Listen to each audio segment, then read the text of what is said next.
You ain't got time for dueling? World battle, we coming full throttle. Sanctuary. You do now, where you going? Time to show our metal. Coolie crew and DFC. You ain't got time for dueling? Chosen few. Fire of the night. Well, you better make Thursday time. Night, that's what we do.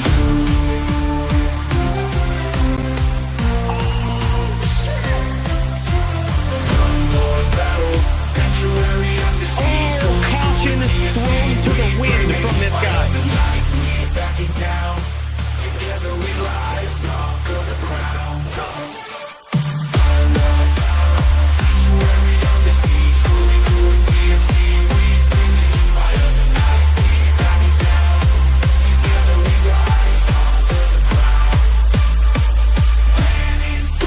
And that's what these two guys are doing right here. Clicking and holding against one another and trying to whittle their opponent's life total down to 0. Jeep off doing it. Oh my God, huge comeback from 1.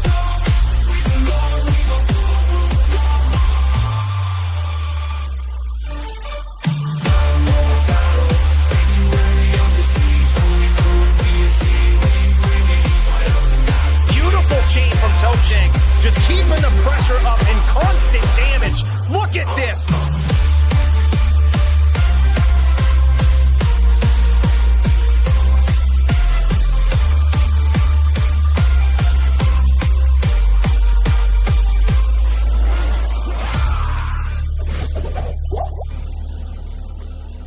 We got some more lates in to do, boys.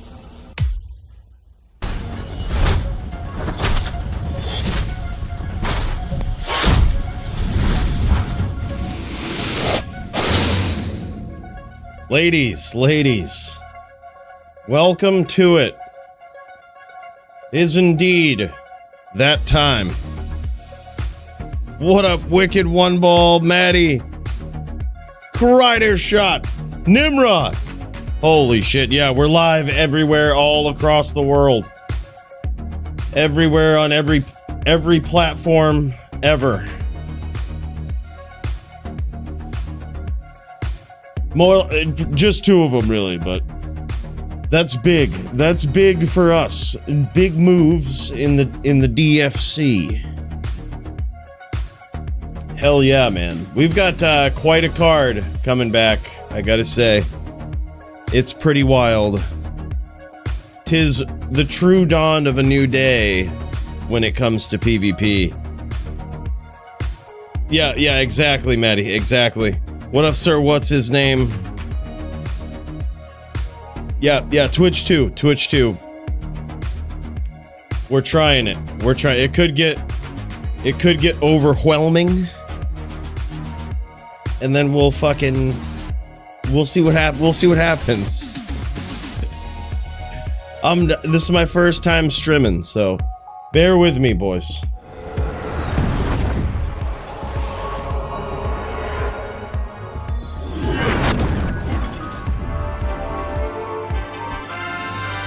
Hell yeah, and thanks, Fooer. I did see that. Yeah, he's having some internet issues. That's not a good thing. That sucks. Alternate exhibition match? Oh man. Well, I hope we see some Warlock violence regardless. I think it'd be fun to see. Yeah, Polytheist, in case you didn't know, is having a bit of troubles with his internet. This guy, I mean, he moved 20 miles away from his old place and got a brand new digs and everything. But still, internet is all kinds of fucked up. So in light of that, he might be in some trouble tonight. But yeah. Dude, I'm down. As you might have seen from the short today, I've got my brand new 45 Life Chaos Skiller, bro. I'm ready to fuck. And speaking of which... Rhythm is a Daka. Oh my god, what is this? Murder SC, what a savage. Bro, thank you so much for the 120 bones. To start the violence off on the right foot. Jesus Christ, man. Thank you so much, bro. Big cheers. That is indeed a lot of damage. That's a lot of damage. Hell yeah, man. Hell yeah. Hell Link, what's up, dude? Yeah, it's crazy. I get a new warning when I jump into Discord stream now, as you should. As you should. It is very violent. Twitch has already said this stream is way too violent. Like, they don't know what the fuck to do. So they just warn people. They say the violence is really high in the stream. Yeah. And by the way, sir, what's his name? With the 120 Canadian coins.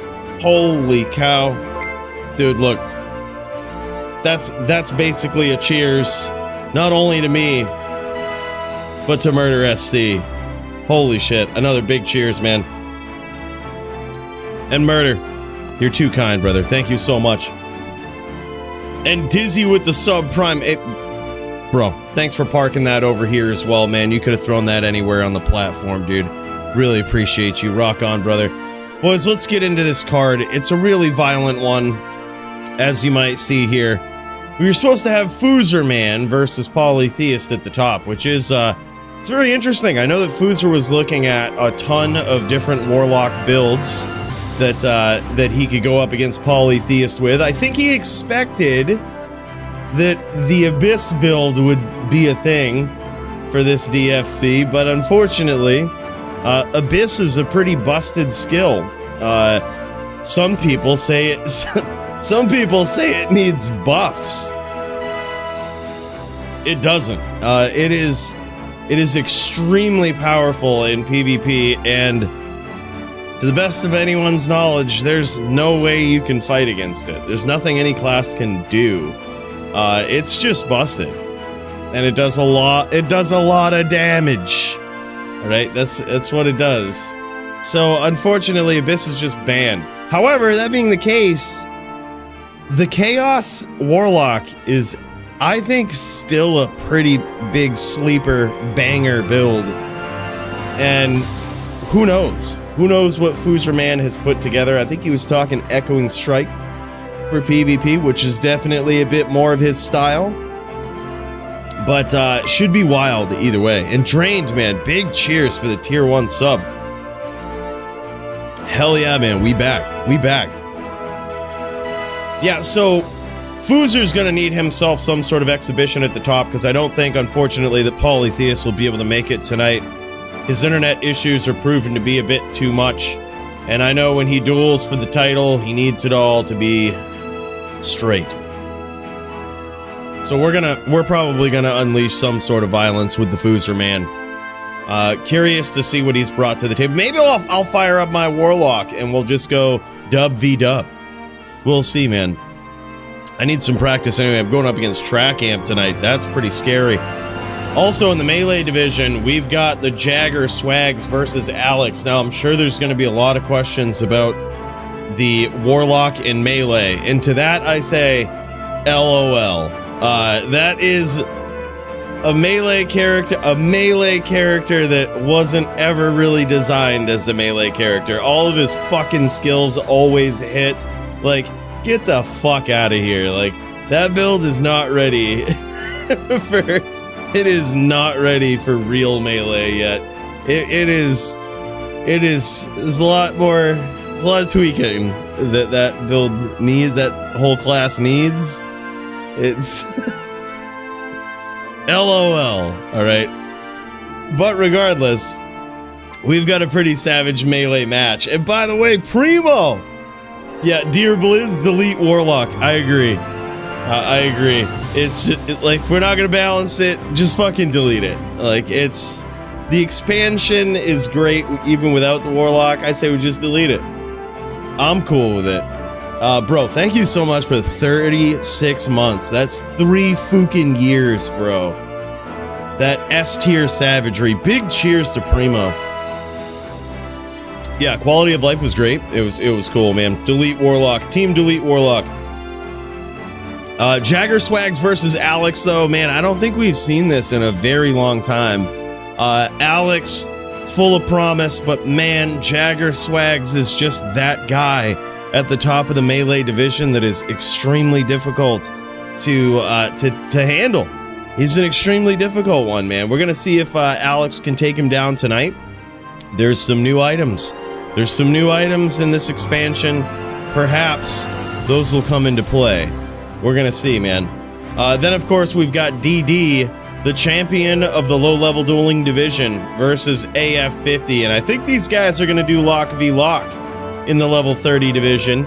That should be epic to see, and probably the most fair. The most fair of all of the Warlock matchups right now.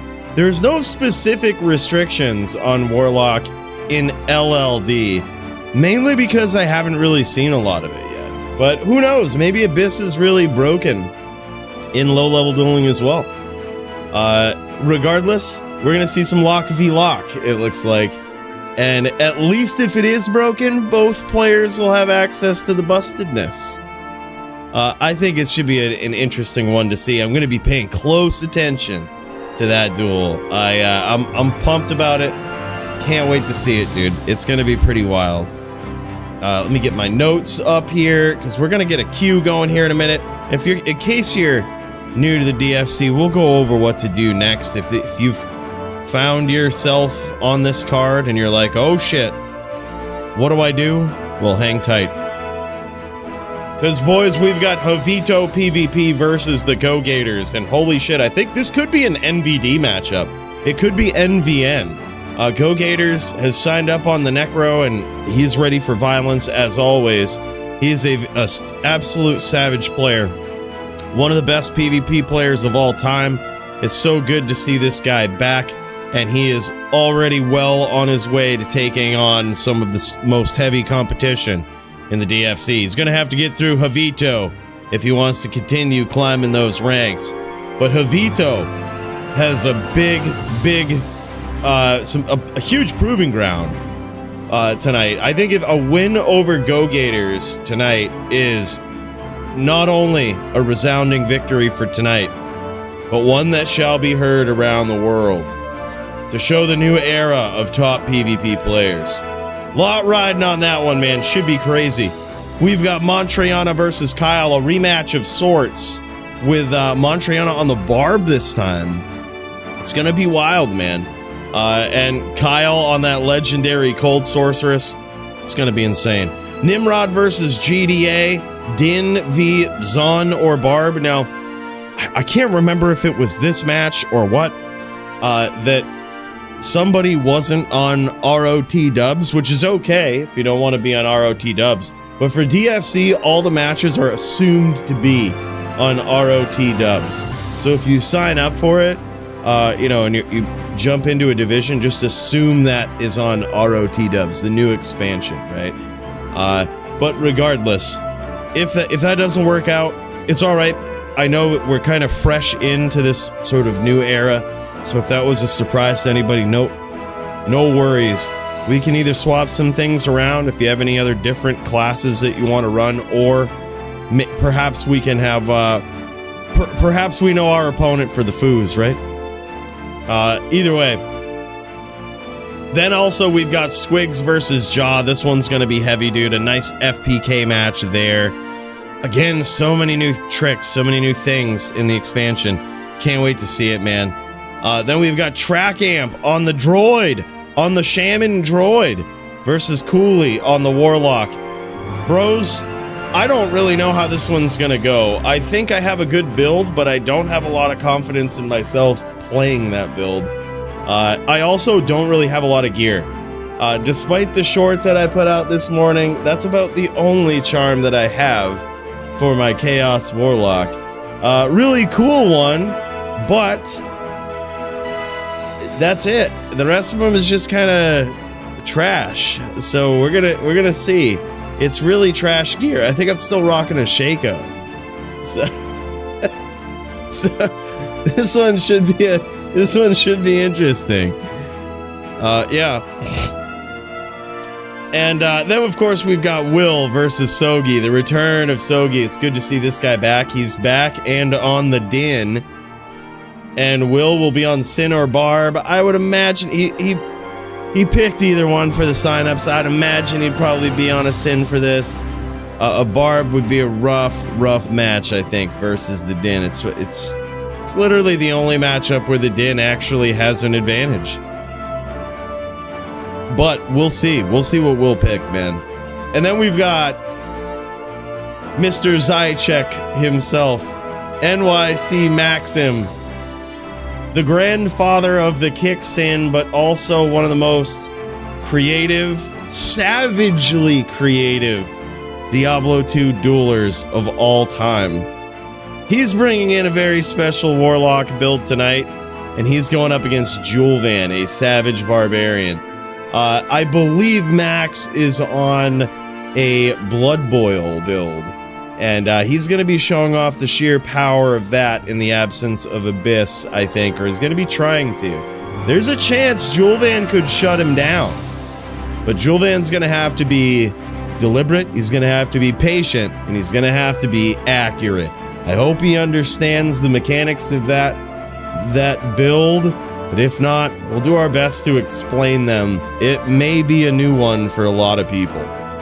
So that should be a fun one to see. Can't wait to see it. There's otherwise not a ton of Warlocks on the card, which is interesting. Even though we banned Abyss, which is the most powerful, the most powerful Warlock skill, there are a ton of others, and but we don't see a lot of people dueling on them. I'm not sure why. Maybe we're overestimating how good the skills are, or maybe people don't understand it yet, or have gear. That could be a thing, but not a ton. Not a ton of Warlocks on the card. An interesting observation, right? Then we've got Murder SC, and look at this guy. The generous legend himself dropping in to remind everyone that rhythm is indeed a dancer. Murder SC got himself a match versus the Fooer man in LLD tonight. Fooer, I think this is the first time I've ever seen him in LLD. He's going to be making his debut on a sorceress, and Murder SC could bring anything to the table that he would like. Curious to see how the Foos does against an absolute legend and former champion, Murder SC. Another big cheers to you, by the way, bro. And then Murder SC versus the Nimrod in some Din v Din violence. That one is also just going to be savage. A savage throwdown of sorts. Going to be insane. The melee card looking good too, man. Melee is the click and hold, standing toe-to-toe. The most similar probably you'll ever see to the 09 Life Leech duels from back in the day, but not quite. This is going to be AF50 for the first match on a Din versus the Andy Man, the return of the Andy Man on the Zan. Can't wait to see how it goes. We've got Cats, Gats, Tats going up against GDA Master, a throwdown of epic proportions. Cats is a savage barb player. It's so good to see somebody moving up the ranks on a barb looking clean. And this guy's got what it takes. But so does GDA. This guy is a seasoned vet when it comes to not only melee, but many forms of PvP. And we're going to see who comes out on top between Cats and GDA. It's going to be wild, man. And then it's the return of Murder SC in the melee division on that Bear Zan going up against Bruno on the Din. Should be a fun one to see, man. Welcome to Bruno. It's going to be nuts. Then, of course, we've got Ruben X versus Brand Doom. That one, gonna be another fiery one. A back and forth. And last but not least, Ruben X versus Smalps. Holy shit, boys. I hope you're ready, because this one is gonna be fire. Let's get in there, boys.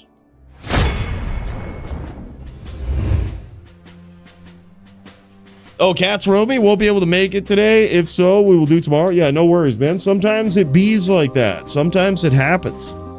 No worries at all, brother. All right, so if this is your first time in the DFC on this card, and you're like, all right, man, I signed up. I got myself a matchup. I wonder, what do I do next? All right, well, first of all, you're going to want to reach out to your opponent, right? And you're going to want to set up a time, get into a game. And once you're in a game, once you're ready to throw down, pop into the Join the Stream channel in Discord. You can see our friends, Murder SC and Nimrod, just chilling in there right now. We're going to pop in, actually. And once you're in that channel and you're in a game with your opponent, ready to duel, just share that screen. It lets us know you're ready for the violence. And we shall peek right over and drop in.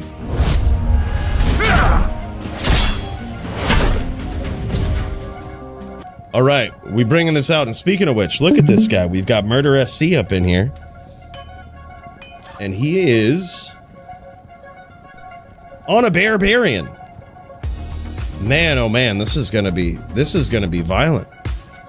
All right, let's get ready. Let's get ready, man.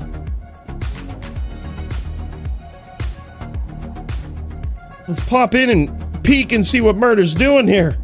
Let's take a closer look, shall we? Let's see what's going on.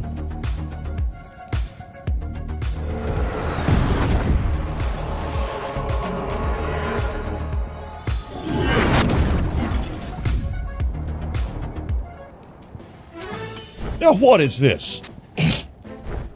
Murder appears to be switching some gear around, getting ready for his extremely tough opponent tonight in Nimrod, which this guy is an absolute legendary Din player. Let's pop into Nimrod's point of view here. Oh, he might be, he's actually jamming versus GDA. Oh shit, he's going. Never mind. He's fucking going, bro. No, he's getting ready. He's going up against, what is this? Primo Zon? Aha. Okay, I see what's going on here. He's getting some licks in versus the Primo himself. Getting all... Bros, he's getting warmed up. Yep, Murder is ready. It looks like GDA's in this game. Nimrod's got himself a few duels tonight, and he is ready to jam regardless. I'm just happy to pop in and see a fellow Din fan commencing the violence. That's the most important thing. Now, you see, one might argue that in this patch, in HLD, or I say patch, but really it's an expansion. In HLD in particular, one might argue that the Din got significantly worse, all right? Unless you're on kind of like a smiter variant, I suppose you're okay. But the Hammer Din caught quite the nerf, not in any programming sense, not that they went out of their way to nerf the Hammer Din. They just added an item that completely fucks the damage of a Hammerden. It's kind of it's kind of sad to see an entire build go. But the new boots that give magic res, even though it seems like 30 magic res, that's not much. That's not a big deal. That's a huge fucking deal because there's never been magic res in the game ever before. And that actually just nerfs hammer damage down to nothing. The Hammer Din was already bad in PvP. It's now even worse. You know, you can counteract it with the right gear. You know, some people say, well, there's all of this gear you can put on to minus magic res. You're right. There's about 3 or 4 pieces of gear you can stack up to fight the one ability on these boots and force yourself into those 3 or 4 pieces of gear that you 100% need to fight back against the magic resist of the boots. It's kind of, yeah, it's kind of wild. The magic resist is certainly a curveball, I think, in for a lot of existing magic builds. So it's been an interesting one, but perhaps over time these builds will adapt. We don't know. Time, you know, it's hard to talk shit about anything without letting time go by to see what players naturally do. And I can't wait for that day. I can't wait to see what's going on with it.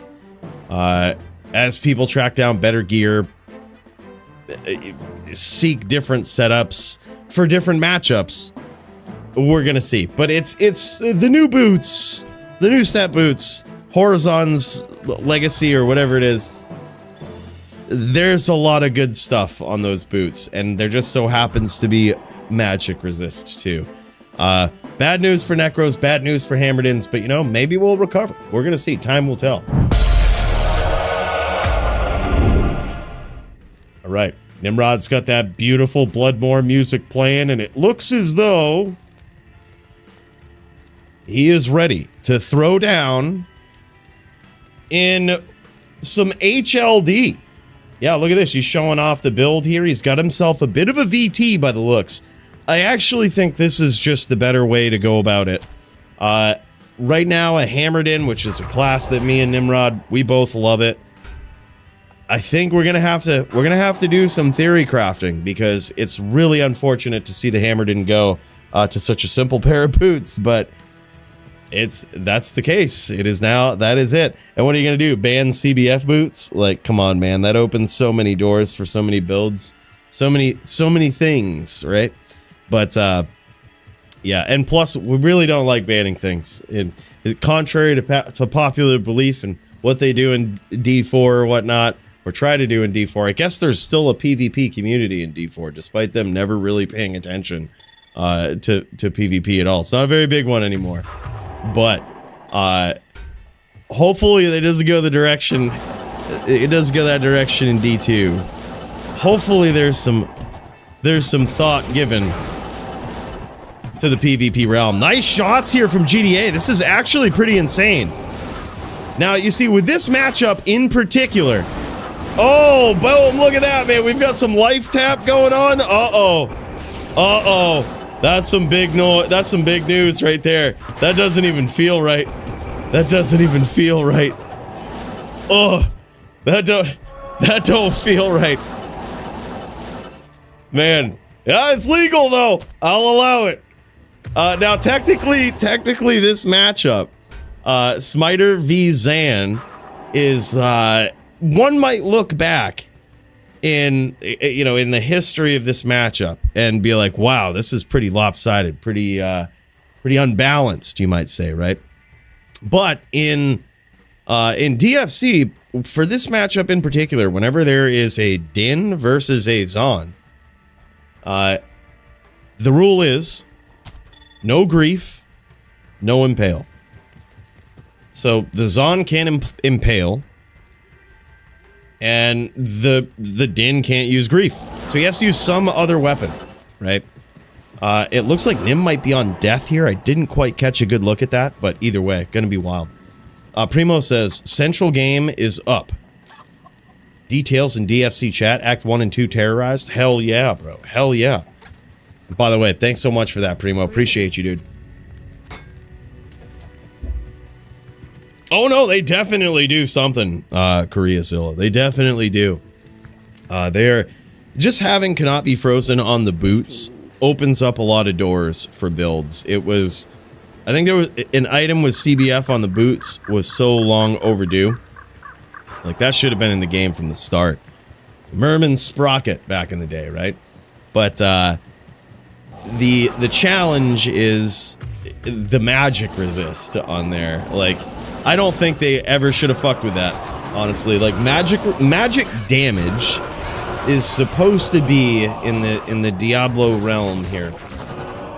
It's supposed to be a sort of sacred damage that is difficult for any build to resist. It's difficult for the user to exacerbate their damage with like minus magic res.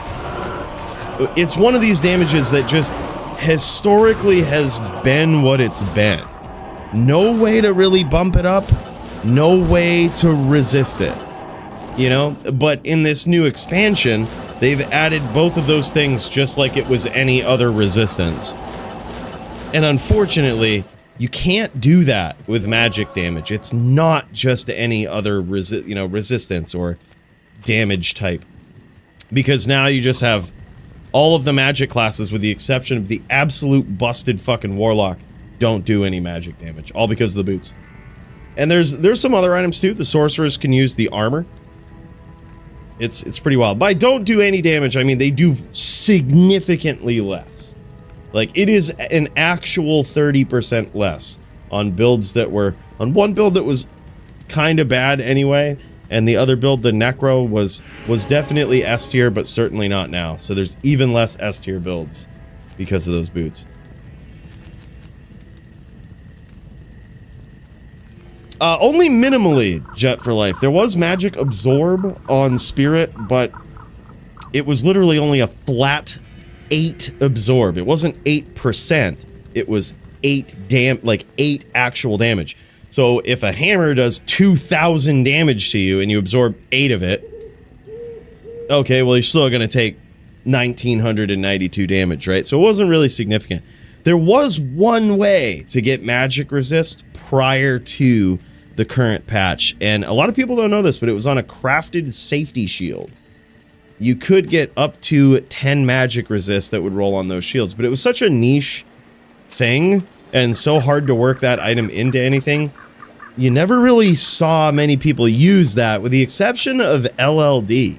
Back in the day, back in like, you know, I want to say like 2017 or whatnot, people were using it in LLD to resist LLD necros. Forgive me. Give them a little bit of, you know, just a little bit of pep in their step against them. And by the way, DPS Boomer, what a savage, man. Hell yeah. Black Tea Thursday, Boomer, a big cheers to you, man. Thank you so much for the tier 1 sub. 7 months. We got that straight gas for you tonight, bro. Thank you so much. And AF50 with the 3-stream streak on Twitch. What is this dual stream DFC? We don't fuck around. Hell yeah, man. Thank you so much, dude. Appreciate that. Yeah. Yeah, no, it's just a flat 8. Yeah, no 8%, no nothing. Just it's sort of like MDR on crack. Is what the magic absorbed from spirit is. It works a little different, but yeah, it's definitely not like 8%. And by the way, Caboose! Bro, thanks for parking the Prime over here, man. Big cheers. Appreciate that. Neck is fine. Ashton needs, yeah. Yeah, it's... Neck is okay. Like, I think Neck will still probably win some duels because they're just hard to address, right? But I think it will come down to some spamming from across the map. Oh, man. Big shots there from GDA. Uh-oh. And they undergo here with round 2. Yeah, Nim has that life tap, which is pretty scary. And now that I see it in action in this matchup, it probably shouldn't be in it. But look at it. Look, this duel is actually a pretty insane one. Without life tap going off and with no grief, no impale. This is pretty savage. And GDA gets there, man. Holy shit, that was pretty wild. It's now 1s between these guys. Nim took the first round on the smiter. GDA takes the second round. He goes, oh damn, I forgot light res. Oh yeah, that's not a good thing. Now that he's... I don't think Nim noticed that in that round, but now he knows. I can't carry anymore. Now he knows. But I would guess probably GDA is gonna... He's probably gonna adjust it for this next round. Let's see if he's jamming. Let's see if he fired it up, shared the screen. Oh, I don't see him in there. I was going to say, it would be cool to peek in and see what's going on.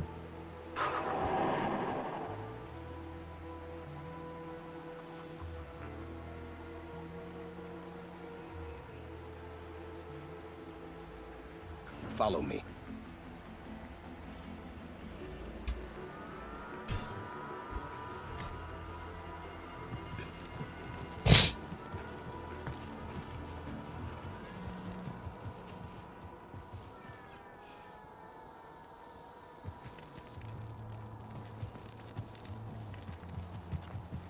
Yeah, I doubt they would do that, Sid.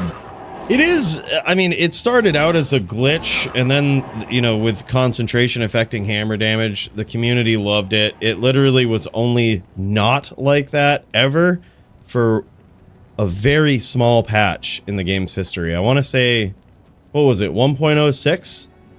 Or something like that, that they undid it, and then in the expansion, they reintroduced it. I don't know, I could be wrong about that patch, but it was like really early on. And anyways, it is a bit different. It's the Hammerden might have had an era where it was probably most powerful, but it's so much has changed since then, and it certainly always has been a far less intuitive class than anything else. Having to actually put concentration up when you launch a hammer And even knowing that concentration affects hammer damage is just a wild thing, right? But either way, it is crazy. I don't think they'll ever do that, though, where they remove concentration affecting it and buff hammer damage. I don't think we'll ever see that. I mean, you wouldn't see me complaining. Dins need buffs, I think, in general, but... Oh, man, look at this. Big shots from GDA in this round. Nimrod closing the distance. Oh, my God, dude. Holy shit, he's in trouble. He's trying to close the distance. He's trying to get in there, do a little bit of comboing. But now he's going to have the added challenge of closing the distance on GDA. He kind of gave up from that hot pursuit at close range. And now he's going to... Yeah, there it is, man. He's going to try to surprise him from an angle he doesn't expect. And bam! GDA gets there, now making it 2-1. Holy shit. Epic match, man. This is a cool one to see, really. This is a very cool one to see. This is a... I'm really happy these guys came in with these builds. Because the DFC rules, we've crafted these things over years and years of PvP, and this used to be a match we would never see, right? The usually Din v Zon, but more specifically, Smiter v Zon. It was just so lopsided in favor of the Smiter. I'm actually glad there's some kind of back and forth, you know, with just this simple rule change, right? Like, no grief, no impale. It's I think it makes it a fair and interactive matchup. And look at those big shots there from GDA. Nice hits, doesn't get too greedy. Nimrod just gets in and out. This is, I think, what he has to do. And it looks like GDA is staying in these puddles. Uh-oh. It looked like he was puddled there. I was confused, and so was Nimrod. Oh my God, what a close duel. He was trying to get in there, deliver the last piece of the damage there. It gets caught by a guided. But damn, yeah, what happened there and why it looked like GDA Zon was stuck on Nimrod is because he was walking north and Nim stepped in front of him. And what happens if you're in between like a puddle like that is the slight desync with ping can make it look like the Zon is stuck below you on your screen, but on their screen, they've moved around you, right? There's like a few pixels where they can make it in between, so they appear stuck on one side, certainly not stuck on theirs. But usually when you're smiting someone up close like that and there's no damage going through, it's a sign there's some desync going on. So Nim noticed that, quickly reset, and you know, after a few smites, he's like, something's not right here. So he backed out, tried to assess the situation, see what's going on. Almost recovered. That was very close. It's closing the distance here. Yeah, she was desync hard. Yeah. Oh my God, though. Big damage here. Nice combo from Nim. Nice combo from Nim. He's going to try to enact it again. I love how he backs out here, gets that Oak Sage back up. He's going to reset, approach again. Oh my God, another very close duel. But here it is, 2-3, still in favor of GDA. A very, very close duel in the DFC. These are FT4. First to 4 wins the entire match. Good to see. Yeah, this is actually pretty back and forth. This is a really cool duel to see for being back here. We were gone the last couple of weeks. Of course, we had the expansion drop. You know, there was a lot of things to be done with that. And then we had the ladder climb. Some of us degenerately pushed the ladder. And, you know, it was tough to make DFC last week. But for the first time in a couple weeks, we are back. The Warlock class in full effect. I think figured out with the rules. And by that, I mean, we're not fully there. But we've got a pretty good start. You know, banning Abyss. I hate just straight banning a skill. It feels really bad. It feels really like we don't do that with any other class. There's like no offensive skill that's just been straight flat out banned everywhere on any other class. With Impale after the updates being the closest one that's ever made it. But anytime Blizzard does an update to these things, shit just gets banned in PvP. And yeah, it's crazy. It's crazy. But there will come a day with how D2 is set up. Some people might say, oh, I don't do PvP. I don't really care, right? These things aren't going to affect me. Well, you're wrong. They are going to affect you with the way that Diablo 2 is set up. Because eventually, someday, when you're doing your full game clears, right? When you're trying to attract people to come into your full game clears in a pub game, or you're doing bails, or whatever you're doing, there's going to be some asshole that comes in with these busted PvP skills that you can't do anything about. Your entire game gets 7v1. So that's why we've got to be very careful. You know, that's why we've got to be very careful to balance things in this game, because it's not just the PvP realm, right? It's PvP exists in all places. And the day they ban that is the day everybody concedes that PvP will never be a thing in Diablo ever again. Like, I hope we don't get there with these expansions and updates, because man, what a savage end game this is. It really dictates the economy. It dictates a lot of you know, the trade. A lot of the grinding that people do has a lot to do with the value of PvP items. It's wild. By the way, to bring you up to speed, this is 3-3 right now. It comes down to this. The final round right here, the next one to win, takes the entire cake. And Nimrod's coming in, looking to close that distance, looking to get some smites in. He has essentially confused, he's confused GDA with the angle that he picked there, but GDA won that exchange. A very interesting exchange there. Oh, wow. Oh man, Nim's gonna have to get these hits off with that life tap. He gets it, but it doesn't save him. Damn, son. Holy shit. What a close duel. That was so wild. Hell yeah. Big cheers. That was an epic bout. Very epic bout. I can't believe it. For the first time, we have seen a Zan player take out a smiter in what was a very close and epic duel. Both of these guys playing like absolute gentlemen and savages. And wow, that was cool to see, man. It looks like Nim is actually just switching over here. He's switching over to his level 30 because he's got himself a duel versus Murder SC. Can't wait to see it, man. And here we go. He's getting ready. He's dialing in. And now he's switching from HLD to level 30. Let's jam it.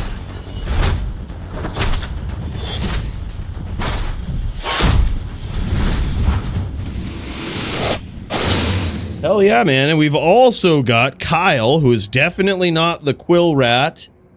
If you see his name in Discord, he's definitely not the Quill Rat responsible for the alleged slaying of Coolie in the Bloodmoor. Definitely not that guy who may or may not have been paid some hush money due to a court legal law settlement to not talk about it. I digress. The point is, he's also ready. He's also ready to throw down violently on his sorceress. So I'm going to throw that in there. Kyle's next up on the queue. That one's going to be violent, man. We've also, oh yeah, we've got Montreana up in there. These guys, oh. This one's going to be nuts. Manti, I mean medium, definitely not. I don't know why I would call that. I don't know why I'd call him Montreana. Gosh, that's totally different guy. I should have not have taken the bait with the bottom of the map. 5 brain move. That was sick, man. That was so back and forth. I was actually really happy to see that duel, man. That was a really good one. I think GDA played very, very well there. And so did you, Nim. It's tough. Every time you play against somebody from a whole different area of the world like that, even if you've set it up perfectly, whenever you approach them, you're gonna have this ping issue too. Like, the game's gonna try to even out the ping, and it's gonna be pretty wild. You know. But speaking of ping, yours looks a little high in this game. Are you guys on different sides of the map in the US, or did you stay on the EU server? I wonder. I see that ping being like 125, and I know that that Murder and Nim are both they're both NA. West. Okay, that's what I thought. I was wondering. I couldn't remember. I was like, I think Nim might be West. But yeah, okay. Oh, that's what it is. Nim is West.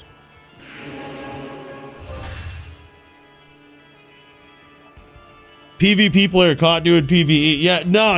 It was like, allegedly, there was a quill rat that killed me while clearing or while dueling in the Bloodborne. Allegedly. And any videos you see out there of that are obviously AI and faked, probably. So don't believe everything you see on the internet. All right, and it looks like, oh man, I feel so bad. I had so much shit going on the other night, and Murder SC was asking for some ham v ham, and now I know why. It looks like him and Nim are doing some HVH here. This is some. It's gonna look like old school HVH, but the difference between D2R, hammer versus hammer, in level 30 duels, which is what this is, and the old days of HVH on LOD was the desync. There was a big... that was really a... you had to be a skillful Din player. Nice shots there from Nim. Murder's in trouble with those hits. I think some of those hams hit. That was an incredible angle from Nimrod. But desync was a skill that you had to have in your repertoire. Like, you had to know, oh, that was another nicely placed ham. Holy shit, a flawless victory for Nim. That was savage.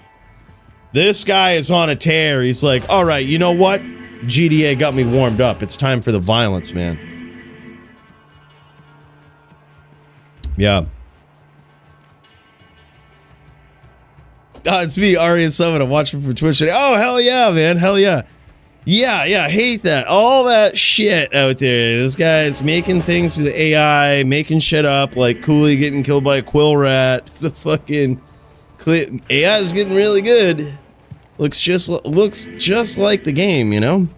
It's crazy. HVH with no desync, not the most interesting, is it? Well, I gotta say, there was a skill to the desync HVH back in the day. I think newbie players would step in against a desyncing HDN and they'd be so confused and stuff, but man, if you were an experienced player, an experienced PvP player, and you knew the difference, right?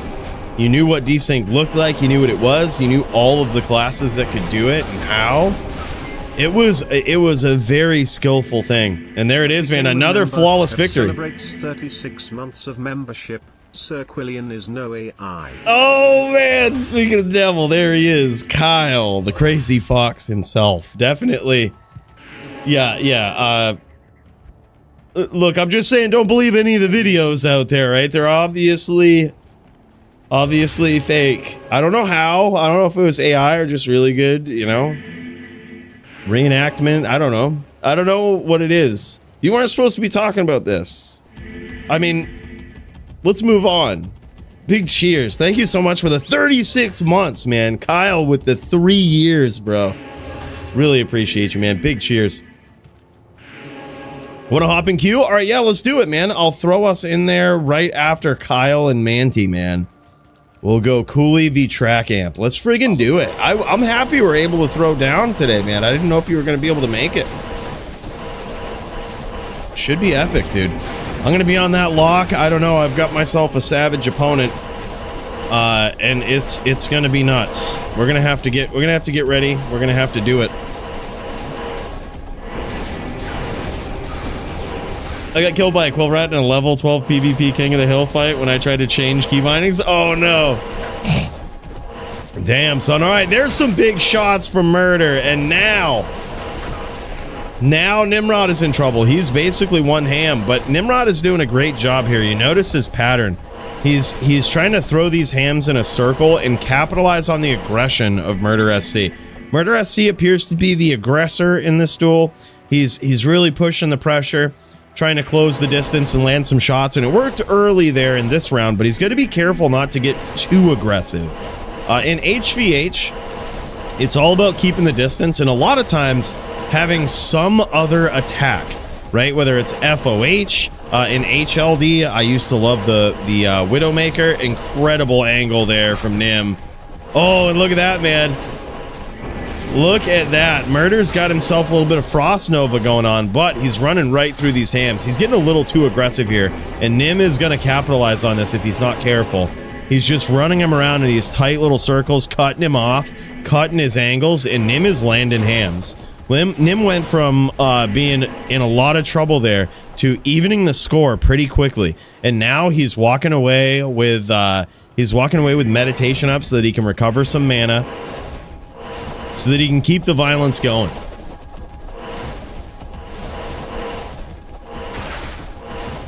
Oh man, holy shit. Yo, that's awesome, Sexy Dexy. That sounds dope, man. Mad respect for this, the super low level violence like that. I love it, man. Love it. That is excellent. And you don't see level 14s very much. Like, that's insane. Cool shit, man. Hammer swap Void worth it? I like Void on a Hammerden. The Abyss that you can use with that rune word, I think I'm curious to see what happens over time with that. Of course, there are the boots that are just going to fuck some things up. There it is, man. Holy shit. 3-0 so far in favor of the Nimrod with a vicious comeback there in that round. I'm curious to see what happens over time with the boots, but the one thing I think that the HDN has working in his favor is specifically that. Void on an HDN is really cool. It gives you an O skill Abyss. So you can just use Abyss as though you're a Warlock, right? Doesn't hurt nearly as bad, isn't nearly as effective as an O skill. But with a well-timed, well-placed, well-aimed Abyss, you can actually suck your opponent into that Abyss and basically stun them. And you know, I'm curious to see if maybe better players than me can capitalize on that interaction. I haven't really been able to time the stomps properly. I've never landed a hammer stomp, and you know, I'm not the greatest PvP player, but I'm very familiar with timing, and I think effective with it. Perhaps I'm just on the wrong page, haven't been able to land it yet, but I'm curious to see if that is something that other Hammerden players can do, if people even play Hammerden anymore. You know. Oh, nice shots there from Murder. He had a perfect angle. He chose to jump out of that there, which was interesting. Oh man, that was big news. I think Nim, yeah, I was gonna say, I think he landed a big ham there. That was a back and forth. But damn, son, a solid 4-0 for Nim. I'm sorry, Murder SC. I should have gotten you ready last night. I should have gotten you ready, bro. I feel bad now. I totally missed that. I had so much going on when you messaged me. I was like, yeah, give me a minute. Let's do some HVH. Totally slipped my mind, man. God damn it. I'm sorry, man. Look, we're gonna need a rematch. I'll get some in with you next time. Dude, holy shit, savage. These guys probably have pretty similar gear here. I like what Murder SC did. He actually used... these guys have a very interesting, different choice here for gloves, and I think that's really going to be the only real significant difference that you see, right? And we'll talk about that just in a second. Sub-Zero, thank you so much for the 500 bits. A member at Canadian Dabgot celebrates 16 months of membership. Violence. Yeah, damn right, man. Violencia, the violence, bro. Thank you so much for the 16 months at S tier, 500 bits. Holy shit. Big cheers, man. Yeah, what you're looking at right here is very special gear. It is, it's level 30 dueler gear. And the gloves here are the big difference. It looks like Murder SC went in with the frost burns which is going to give him a big boost to mana, allowing him to keep up the aggression if needed. And you could certainly see that in this duel. I really like that. You always have the mana to charge around and to throw those hammers because you're not allowed mana pots in level 30 dueling. So you can run out pretty quick. But Frostburn makes sure that that doesn't really happen, right? You always have a lot of mana. And the recovery that you have, you get it back quickly. Nimrod went the other direction. He opted for the cast of Mage Fist so that when he swapped to FOH, he would still have at least 75 cast, I think, maybe 125, actually, with that setup. And regardless, he was always looking to deliver that violence at 125 cast, I think. Yeah, I think that's what it was. And Nim, that's what Nim was trying to do, and Murder was just trying to be able to keep up the aggression at all times. There's merit to both cases there, and you know, but this time Nimrod landed the better hams, man. He had the better angles. That was looking clean. That was looking real clean, man. Holy shit. All right, boys, well, that being said, let's pop over to Kyle. Definitely not the Quill Rat as he jams. Definitely not the Quill Rat. This guy throwing down. He is on the Cold Sorceress, and he's going up against Medium, aka Montreana, on the Barbarian. It is so good to see Montreana, or I'm sorry, Medium, totally different people, definitely not the same guy. Holy shit, a nice stomp from Medium there. It's so good to see him back. This is wild. Manti getting that big round win in early. He says, looks like we are live now. I wonder if they were practicing. I wonder if they were just getting warmed up. Either way, this is wild. This is wild. This is going to be a fight. This is going to be a fight, man. Kyle is on a Cold Sorceress. Now, this is an interesting build. The Cold Sorceress... Man. So, I'll tell you how the rules work with this, right? You know, theoretically, if it was lawless, if the Bloodmoor was lawless, the Cold Sorc wouldn't exist. And that's because people can stack up cold resistance, which is how the sorceress does all of her damage. She minuses, she doesn't necessarily have a cold mastery that adds mastery damage like all of the other lightning mastery and fire mastery. Instead, cold mastery essentially sunders the resistance of her targets, right? Minuses 5 resistance per level. Very linear line down there. Well, there are cold stack caps in a lot of GM dueling, essentially to keep these cold sorcs, these iconic cold sorcs around. However, in the DFC, they've been criticized for being quite high. But that's because we prefer, as you guys that have tuned in on Twitch, you might get the warning as you pop in. Violence. Right? That is how we like to keep it. That's how we like to keep it. And it is definitely an uphill battle for these cold sorcs. You can do it, but oftentimes it will rely on you having kind of a lot of sunder gear, right? A lot of gear that minuses to enemy res. And in the new expansion, there are a lot of new items that do that, right? Or at least one. There's at least one really big one. There's actually 2, right? You have the Sunder, which these never really used to be hugely useful in PvP, but now they are. Right, now they are. Uh-oh. Yeah, you can have minus enemy res. You can also have, it's one of the only places to get mastery cold damage, which, hard telling which one is better. It's probably mastery cold damage, right, for the Sunder. But especially when you're in this matchup right here where you don't really have to worry about your opponent using any cold damage versus you, that Sunder is all free, right? It's all free. The minus 70 cold resist that you get on it, that's fine. It's all free. It doesn't matter. Nice catch there from Montreana. He gets in there, scores a whirlwind, and it's now 0-1. That was the first official round right there. Half HP, very close. Manti did a great job of catching Kyle in those moments where he got a little bit too flat-footed. He was looking for that hit. He was looking for the blizz, maybe looking for the name lock. Kyle got a little flat-footed there, and Manti was able to catch him. Yeah, hell yeah, man. That was sick. I'm blaming you, Salute. I lost. Yeah, dude, my bad. What we were doing last night, Murder, is we were all in a game and we were terrorizing Axe looking for Sunders.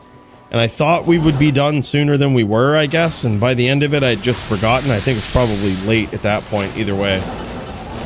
But that's the new way to Magic Find, is get a few friends, terrorize an entire game, and go to town and see what you can get.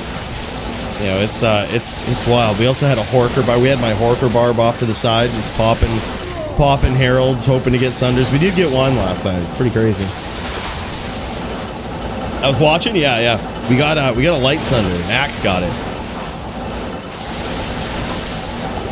Shit, it needs friends. You can hop in with us, Nim. You can hop in with us. Holy shit! Nice lock there and a Telly Stomp from Manti. It looks like he got in there with a Berserk.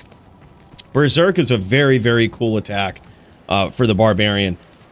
It's yet another thing that is unfortunately affected by the new boots, but it is a really cool attack that the Barbarian has to sort of diversify his damage. A lot of times when you stack up DR, you really commit into it. You can see here with Kyle having the Storm Shield, that's straight damage reduction, right? And that will affect the whirlwind damage that Poignant, aka Montreana, does.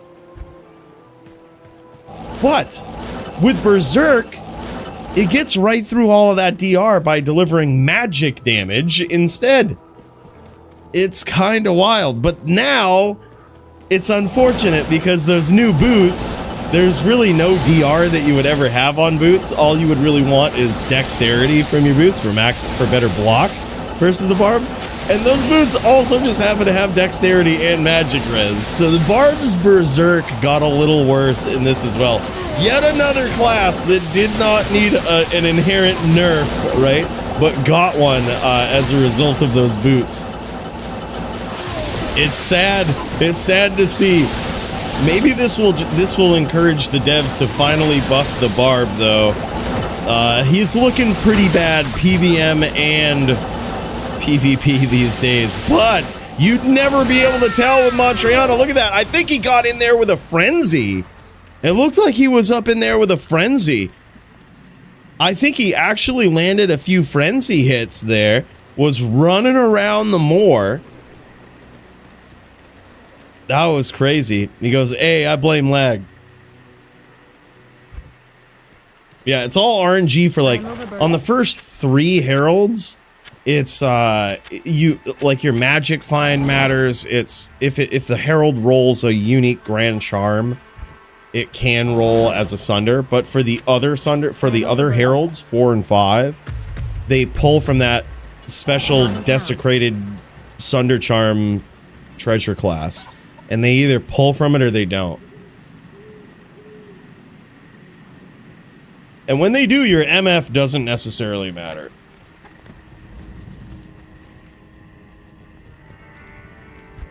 So, no need, friend?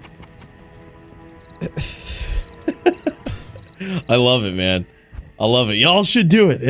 I think that's the new way to Magic Find, man. Y'all terrorize an act and just tear it up. Have a Horker Barb on the side, too. Yeah.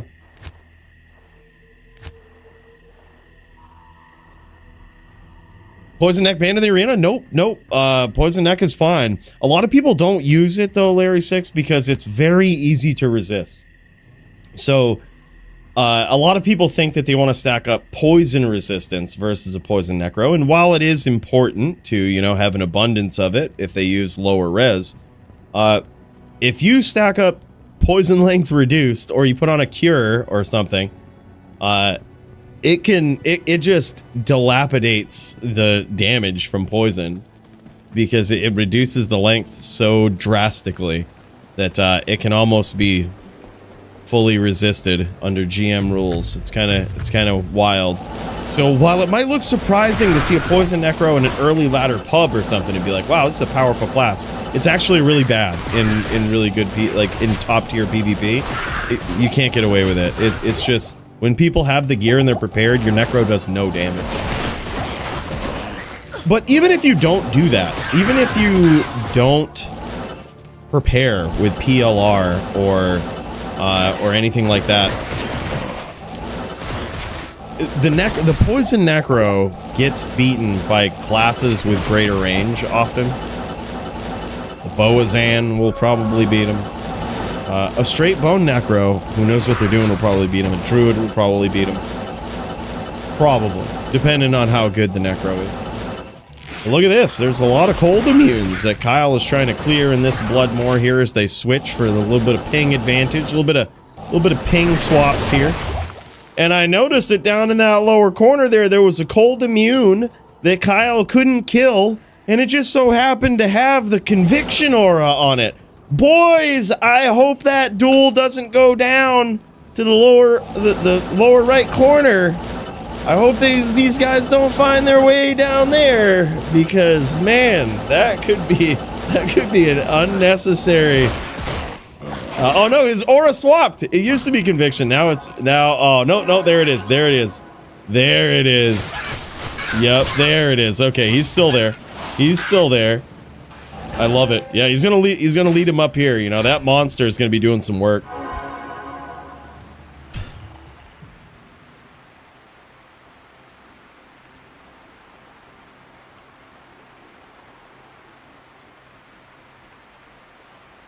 Yeah, great. Thank you, Jules, for recapping that.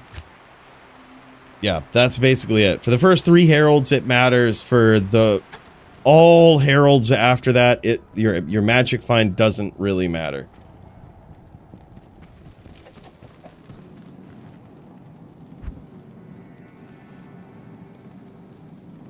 Put Bruno and I in the queue? Oh, shit.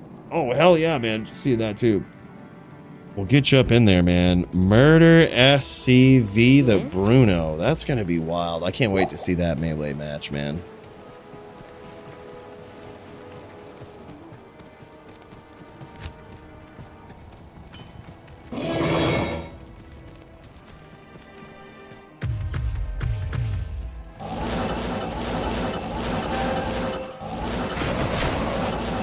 You need Sunder scams and unique rings. It sounds like a lowbrow scam, honestly. Which, I mean, there's always those going on in any game that you have. Sounds like a pretty lowbrow one. Like, here, Unid Sunder that I found. It's either a Geeds or a shit Sunder from like one of the old Sunders. Unid Sunder. You're an idiot if you buy those things. If you fall for that, you deserve it. My God's honest. You buy an unID'd Sunder, you deserve to get scammed. Yeah, and who buys unique rings? UnID'd sling ring here. Trust me, bro.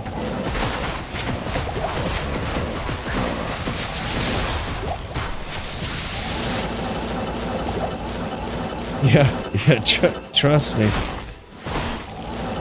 Traps in with kick open wounds. Also smokes a hybrid or straight poison recall. I would agree, because the poison Nova can get weapon blocked by the Sin, so they can just take a risk, get in there, kick you with some open wounds, and now they've got some DOT of their own, some damage over time. Yeah, it's crazy. Yeah, it's a sling ring because it dropped from Andy Teasy, obviously. Bud. Get with the times. By the way, just want to send another cheers out to you guys. Thank you guys so much for the generosity here with the subs and the bits on Twitch. Murder SC with a big dono on YouTube, and everybody with the memberships and everything. It means a lot, man. It's so good to be back. Big cheers. A rough estimate is that the best way to get Sunders would be Hork Barbarian with Enigma, last to do the game and only kill uniques. Yeah, that's the good way to do it on P1. Best way is just to split the game up and have 4 or 5 people in the game terrorize each act and have a Hork Barb on the side. That's what we did last night. So yeah, and we also loaded up P8 too, so it's pretty wild.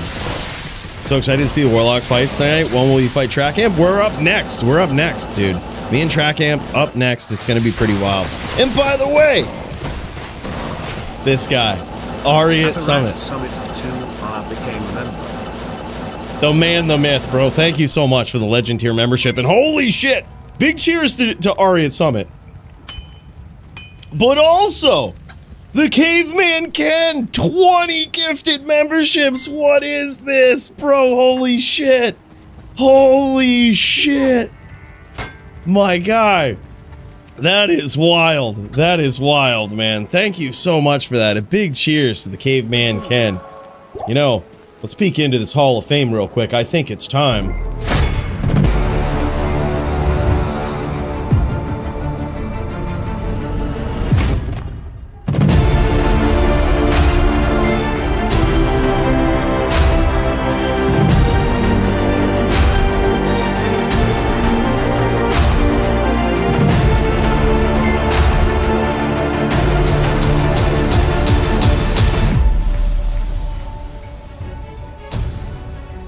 Violence. All right, we got to get back to this. We'll revisit in just a moment. The violence is underway. Bro, holy shit, thank you so much, man. That is 20 new people into the Hall of Fame right there. Make sure you wipe off the shoes, and please don't fondle the statues, okay? We've had a lot of problems with that in there. A lot of fingerprints that have to be cleaned after every show. I don't know why, but that's 20 new people. And you guys better watch where those hands go, all right? Show them around, Caveman Ken. Show them around. And what is this? Bro, holy shit, man. Jesus Christ. Jesus Christ. Murder SC with 20 gifted memberships. What the fuck, man? What the fuck? We got NetHawks 3-2 with the Prime, parking the Prime over here. Holy shit. Dude, murder! Big cheers, man. And then we've got the Taxman, aka the Botosaurus. Holy fuck. Big cheers, guys. We got that big cheers going on with the straight gas. Murder, thank you so much, man. That is so wild. Bro. Holy shit. Yeah, we've got a special trip to the Hall of Fame after this. Murder just gifted another 20. What is this? What is this? Bro, that is so insane. Holy shit, though! I thought for sure Kyle, definitely not the Quill Rat, would have taken that there. That was such a close round. It looks like these guys are doing a mirror, where especially when you have these ping disadvantages here, what they're gonna do is they're gonna do an FT3 on one server, swap it up, do an FT3 on the next. You know, swapping servers, getting the best duels in there. See, making the best man win with the best ping, right? Trying to mitigate the ping advantage to the best of their ability. And damn, look at this. Another 20 gifted from Murder. Well, I think you know what that means.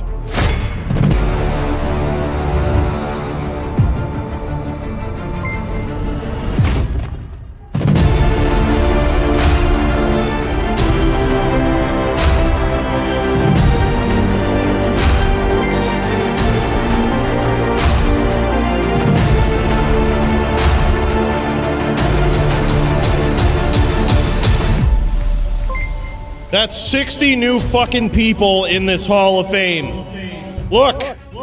Actually 80, right? Bros, that's a lot of people. Every time these statues... I don't know who's molesting them in here. I don't know who or why. You're going around touching these goddamn things. But show some respect, because this one right over here, there's a very good chance it's the man that let you into these duels. The legendary Murder SC, immortalized in pure 24 karat gold. To match the Mooches Zan. Right over here, absolute legends. And look at this, holy fuck. Bros. Caveman Ken with 50 more, what is this? Yeah, this is like Oprah, everyone gets a membership. What the fuck? Bros, holy shit, I cannot thank you enough, man. Holy fuck. Caveman Ken and Murder SC, bros. That is so generous. I think that is probably the most generous thing. I mean, individually and together, the most generous thing that's ever happened on this channel. This is so wild, man. And Murder, not to be outdone. Going with the 20 more. What the fuck is this? Y'all better wipe your damn feet off. Wipe your goddamn feet off. And keep your hands off of the statue. Especially Murders. Alright? Holy shit. Rose, thank you so much for that. I really appreciate it. That is super generous from the bottom of my heart, man. Yeah. It broke. We broke it. Thank you. Big cheers to both of you, man. That is so wild.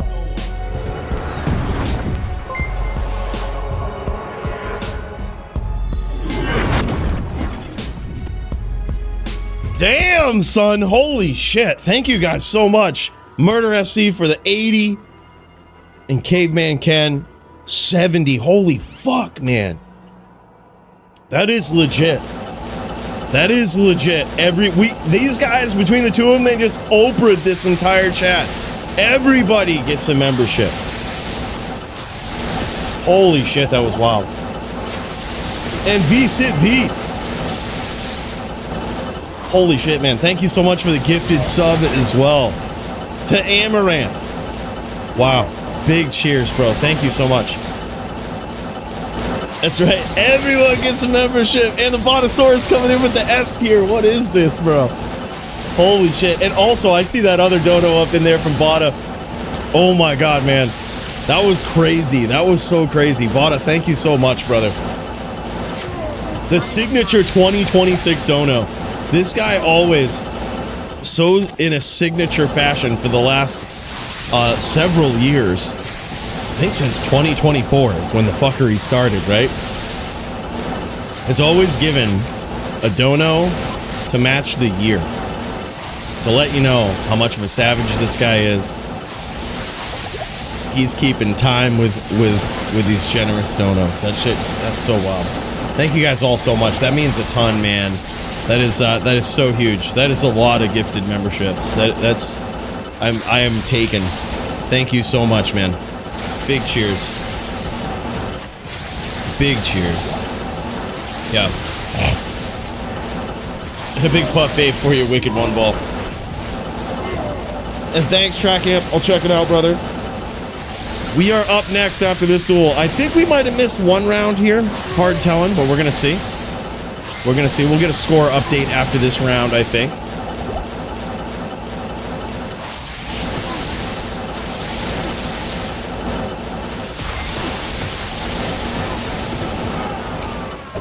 Holy shit, and there it is, man.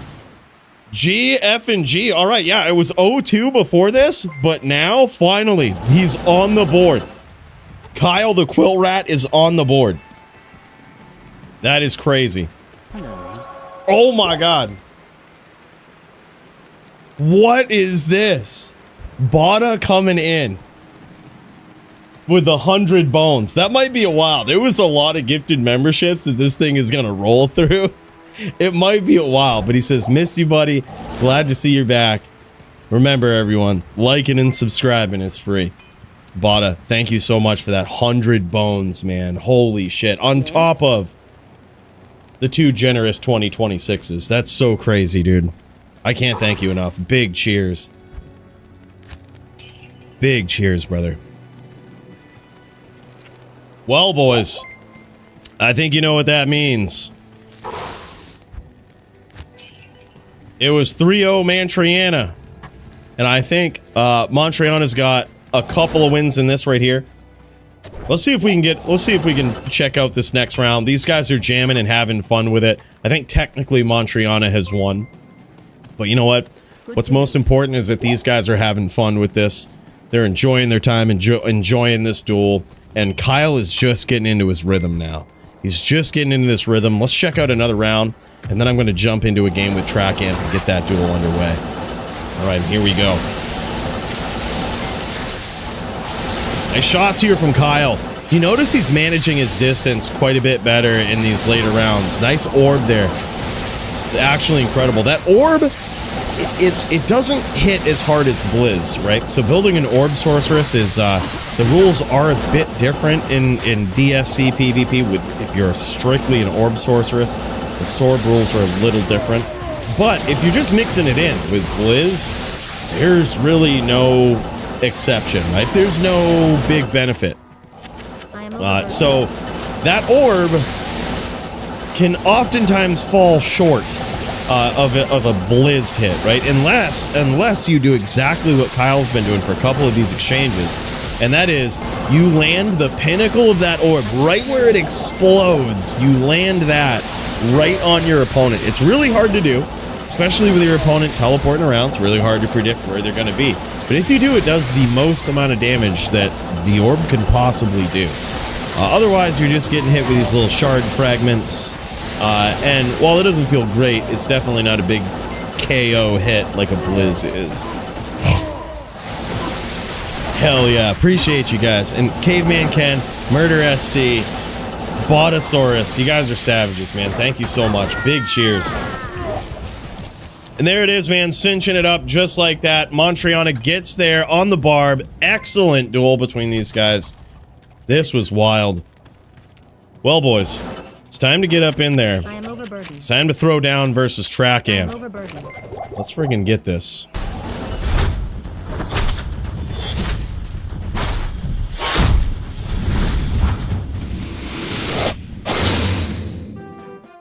Alright. Alright. I gotta check the Discord for the game name. Alright.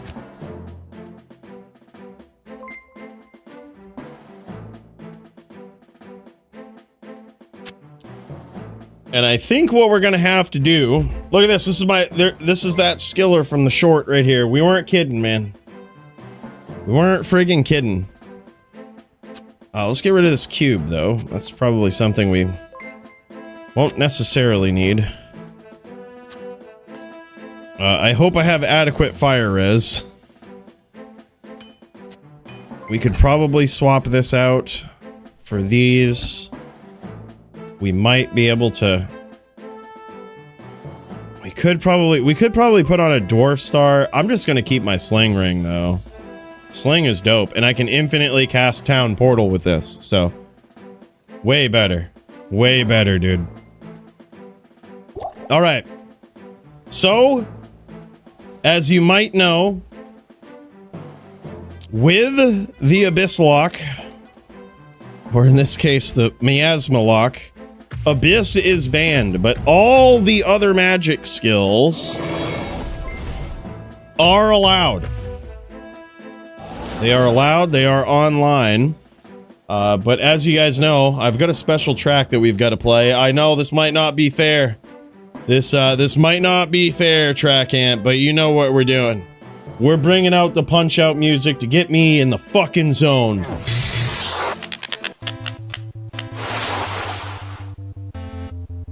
Yep, some people call it hacks, some people call it unfair. That's right, but you're gonna have to deal with it. Alright, you are gonna have to deal with it. Because that is just how it's gonna be. It's just how it's gonna be. Alright, bros. Ready, bro? Let's friggin' do this.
One more for good measure.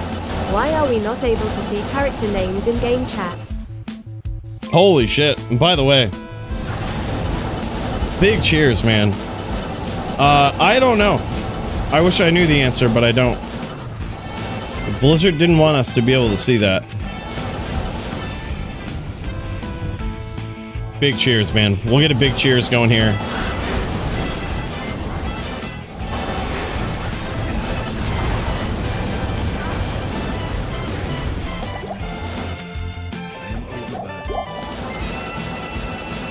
All right, I'm gonna have to lates this.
I think he's actually low.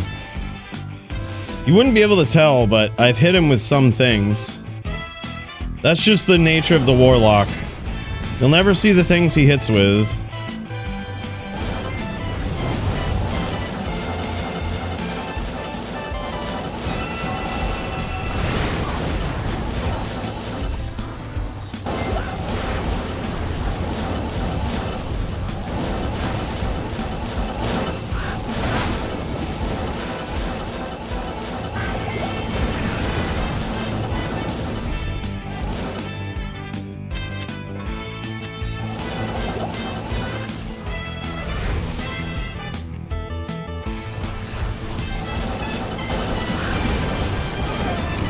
Well, damn.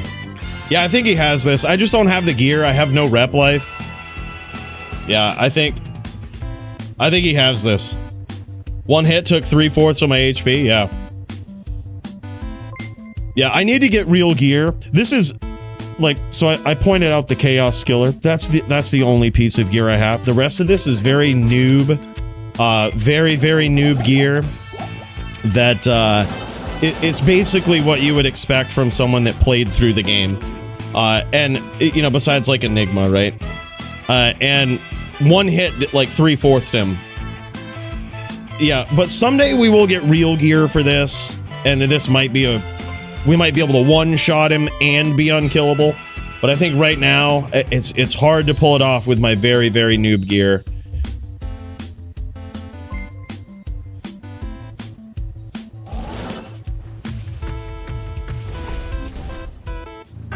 I think if I swap to...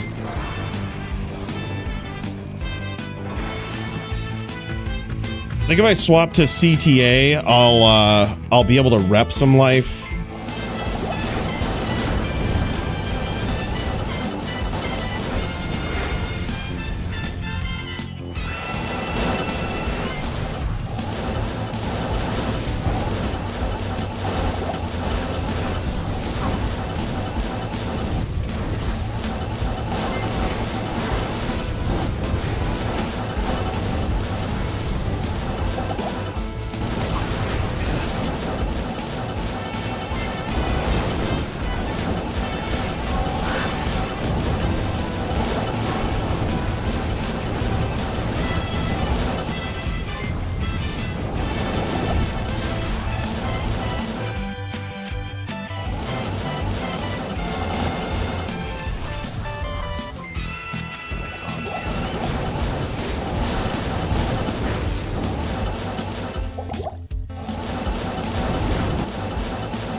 right, I'm not gonna chase anymore.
We got him with our noob gear that time.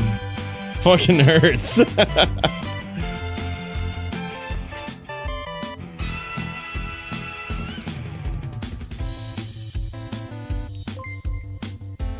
Yeah, one Miasma Chain name lock is dead. Yeah, he knows that. That's why it's... But also, Miasma Chain can get blocked by pets. So, like, if you have a name lock and you throw it up, it will indeed get blocked by pets. If a pet is in the way, it'll take the chain. So, name lock kind of sucks with it.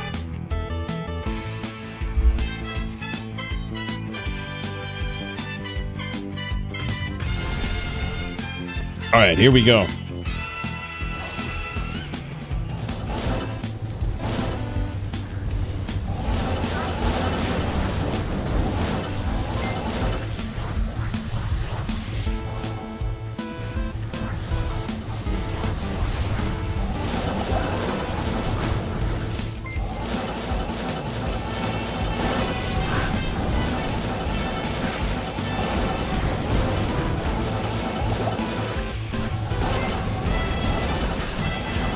If I was a better player, I could also chain him with Miasma Bolt, and I think that would be really good. I'm just unable to do that in my current mental state.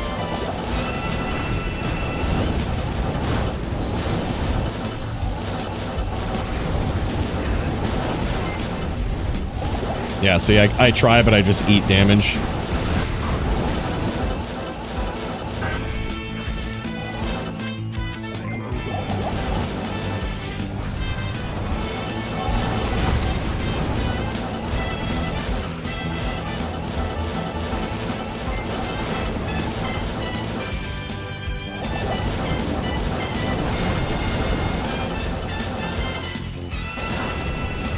That one might have hit.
Damn, son.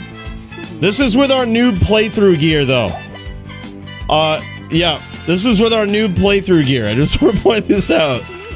This damage might be a little busted. Yeah, that's crazy. Very high. Look, it is high skill. Mooches, did you see those few name locks that I did? Did you see those? I fucking chained and did a couple name locks. Fucking. And I knew he was gonna be there when I threw that chain. I don't know what you're talking about. This is probably the punch out music.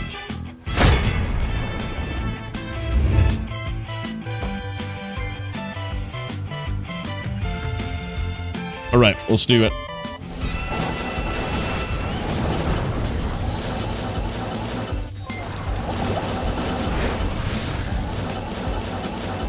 He might have crashed. I think he might have crashed. We crashed him right out with our bolts. I honestly have been seeing this a lot, where people's clients just crash. This has been happening a lot these days. Have you guys seen this?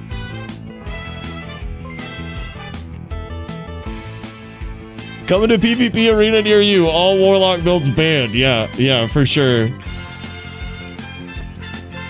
No, Bound Demon is not allowed. Nope. Counts as a corpse skill. All corpse skills have been banned forever.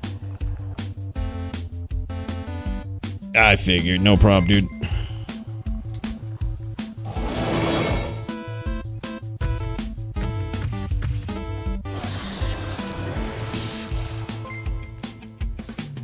He got punched out. All right, 2-1. Let's do this. Taxman became a member. At Taxman celebrates 27 months of membership. Everyone gets a membership.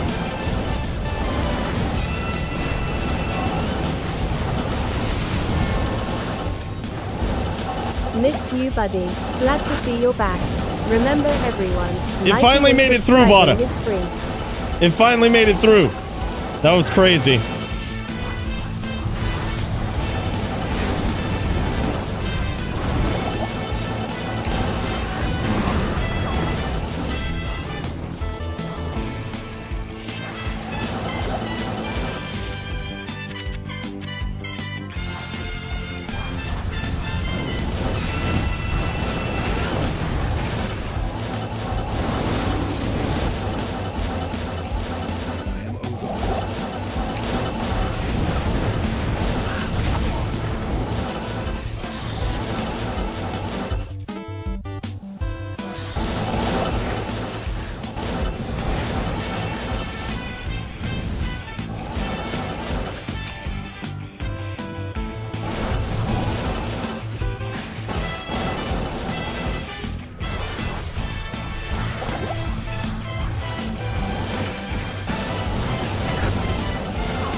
I remember a time it was all talk about banning Sin. Now it's get the lock out of here. Oh, how times have changed, huh? Yeah, oh, how times have changed, Kyle.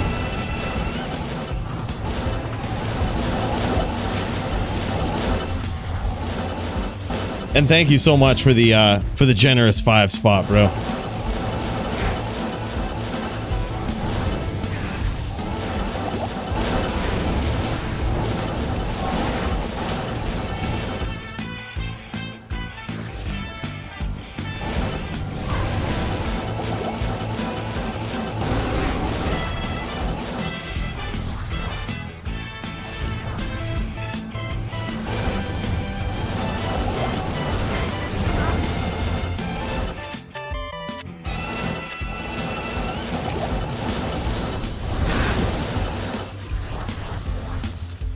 I'm gonna switch to CTA just to hopefully rep life.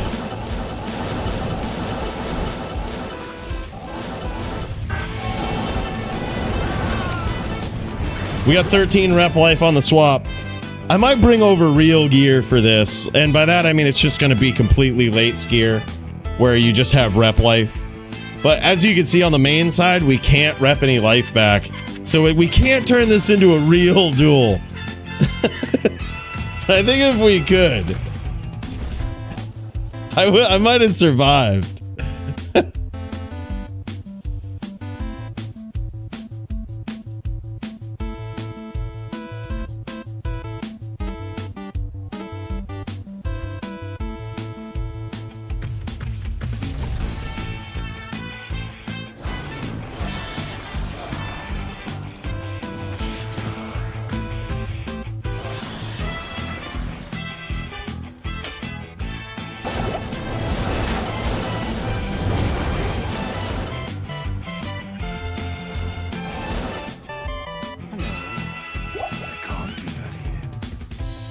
Yeah, we need to do some pooling here.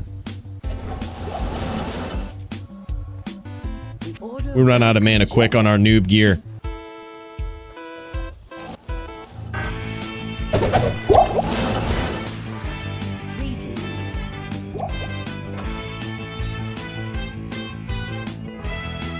All right, 2-2.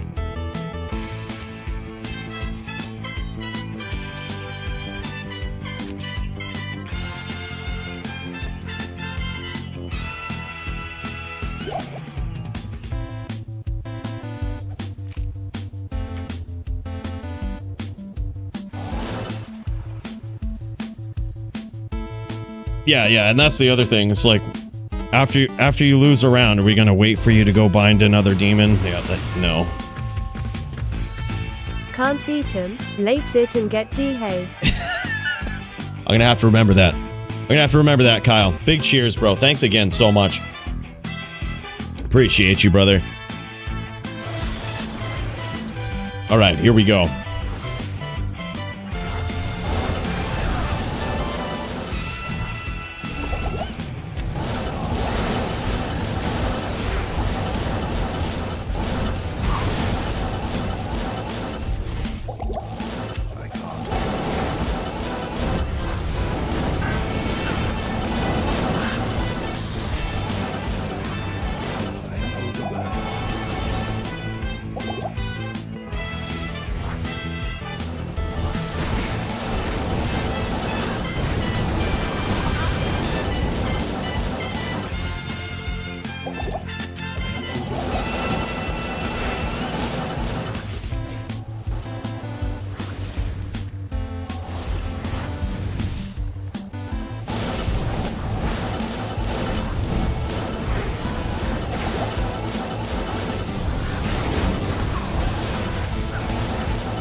Sometimes you just win.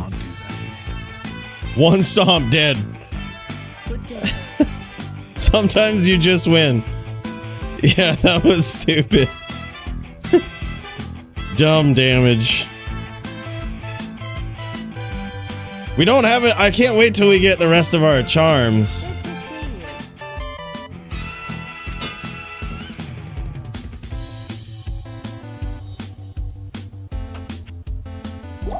What is it? Is it 3-3 or 2-3? Wow, okay, yeah, 2-3. Holy shit, boys. The bad thing is, this isn't even the most broken Warlock build. I think Max is on that tonight. I think Max is on that.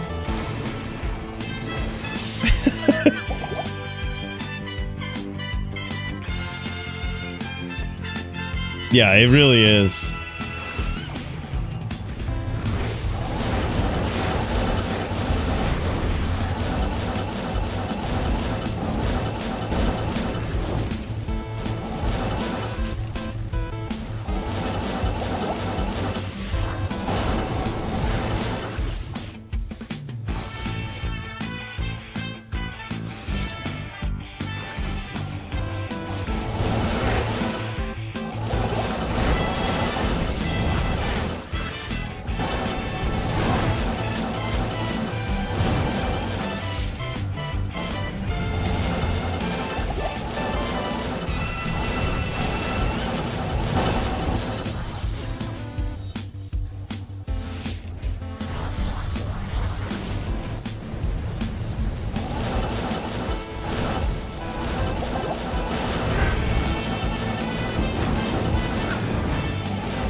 Somehow we've damaged him. I don't exactly know how. but welcome to the Warlock class.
See, I can't chase because I can't rep life. So, like, whatever life I have, that's it for the entirety of the duel. I am overburdened. So I have to, like, play it smart.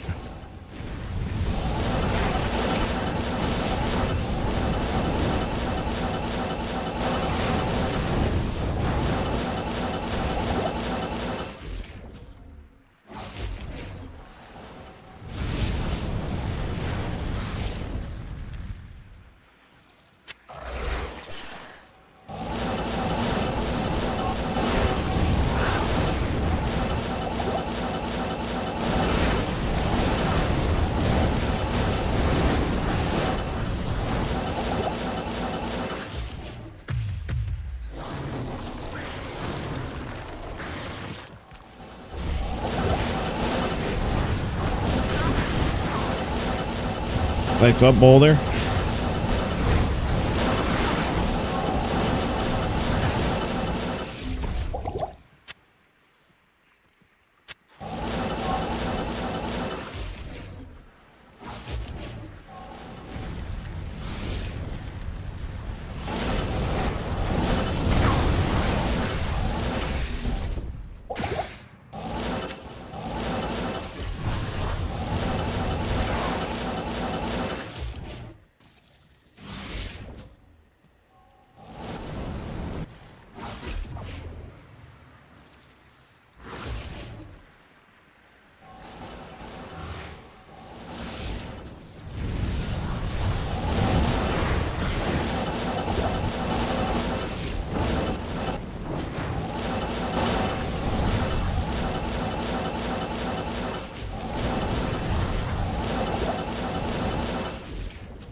I can't carry anymore.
Neither one of us can really get close, which is really shitty.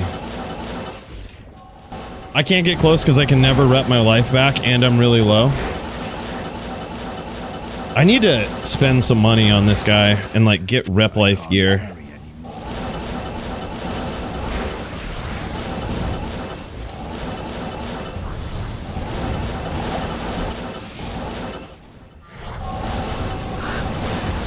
I think we might have cut him there. But he was super low, so, like, that should have got him if he was. I can't carry anymore.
Wow.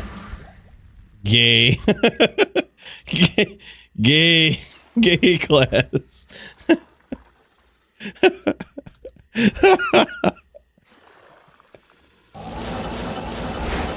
I don't know how we got him there. The thing is, these things right here will put this little curse over his pets and stuff too, so if I hit his pets with my asthma bolt, he'll also take damage. Which is interesting, I like that, but my asthma bolt also still has splash damage. It's a super weird attack. There's just no way I was getting in. You know, you could chain and you could push the pressure, but I'm gonna need more than noob gear to do that. Because if I take any damage, I can't rep my life back with this gear, right? Like, I would need to get better gear so that if I get punished in these chain exchanges and shit, I can rep to full, go back and do it again. You know, but at this point, it's like you have to conserve all of your life because you'll never... But this is the point. Check this stuff out. Check this out, bro. Mind if we see gear? Dude, check this out. You see my gear, right? Like, look at this trash. It's like literal shit rolled void, Trangs, Shaco, a shit amulet, shit new shield with the shit new jewel. Like, literal shit gear. We have this, but that's like about it, right? The rest of this is really terrible. And then, like, look at this. That flickering flame is worth like 50k. And then just the nastiest shit. 45 lifers, all of this stuff. Yeah. This dagger is really bad.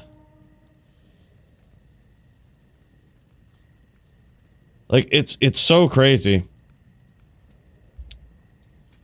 Like, we come in with noob gear, and that's the thing, is like I'm sure he was wearing, yeah, the new boots, like these new boots right here, 30s, he was wearing 30% even. And like, just residual damage just hits him from this magic attack and destroys him, right? He could have taken 7 hammers with these boots.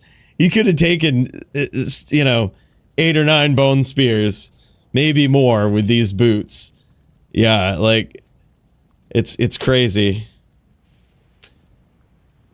Not even perfect boots. Well, it is perfect magic res. It is perfect magic res. So, but yeah, like, I had no business winning that. Yeah, he's got like 80 to 100k form gold gear. I got that charm, but that's about it.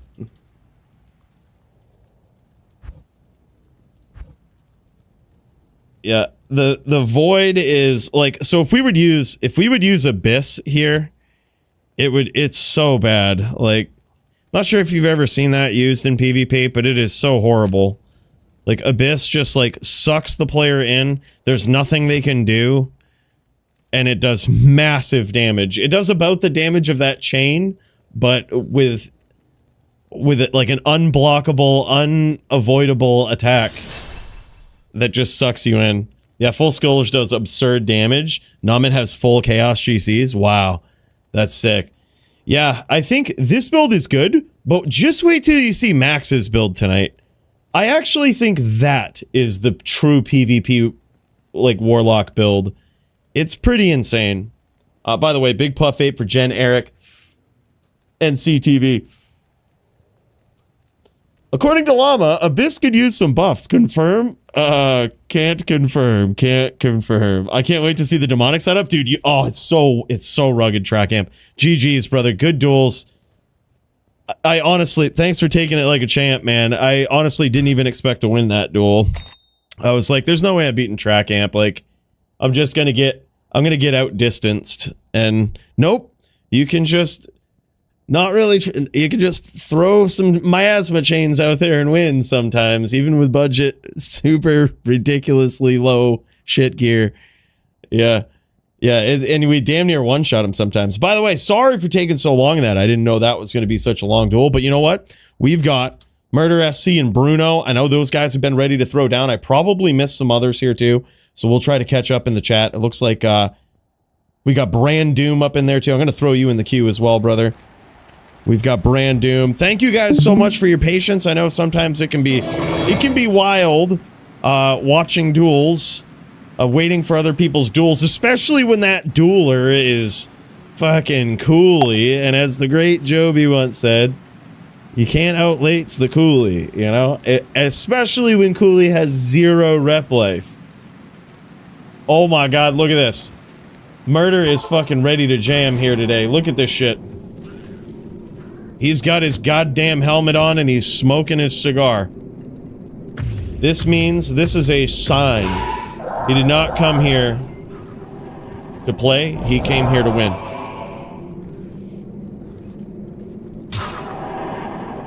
Warlock very imba, this is true. Yep, for sure. Yeah, like that build I thought would be the best PvP build in the absence of Abyss, but I actually don't think it is. After dueling Max, I think he's found the best PvP build. And look at this. Are these guys going up against each other? This is, holy shit. This is Bear Din versus Bear Zon. Holy shit. Both of these guys might look like druids right now, but they are actually appropriating their bearhood with the beast rune word. This is absolutely nuts, man.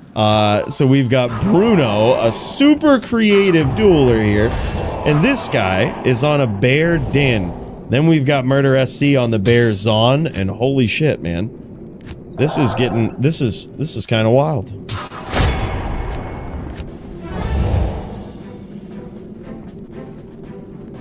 Murder SC's legendary Bear Zon. Now, how these guys are pulling this off is, they use the Beast Rune word, which is not only a good offhand for barbarians, but it also happens to have +3 to Werebear on it, allowing any class, it's an O skill, to morph into bear form.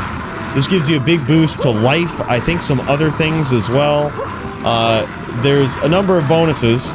You usually don't see it on a Din, though. However, Bruno has brought Papa Bear, the Bear Din player, to the Melee arena. And damn, I'm actually surprised at how close that round was. I thought for sure this would be a shutout, but not necessarily the case. This is insane. Exhibition versus Jaw, Warlock versus Necro. Oh hell yeah, man! All right, we'll throw it in there, bro. So Fooer v Jaw, Fooer v Jaw, Warlock, Lock v Necro. I'm actually looking forward to seeing that, man. I'm looking forward to mentally collecting some data on this. Yeah, something to give you a bear skill, right? Would be nice. I can't carry. Can I do a showcase match with GoGators? Yeah, absolutely, dude. NVD tournament finals to do? Yeah, let's fucking jam it, man. Foozer with some NVD. Foozer v. the Gators NVD. Let's fucking go, man. Yeah, let's do it. Oh, big hits, though, for Murder SC in this round. That one was quite the runaway. That was insane. Now, you see, these guys have some interesting strategies. I'm going to pop over to Bruno and see exactly what he's brought to the table as a bear din. This is admittedly the first time we've ever seen a bear din in the DFC. I advised him against it. I told him, don't do it. The din has incredible melee skills that he does not need bear form for. But Bruno, this guy says, no, you hold my beer. We're going in, and we're making this bear din. And it looks like his active aura here is Blessed Aim. That is actually likely going to lead to a very significant AR boost, because he also has the Granted aura from Beast. Due to a very small technicality in the rules, the Din can't swap off from Beast after a pre-buff with it, right? Like, he can turn into a bear, but can't swap off of it. He can't pre-buff with it. The Zon and the Barb are the only exceptions to that rule. So now he's really bringing the Din to territory to which it's never been, and some would say doesn't belong. But Bruno says, oh no. He's gonna do it. Ever seen a bear lock? Yeah, right? I would honestly say probably a bear lock would be the fairest melee version of it. The lock has a lot of, there was a lot of talk about melee locks, and we talked about this at the top of the show. I said, LOL. All of their skills throw out traditional, like, AR. They always hit. Some of them can be blocked, some of them can't. And I feel like they wanted a melee character, but at the same time, they didn't want one. So Warlock, unless it does something crazy like this in bear form, may never compete in melee. It would have to use normal attack at this point. All the other stuff is just not melee. It's some weird caster or shit. Yes, indeed. Bruno, very creative. He actually got super close in that round. And he literally has 44 skill points that he hadn't used at that point. I honestly don't think he needs all the attack rating. I think he could probably get away with putting on cons or something else. Just because I really don't think he needs all the attack rating to hit his on.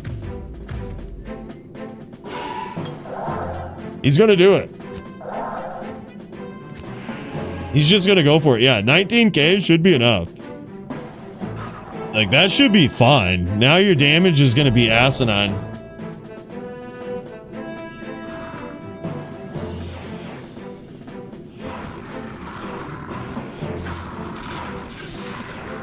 Oh my god, look at that. Oh, he's just going in and zealing. He's just going in and zealing. He didn't even bear form it. He's literally foregoing the bear form and just using the weapon to zeal at that point. That was actually wild. He did comparably as good. That was like, he almost got there. He's going in zeal form. I mean, if you're gonna zeal, you might as well just... Well, I guess he has the fanaticism aura now. He's spec'd as a bear din. So he can't exactly swap off of the weapon. No, you were hitting fine there, Bruno. You were hitting fine. Just low rolls on the damage, I think. You were connecting fine. You literally almost had it. Oh, but you might be saying on bear? Oh, bear form? Oh, okay. I see. Always has something short. Weird. Okay, yeah, that is true. There is a reason why not many other brave souls have dared venture into the world of the bear den, because it certainly is always lacking something. Unlike the Zon, where surprisingly it's almost like that class was meant to be a bear. She can correct a lot of things in bear form, and also rely on the inherent dodge, avoid, and evade. So that will still proc in bear form. Very, very close duel there. That one was insanely close. Bruno is, I think, foregoing the bear form here. He's saying, you know what, screw that noise. We're going for it. Bear v bear Fookery. Yeah, Bruno has given up on the bear form. He's going in straight CB. It looks like he has Guillaume's face as his helm. Big deadly strike, big crushing blow. That will all come into play. Big puff fate for Mortifera. Firewall allowed in LLD. I think so. Let me check. Hold on. It sounds like there's been a discussion about this. Let's check it out. No rules against firewall. Oh, wait. Restricted skills in LLD. No, team duel. Wait. No, low-level dueling. Yeah, 1 hard point into firewall. That is the restriction. 1 hard point into firewall. Not banned, but restricted.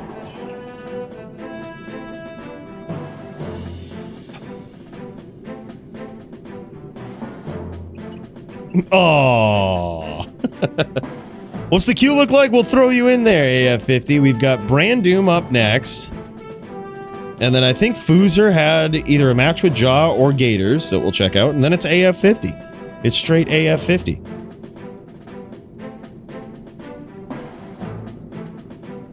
And another one for you, Mortifera.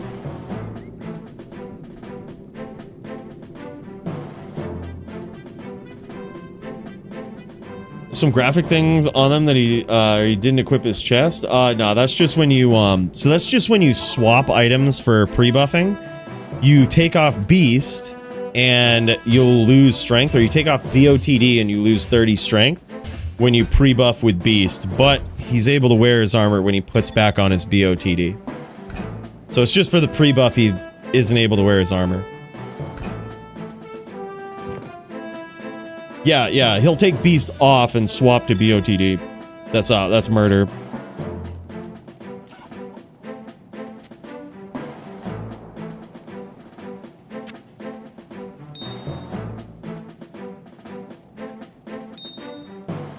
I know it looks like that. I think we talk about it every week with Murder SC's build. Trust me, it was on. Trust me, it was on. It looks like it, I know. It's weird, but trust me, it was on. It is so weird, yeah. I know it looks like, oh man, he's missing something, but no, it's like such a tight point allocation. I don't know why, but it just looks like it's not. It is. Yeah, otherwise he wouldn't really do the damage that he does. Yeah, look at this, man. Black Hades for Bruno. I actually really like this setup. It's otherwise, I think, a pretty savage setup. He's got some IAS jewels, IAS ED jewels, I think, in there, along with Zod Rune and the Black Hades. He's got Steel Rend High Lords. And I missed these charms, but oh yeah, they're AR lifer charms. Those are actually pretty solid. And nice 30 defense, 20 life charms here. That's insane.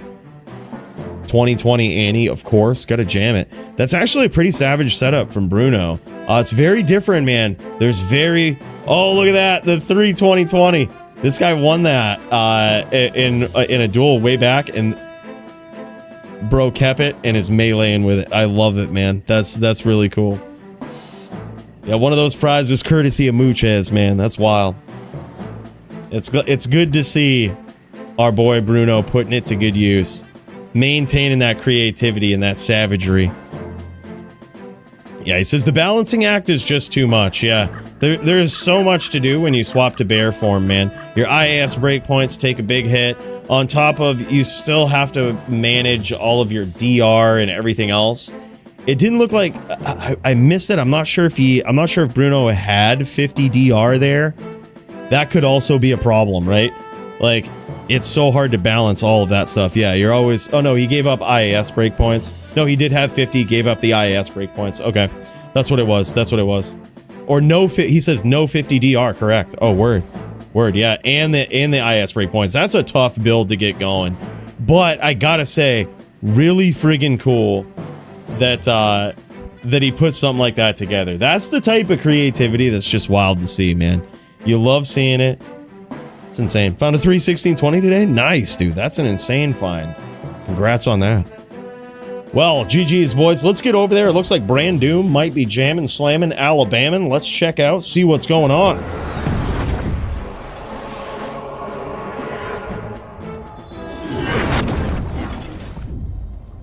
What is going on here now? Brand Doom on his bear over here. If he's, we'll give him a bit. He might be, oh yeah, he's firing it up. He's getting ready to go. What is this? Warcry 45 life matching skillers. It looks as though he's in bear form here. What is this? What? He's just flashing this. Is that grandpapa? Is that the grandpapa? What the actual fuck is this? Brand Doom busting out the most savage. Holy shit. Brand Doom's sword guard. He's got sword guard. Bro, what the actual feck? What am I looking at here? This is a melee build. Frost Nova when struck. That's legit. Oh my god, man. That is not the grandpapa. Grandpapa needs buffs, man. People using sword guard over it.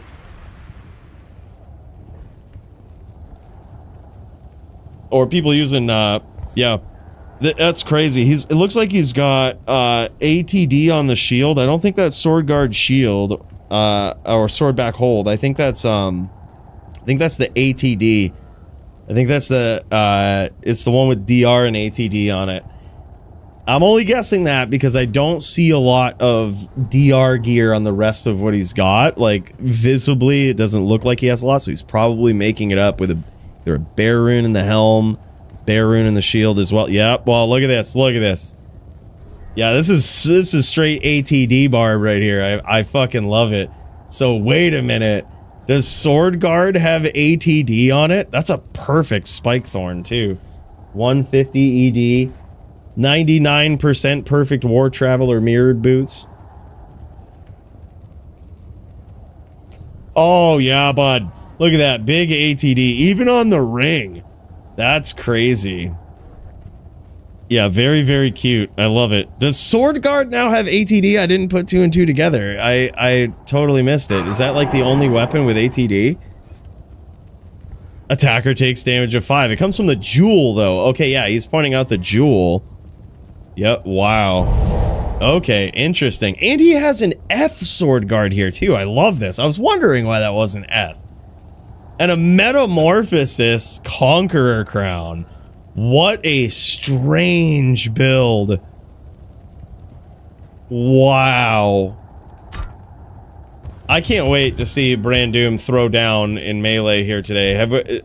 Is this fight about to go on? Is this about... Are we about to jam? Yeah, he's trying not to get hit. Exactly.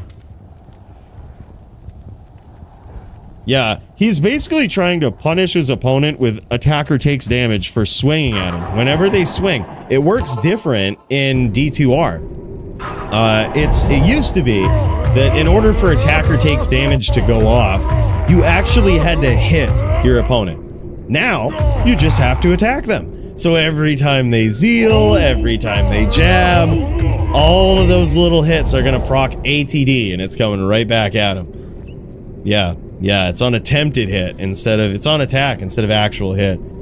Yeah, Murder versus Foos LLD ready? Let's fucking jam, man. All right, these guys, looks like Brandoom is getting ready. He's pointing this out. Look at that defense. 48k defense. I love that he's showing this off. We get kind of a breakdown of this. ATD 368. That's so fucking wild. All right.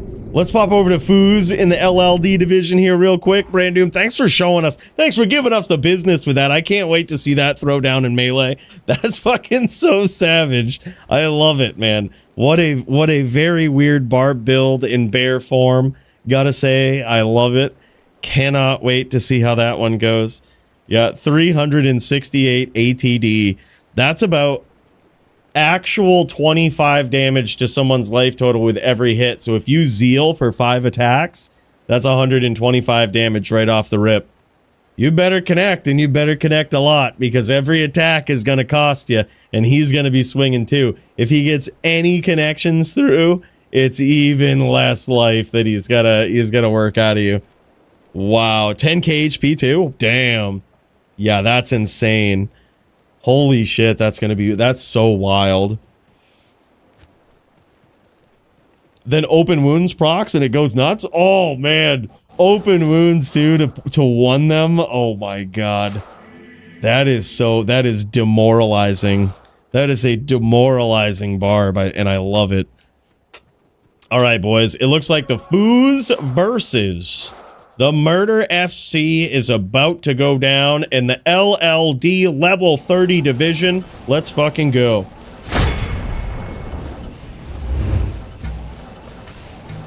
And here we go. Foozerman making his LLD level 30 debut versus an absolute legend in the level 30 dueling scene. Murder SC, previous dominant LLD champion, an absolute savage himself.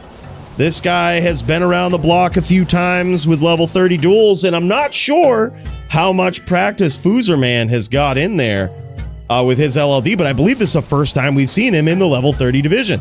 This is fucking wild. He's actually landed quite a number of hits so far. A little small chip damage versus Murder SC. Murder SC is trying to close that distance, trying to telly-stomp Foozerman and land a whirlwind. Foozerman knows that. He's staying very evasive, hitting with these fireballs, trying to keep that distance, trying to keep Murder SC guessing.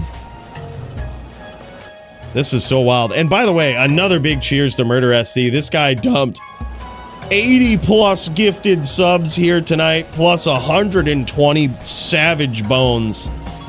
That is huge, man. We are going to put that towards more gold in the Hall of Fame. Responsible choices only. Big cheers to this guy. What an incredible dude. Not only a savage dueler, but very, very generous. Really appreciate that, man. We also had Caveman Ken, my boy, coming in 70 gifted subs. We had Botosaurus coming in with some very hefty 2026 donations, multiples, and 100 bones. So crazy.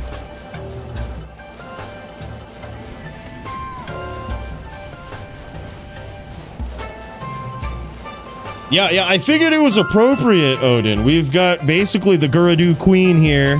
The Gerudo Queen. The Sorceress. Trying to make some work here. Make light work out of Murder SC. And it looks as though perhaps Foozerman might have come in with a different idea here. He might have come in with a firewall build. And this is something that you don't typically see in LLD, right? You don't always see this. I'm sure this is a surprise and slightly confusing for Murder SC.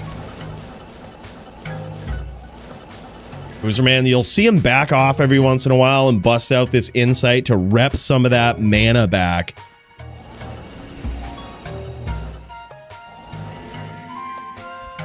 He says it's banned. Yeah, it's capped 1 hard point is what it is. Yeah, that's DFC rules is 1 hard point into firewall. We just had to check.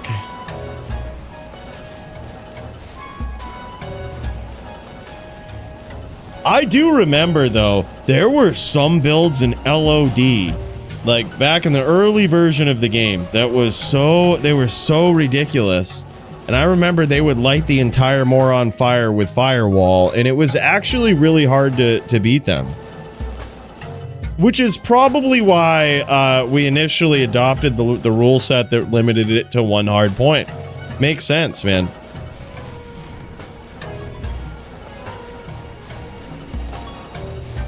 Foozer, man, given a couple of opportunities to murder SC there. Some risky name locks.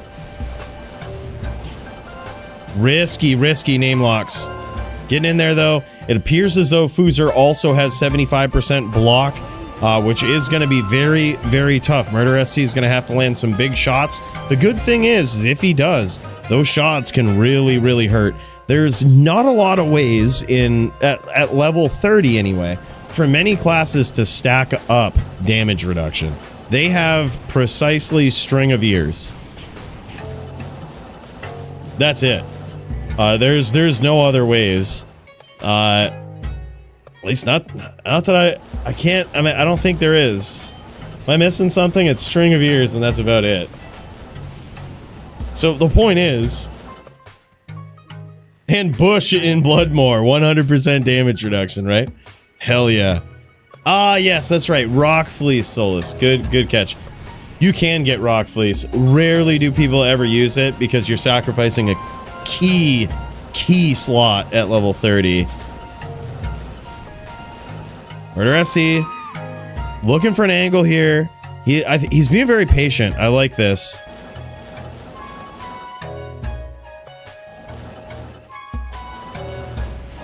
He can also leap in, I think, as well. Oh, look at that. 1 hit, and just like that, that's all it takes, man. Just 1 hit. And Foozer now has lost 60% of his life. That was incredible patience shown from Murder SC there.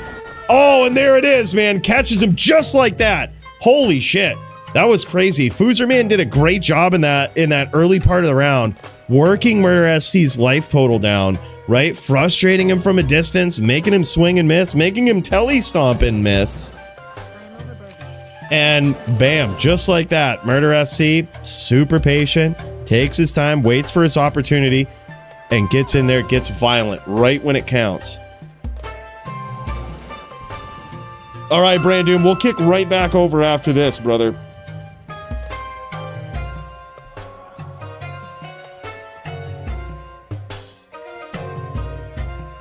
We'll kick over right after this.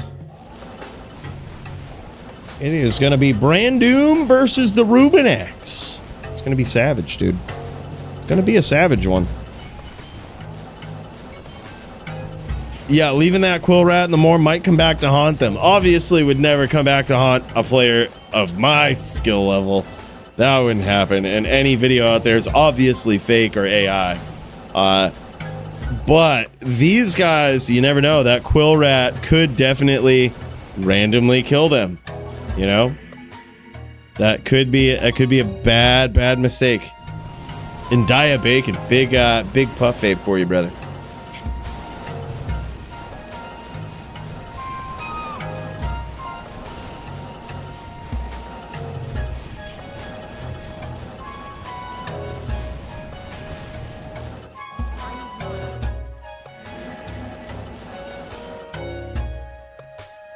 Yeah, it's true. Bowie came in on an FB Sork too. He did. Who else came in? There was somebody else that came in on an FB Sork. I think it's most comfortable for people who are used to HLD, right? You have the teleports. You have the. It's just your movement is a bit more familiar, I think, as opposed to swapping to a teleport staff, having to have precise timing on stomps. That is a whole thing you have to practice in LLD. That right there, what Murder SC just did, is years of practice in timing. It's so hard to pull that off consistently, of like taking your teleport staff, teleporting, swapping, and delivering the violence. It's pretty tough, man. And Muchas, Max is an expert in most things. I would say he is the expert in most things, right? He is Leave that man alone. He has earned it, all right? He's the grandfather of the kick sin. He is actually a Savage Sin player. It's hard to be an expert in all things D2R, but Max is one of those opinions. When he says something, I trust it. It's almost like CMD coming into a Twitch chat. When he says something, I know that there's in my experience over the many years, there's a 99.99% chance it is true if CMD says it. With anything regarding sin stuff, or usually anything Max knows, there might be 100% chance it's true. I don't think I've ever seen Max be wrong about something he was sure about. Swapping is cooked now as well? No way. How so? How so, man?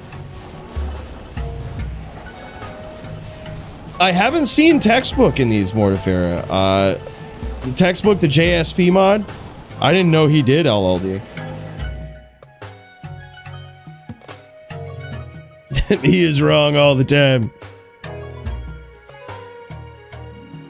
Yeah, screw him. Screw him. Yeah, I remember, you know when he was wrong? When he made the elephant sin. Yeah, that was wrong. And he ought to be forever shunned from the community for it. Yeah, that is true. That's true. To be fair, Max, that was wrong on a whole different level.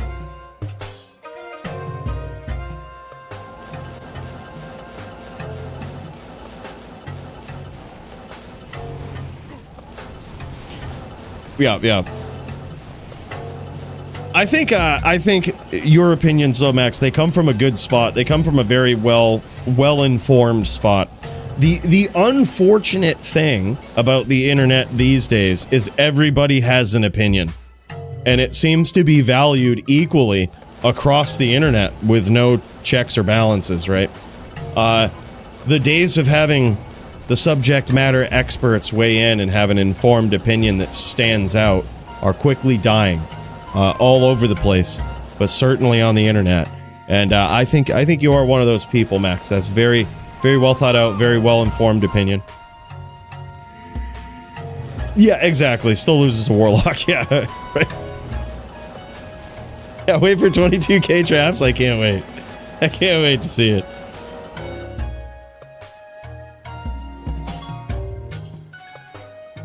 Yeah, it's gonna be wild.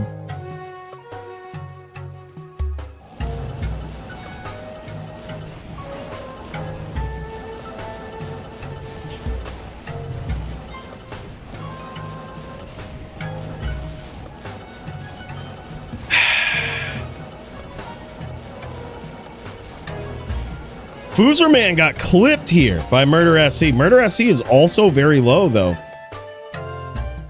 He's taken some damage. That firewall, that long distance fireball here from the Foos has really paid off. He's really working him down, but you can see the significant imbalance in what these guys have to do, right? Murder SC just has to close the distance, get a couple of big whirls, right? A couple of big whirls to connect.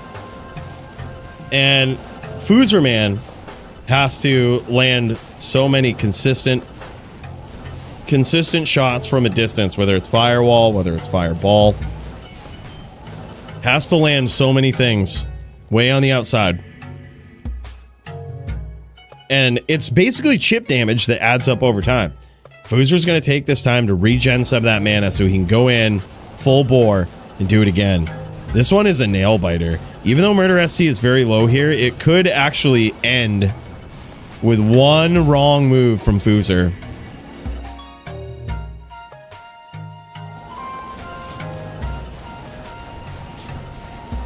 Just like that. That was almost it. That was almost it. Oh my god, and just like that, he does it! Oh my god! From the brink of defeat! From the brink of defeat! Murder SC gets there. Holy shit, yeah. Foozer says he hates this matchup. Certainly not his typical speed.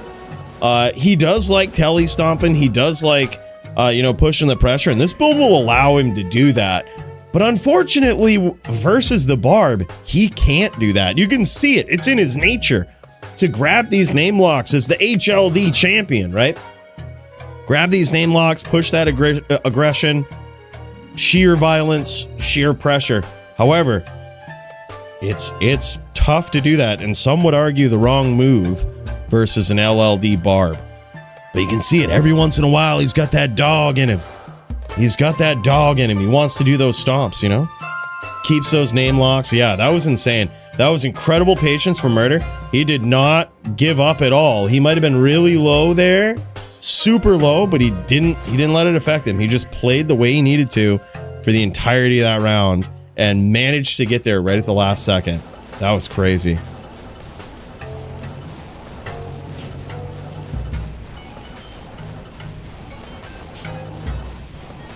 Yeah, exactly.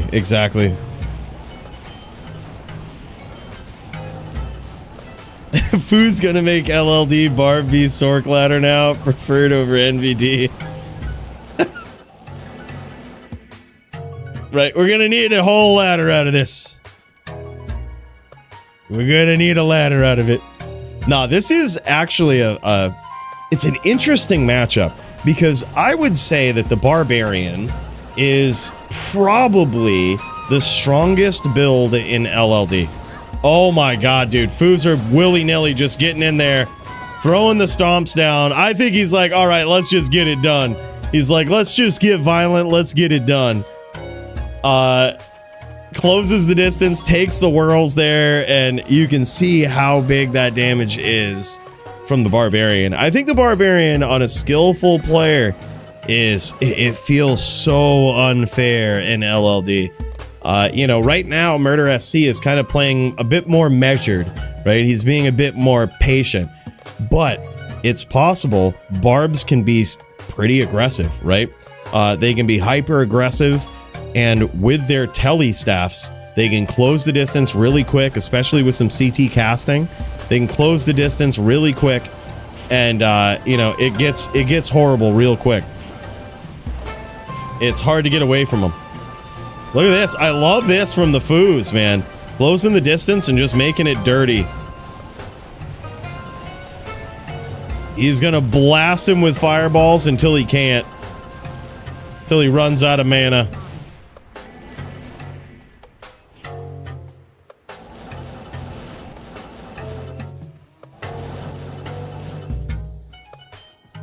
Now he's repping that mana back. Murder SC sees that as his opportunity to try to get in there.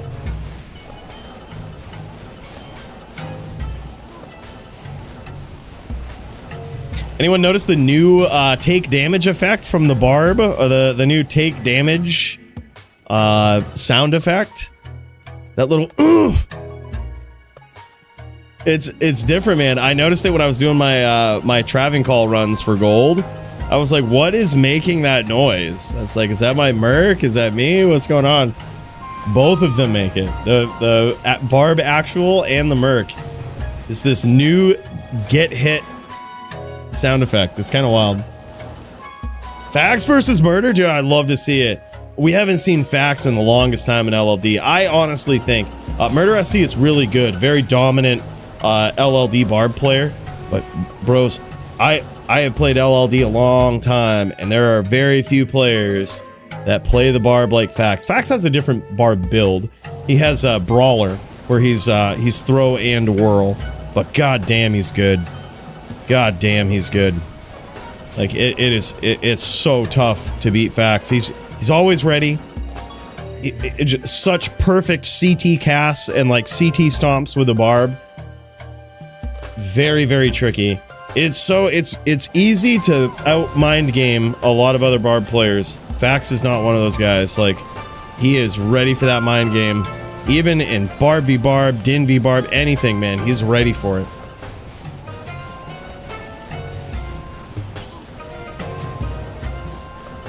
Yeah, we saw some Warlocks tonight, and we're gonna see more here soon. Foozer has a fight versus Jaw, an exhibition match, because his opponent for the title tonight was unable to duel, so he's got himself an exhibition match. Warlock versus Necro, I believe. So we're gonna get to see it. Oh, he goes, I hate this spirit regen. LOL. Whoa. See, look at this. LLD. The only format where you may have conversations mid-more. Whoa now. What are you doing tickling me with that fire damage? He says, hit me, I'll kill you. All right. Go. Foozer Man says, I don't want to take none of those free hits, you know. Look at this. He's actually, all right, there it is. I think Foozer got purposely close there so that he could take a hit. I think he wanted to make it fair there. I think he wanted all the questions off the table there. He wanted that to be fair. Checking on the queue for DD and I. All right, GG. We're gonna cut into you guys right after Brandoom's melee match, which is right after this. So we've got this, Brandoom, and then AF50. AF50 versus the DD.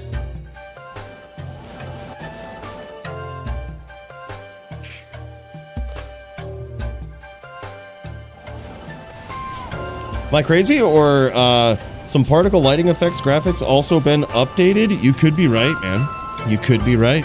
It wouldn't surprise me. There's been some secret changes, like the new. Oh, and there it is, by the way. Foozer gets there in that round. He's trying to climb his way out of this. He says, "You guys play with this mana regen, feck." Yeah, crazy. Yeah, and that's with a 17 med insight. That's wild. Yeah, they've done some crazy things behind the scenes, man. They've updated, they added the new, like, if you've played through the game, and as soon as you step into the Lost City, you know how it blacks out the game, right? Like, it turns it all to nighttime. Your character now will say something when that happens. That hidden line was no longer there, or it wasn't there before. I think it was supposed to be, but it was just erroneously taken out of the game, and it's been added back in. Yeah, so next time you play through and you go into the Lost City for the first time and the sun goes down, right? You hear the doo, and the sun goes down. Your character says something after that. Like the sorceress will say something like, "What kind of dark magic could cause an eclipse?" Or like something, lines that you've never heard before. Like you're gonna hear him in that next playthrough. Pay attention to him, man. Yeah, no mana pots allowed in LLD and level 30 dueling. Yeah, for sure, Bruno. D2R team on point. They've done some good things. They've done some questionable things, but the good thing is that they're interested in making positive changes for D2R. And it seems as though, I hope it's not just lip service, but it seems as though they're interested in, quote-unquote, not ruining the Mona Lisa, right? Which I think that's important. I honestly hope we don't see this turned into PD2 or Path of Exile, right? Like, those games are not D2. I love the PD2 crowd, but it's not, that game is not D2 anymore. It's not, no. That's a different game. That's Path of Exile with worse graphics. I don't mean to sum it up that way. It is very good, and it is Diablo 2-esque, but it is totally souped up, totally different game. I feel Bart pain here. Yeah, man, it is crazy. You're working off of a tele staff, and you're trying to close the distance on a sorceress. And not just any sorceress. You're going up against Foozer Man. Foozer Man himself, the HLD champ. This guy, he is used to teleporting around. This is his preferred way of movement in the Bloodmoor. And these angles that he's picking, these shots, I gotta say, in these later rounds here, Foozer Man's aim, Foozer Man's patience, his aggression, his timing versus Murder SC has gotten a lot better. He has seemingly figured it out, but the question is, can he keep it up? We have seen Murder SC get very, very low before and actually clutch out a win.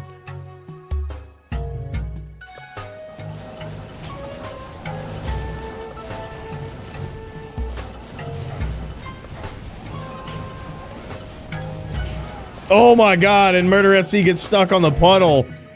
And down he goes. Wow.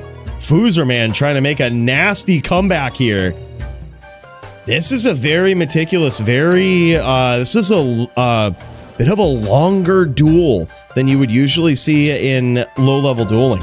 But I am not surprised. It kind of has to be. You have the sorcerer slowly working her opponent down, right? Slowly working down with that fire damage, with those firewalls, those fireballs from a distance, which don't do the big KO damage that they do in HLD. But then you also have Murder SC looking to close the distance and end the fight quickly, but doesn't have the same access to teleport as the sorceress does. So it gets pretty wild, man. It's going to be a back and forth game of patience. Could have sworn that line was there at some point. Maybe classic, not sure. Or maybe Mandela effect. I think it's the Mandela effect. Because it was, I heard about some hidden line or line that they'd brought back, and I didn't really notice it until I played through on a sorceress, and I was like, I know every line this character says, and that has never been one she said. It's like, what kind of dark magic could cause an eclipse? It happens as soon as you enter Lost City. There was never a line there before. Maybe you're right, though. I actually don't remember it from Classic. It's been so long. Perhaps in a very early version of the game it was there. Certainly wasn't there in D2R. Early versions of it. I can attest to that. But perhaps you're right in earlier versions. I can't imagine they made it up new. The line was already there. It just wasn't playing properly. It wasn't. It was already programmed in. It just wasn't doing it. It wasn't going up. So I think they fixed it. It isn't like they had to rehire the voice actor to do anything. It was like, it's already there. So we might have heard it in some way. But Sogi and I in the queue? Got you, brother.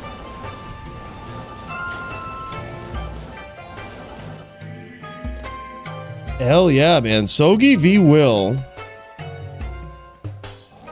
Alright, this is what the queue's looking like. After this, we've got Brand Doom versus Ruben X in Melee.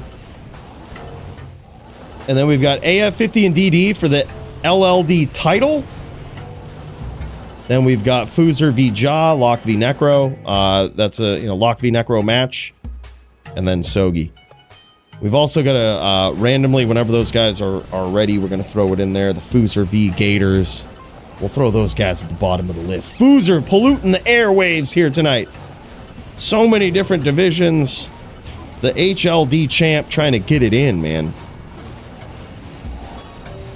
Lost my LOD disc a couple of years ago. It's somewhere. I'll get it back. Yeah. Yeah. Would be good to know if that was ever in there in some patch.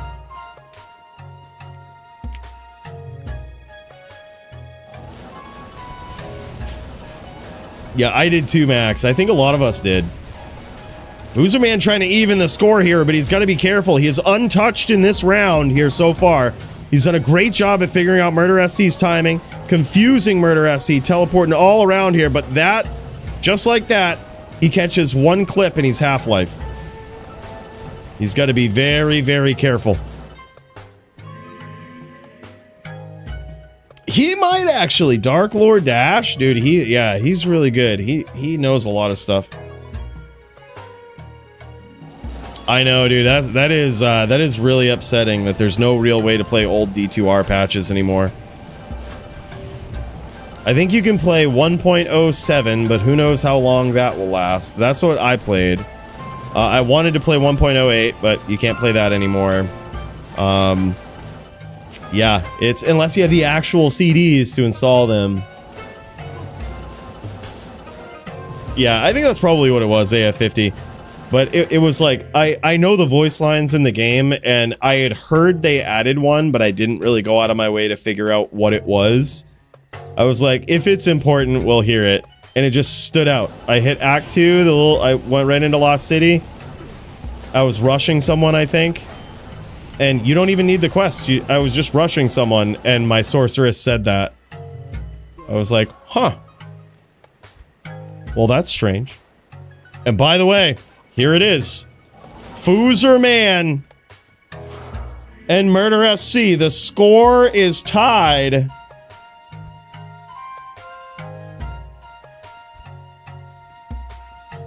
This is getting wild, boys. It comes down to this, the last round. With his back against the ropes, Foozer Man has gone from 0-3 to 3-3. And he is looking to bring it back with everything on the line. Murder SC trying to get up in there. Trying to make a comeback of his own. This guy took the helmet off, and you know at that point, he is already defeated. If he ain't got his helmet on. The window is open. Very possible. Very possible for Foozer Man to pull this off.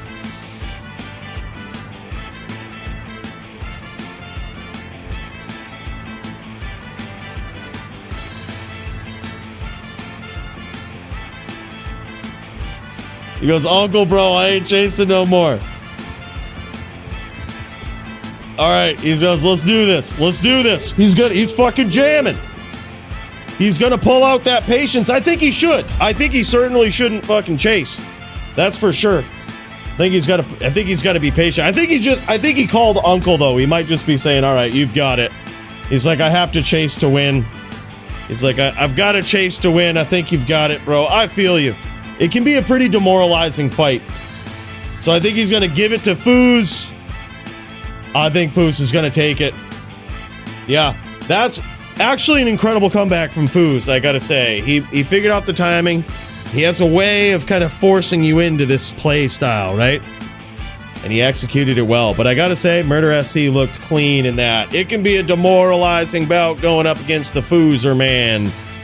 This guy. Holy shit. But it looks like he's going to give it to the Foos. He demoralizingly checks out and calls Uncle with the barb. You can't blame him. Hey, look, play to have fun, right? Play to have fun. If you're not having fun, it's okay. Losses don't mean anything. They're not a big deal, right? What matters most is having fun. Just like that, man. Nothing wrong with it.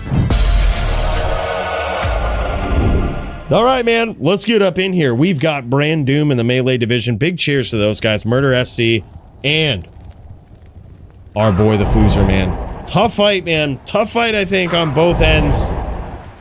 Foozer Man came online after getting his head caved in 3 times. He came online. He like Beetlejuice or something, you know? Foos? Yeah, I know. That guy's horrible. Sucks really bad. Didn't want to say anything. But he did all right. You know, he did all right. Big cheers, Murder SC. Nothing wrong with that, bro. That's a tough match. You did way better than I would have done or anybody, most other people would have done on a barb. Very, very tough match, man. But nicely done. I think he's right, though. He can't chase there. He just has to be patient. Like, he has to be patient. He has to... And he just doesn't want to do that, right? But he has to drain the duel out as long as he can, right? Wait for his windows of opportunity. Wait for Foozer Man to make a mistake. And as you can see, he can do it. He showed that he can do it. It just turns into a very long duel, and he's just like, nah, screw that, man. We ain't jamming it. It's like, we're coming in to have fun. Holy shit, what is this? What is this, man? Okay, so this is the ATD Bear Barb here, going up against Ruben X's Zealot. And Ruben's coming in. He's delivering some pretty serious damage, but you can see his life total just continually going down. Holy shit, that was practically all from ATD. All of his life total dilapidating there was, I'm going to say, at least 90% from ATD. That was crazy. But he was able to land more significant hits there and outweigh that consistent damage over time, which, phew, that was a close one. Yeah, that's a lot of ATD. That's a mountain of ATD to get through right there. But here we go. Then you can see it again. Like, look at that life total. Look at how much Ruben's life total just continually goes down. That's from him zealing. There has been no connections. Literally no hits so far from Brandoon. It is all ATD. So Ruben is trying to race the clock. He's trying to race the clock before he basically ganks himself. He's trying to deal 10k damage before the ATD just gets him. No connection there. That was all attacker takes damage. Yeah, but that's the thing. He doesn't really need to be super fast, right? All he needs to do is just connect every once in a while. And here we go, man. Big hits for Ruben right off the bat. But can he keep it going? He's going to need to deliver some serious violence. He's going to need to deliver some serious violence to that 10k life total. Because this adds up quickly. Look at that ATD, man. Oh my god. 1-2. 1-2 in favor of the Brandoom. Oh my god. I know, I was kind of rooting for him too, man. It's like a puzzle getting through the ATD. You know you're on a clock, right? Like, that's it. You're on a clock. I almost wonder if it's better to go, like, normal attack. It's probably not, right? But you are guaranteed to miss some hits with Zeal. You're not guaranteed to miss with normal attack. So I've always wondered if, like, a next level strat would just be normal attack with the Din. I mean, especially with the bear swinging this slow, right? He did hit once here, and oh, look at that. That was crazy. He did hit him once.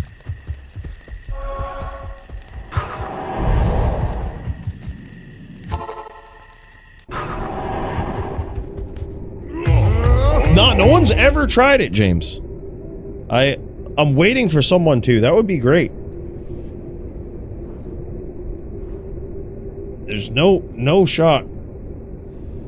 No, we've seen some fights tonight. It's funny though, because whenever there's a non-Warlock duel, I feel like someone asks that. We all want to see the Warlocks. Where are they at? Bring those goddamn Warlocks in here. No way this Barb is winning? Dude, he's 3-1 right now. Here's the thing. There is a way to completely negate all of this ATD. It's just a serious gear check. And it's literally this. If you have an item of everlasting, right? So like a helm of everlasting. I have on my melee din, I have a 2 din, 2 open socket helm of everlasting. It has a flat 25 DR on it. That flat 25 DR will probably negate 99% of this ATD damage. And if you jam a soul rune in it, it's all of it. There's no ATD damage. And there it is, man. Ruben coming ahead again. Holy shit, whatever change he made there, that was big. That was big. He's gonna need to keep that up.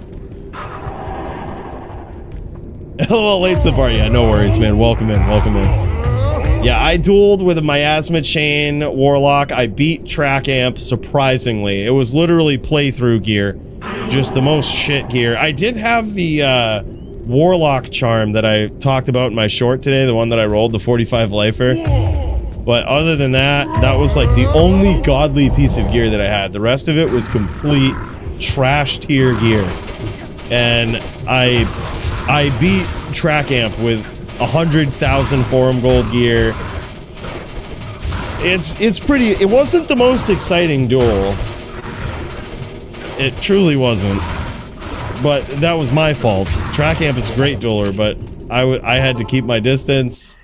I didn't have any real dueling gear where I could rep life. Yeah, track amp did great. I sucked. And still won somehow. John Foos in the queue, we got you in there, bro. John Foos right after AF50 and DD. Got you in there. So we got this duel, AF50 and DD. Those guys are up next for the LLD title. Then Foos v Ja for the HLD title exhibition match, air quotes. Yeah, this is actually insane. This one could go either way, man. It could go either way. Oh my god, barely, just barely whatever swap Ruben made, it has indeed made for a lot closer rounds. He won the first round after the swap, and every round that he's lost after that, it has been down to literally a sliver of life for Brandoom. An absolute sliver. Literally just one tick away, one clip away. Just barely, right? That's what it is. That's what it is. Yeah, this is a melee duel. This is the click and hold style right here. And very different than HLD, LLD. Ruben's gonna need to land another big hit here. He's gonna need to do some damage to this life total, because the damage on his is stacking up. How's it gonna go? Holy shit. Holy shit. This is unbearable. Holy shit. 6-2 in favor of the ATD Bear Bar Brandoom.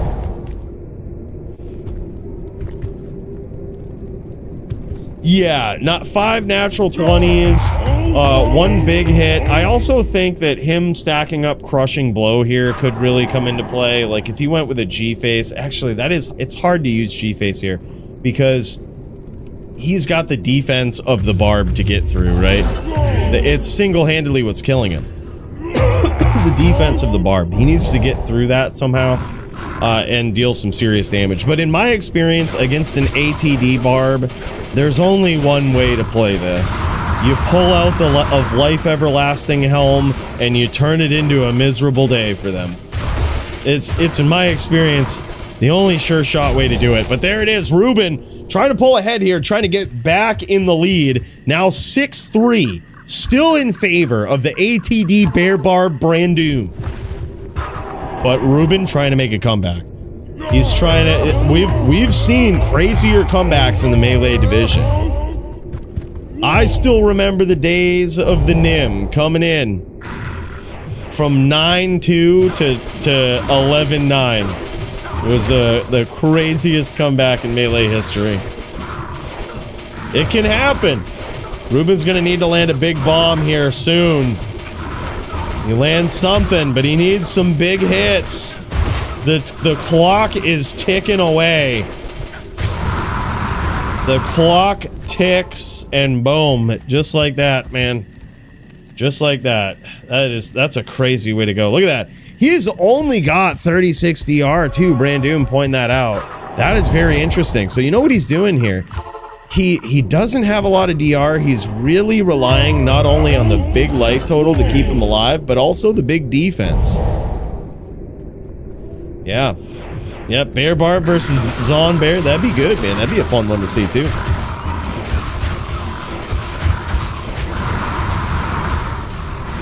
I think he actually connected on that one, which makes a huge difference. When Brandoom actually starts connecting, that's bad, because you know you're on a clock with the attacker takes damage. You're on a clock with that. But as soon as he lands a hit, it's not going to feel good. He's going to deal some amount of damage. It's not the fastest IAS breakpoint, but it's like probably a 500 to 1,000 damage that he's going to land on you. And procs the open wounds. It's just so bad. There's so much bad coming at you. But here it is, Ruben scoring some big hits early. This is what he needs. This is what he needs, and just like that, 8-4, still in favor of the Bear Barb Brandoom.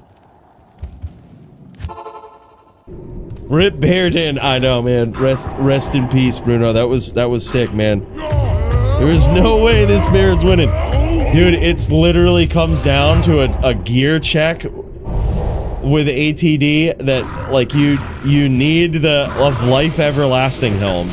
And if you have it, you've got yourself a real miserable duel for your opponent. But if you don't, you're just consistently on a clock, fighting their defense, rolling the dice. Ruben trying to get there, delivering some big hits. He needs another one here.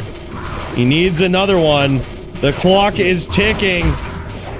And just like that, the ATD gets him. It's now 9-4. 9-4. We're gonna need a big comeback. You know what that means. He's got his back against the ropes. Can Ruben do it? Let's find out.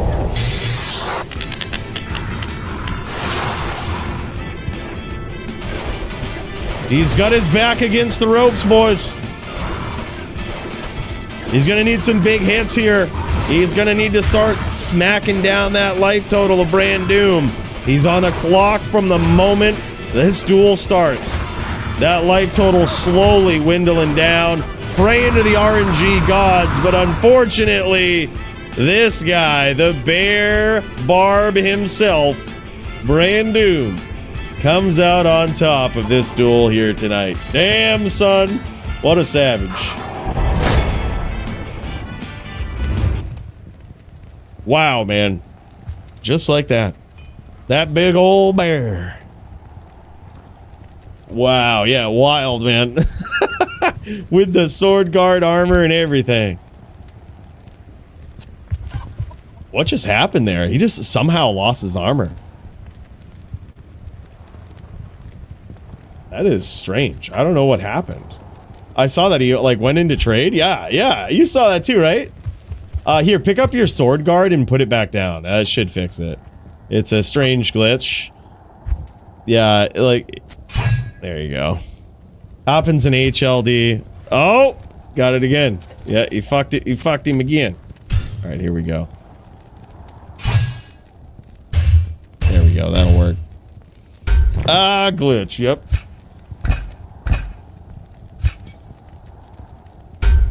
Yep, it was weirding me out. I'm telling you, man, it is so strange. That glitch, you figure they'd fix that with the expansion. The strength bugging glitch where the game doesn't think you can wear your items, but you are, and it's legit, and then it bugs you out, makes it so you can't fucking teleport, makes it so... Yeah, there's a lot of shit. You can't use charges. It's so wild. But this is the ATD bar we were looking at before. We finally get another view of it here. The War Traveler for even more ATD. We've got... I don't know why the IK gloves. I guess for stats, it's like, it's basically the equivalent of a life boost with 40 stats. And on a Bear Barb, that probably helps him get to 10k. That would be my guess. But look at this. This is... He went with the EDC setup, did Ruben. And it was good. This is a pretty savage setup. Even that F Black Hades with the 2 IAS jewels, ED IAS jewels in the Zod, that's a good setup. The thing is, yeah, even 3 2020, there are a couple of three 32020s. Holy shit, probably even more. That's wild, yeah. And he used the Angelics. I actually really like that setup. The setup is so insane, so good. He literally needs... It comes down to a life everlasting helm. That's just... It's unfortunate, but you just need it versus the ATD barbs. Next time Ruben goes gambling, I think he's going to be looking out for one of those. It's basically 25 flat damage reduction and literally anything else. Could be 3 sockets, 2 paladin skills. Hell, you could probably just run that helm with 1 socket and you could probably defend yourself against this. But that's what it comes down to. It comes down to a nice little gear check, and in a format that's all about the gear. Let me tell you, that one, this build right here really puts the fucking right to you. But you know what we've got next, boys? We've got AF50 versus DD. These guys have been waiting patiently. Thank you so much. This is for the LLD title. The title bout of the evening. How is this one gonna go, boys? Let's find out.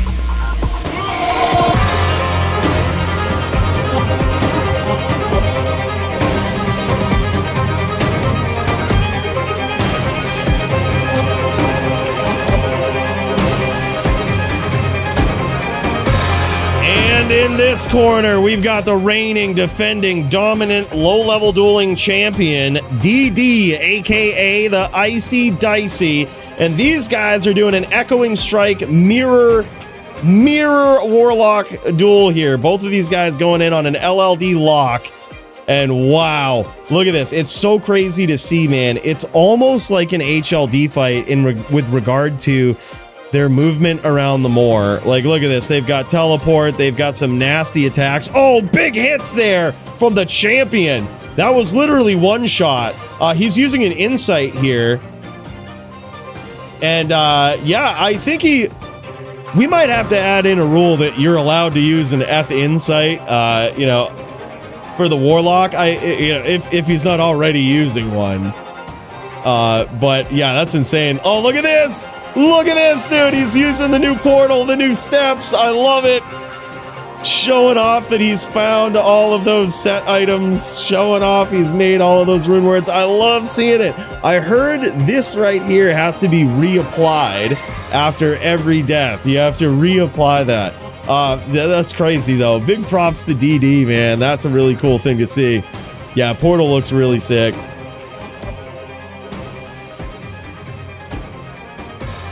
Oh, big hit there. And you notice what DD is doing. He's throwing these echoing blades and he's getting some big connections when he catches AF50, right? But notice what he does after he throws the echoing blades. He'll teleport or he'll blade warp behind AF50. And the reason he does that is because the echoing blades will follow him back. They'll follow him and actually hit AF50 on the other side, as long as he doesn't teleport too far through him, right? Or blade warp too far through him. So those blades will follow him and will actually hit AF50. That was crazy. He got him with a clean hit there, but that first little nick that he got, that was from teleporting past him or blade warping past him.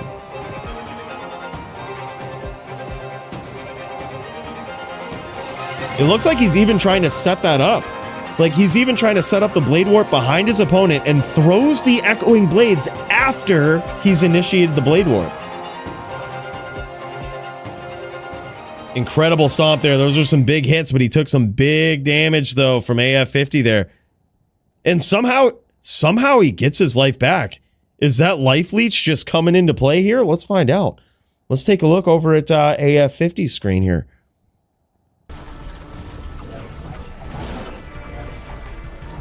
This is insane. Does life leech work at this level? You notice a big life difference here. Oh my god. Holy shit.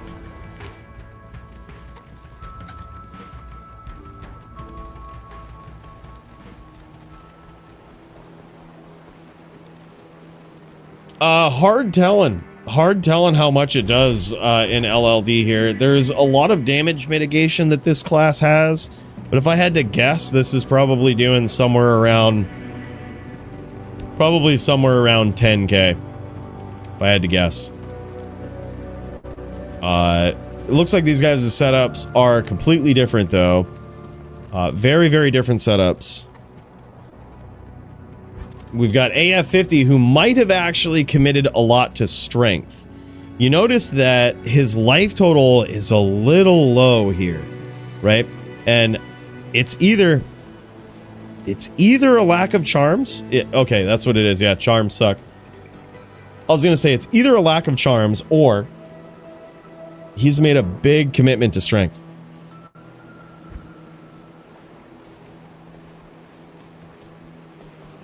Yeah, just end game Blizzsork damage, no big deal. I'm sure max damage charms probably add some damage to this as well.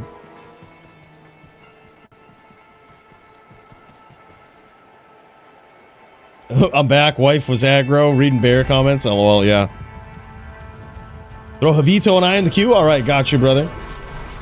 Havito v Gators. Havito v Gators. I'll actually throw that before the Fooer v Gators.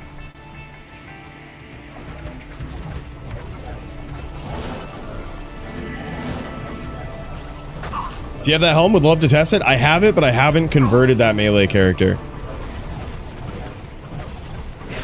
I can probably find a helm and throw it on one, though.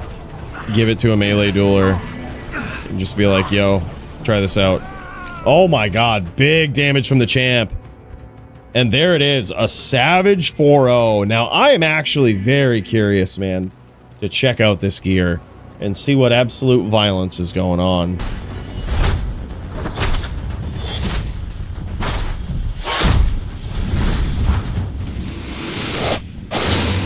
This is wild. Let's see what these guys have brought to the table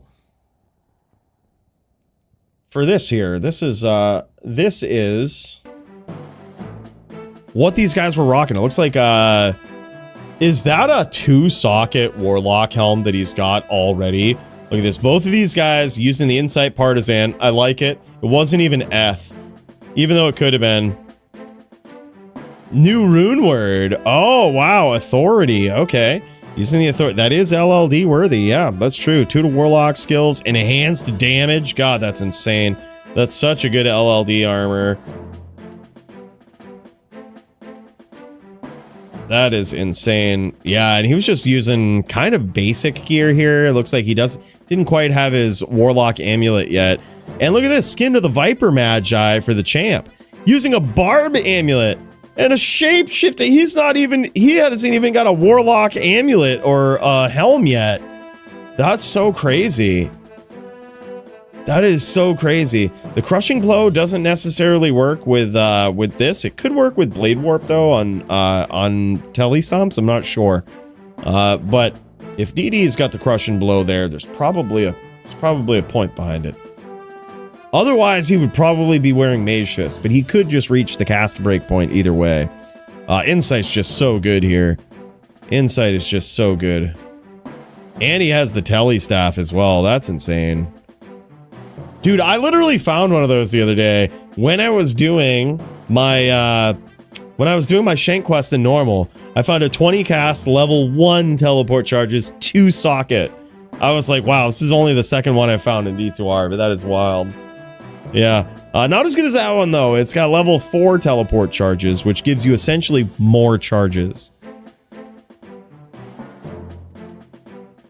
What SCs? I'm actually surprised that these guys are on kind of budget gear here. I wouldn't say budget, but yeah, it looks like he's got a mix of max AR lifers and yeah, mainly max AR lifers. That was where that big damage was coming from, and then some 15-12s on the side. But knowing DD, it looks like this is kind of a throwaway inventory. This is like his leftover stuff, which is interesting. It's interesting to see such savage damage from, you know, just leftover gear. It's so wild. You know, the top tier gear that you usually see the Icy Dicey on is like 320 15s, decked out, matching, and all of this. These charms ain't even matching, so you know it's budget. Yeah.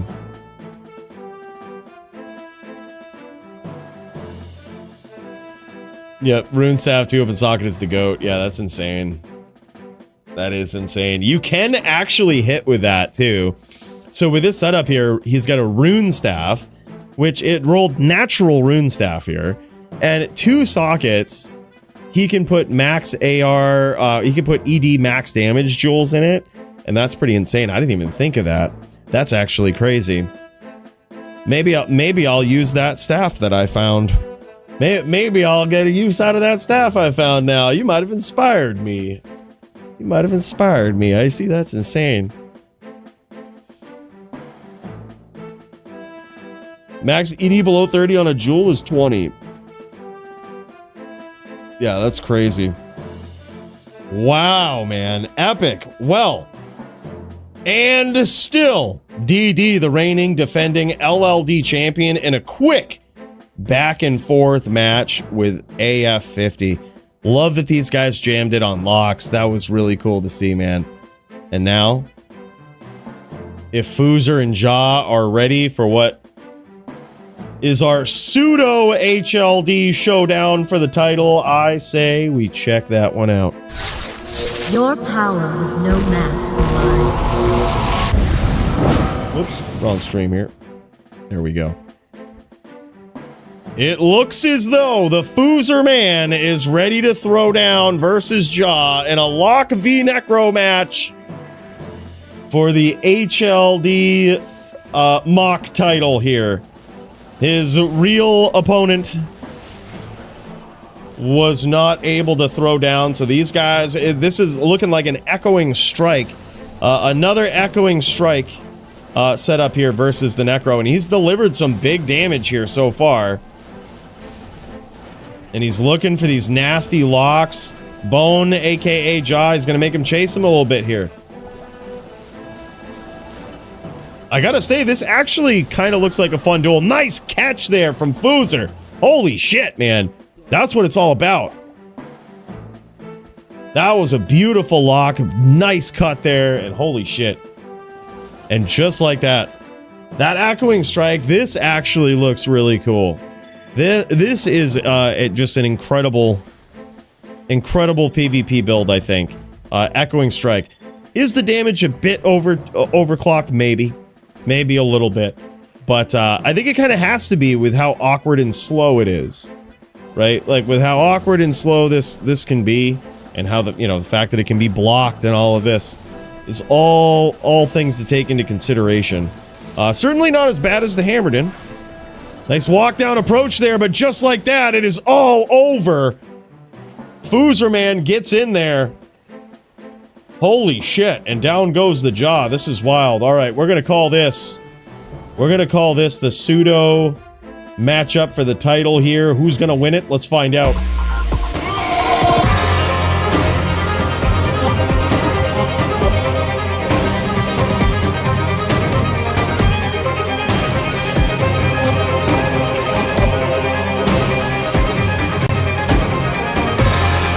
In this corner, we've got the reigning, defending, dominant HLD champion, the Foozer man. This guy, oh my god, big hits early on, and Jaw is in trouble in this third round. So far, it is 2-0 in favor of the lock player, Foozer. He is going up against the Bone Necro, and Jaw was able to land some nice damage there early on, and some nice spirits there. It looks as though Foozer man, he's got his Goat Man, which is an interesting pet here. That pet is sort of betrays him a bit, because every time he goes in for the stomp here, that pet's gonna walk away from him. He still does have his Oak Sage, which is gonna protect him from some of those residual spirits as he goes in. He doesn't want to get hit with those bone spirits. Nice lock there again from Foos. And that's why he has all of these pets. He probably has the Goat Man as a sort of pet there to do the same thing, to work for that, towards that same sort of thing, to suck up some of the bone spirit damage, some of those bone spirit hits. But the Goat Man doesn't stay there on top of you. He sort of wanders towards your opponent, which could be good. Could be good to get some of that crushing blow damage in right through, if he actually swings and hits through the bone armor. But it also takes that Goat Man off your body, which those bone spirits will lock right onto you after that. So opens the floodgates. Big hits early on, and a beautiful Warlock chain here. Might be the first Warlock chain that we have seen in the DFC from the reigning champ, the Foos. And just like that, man, gets there with some vicious damage. And Bone, aka Jaws, in some big trouble. Big puff vape till you die of bacon.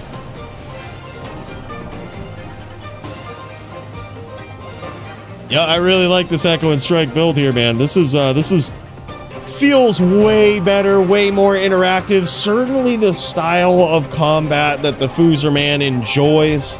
Unlike the Miasma Chains, Miasma Bolt, all of that. But that was a very fast, very clean 4-0 there from the Foos. And Jaw feels the wrath of the reigning defending. He says, gotta lates the piss out of this, I think. I believe so as well.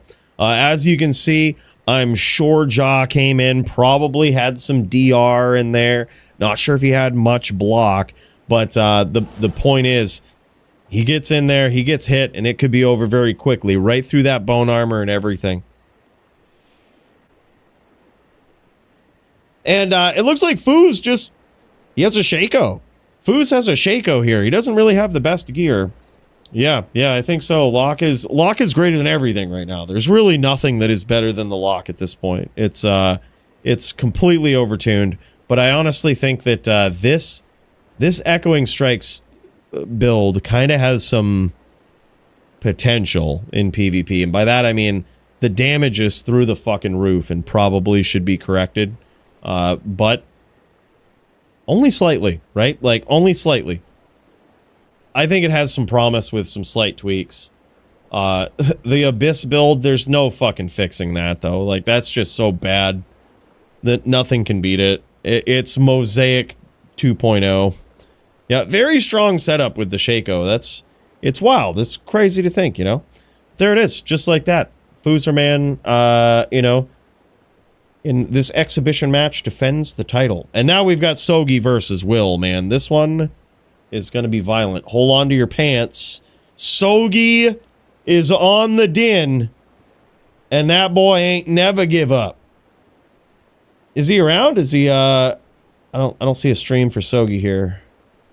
I do see one for Will, though, I think. So let's get up in there, man. It's time for some din violence.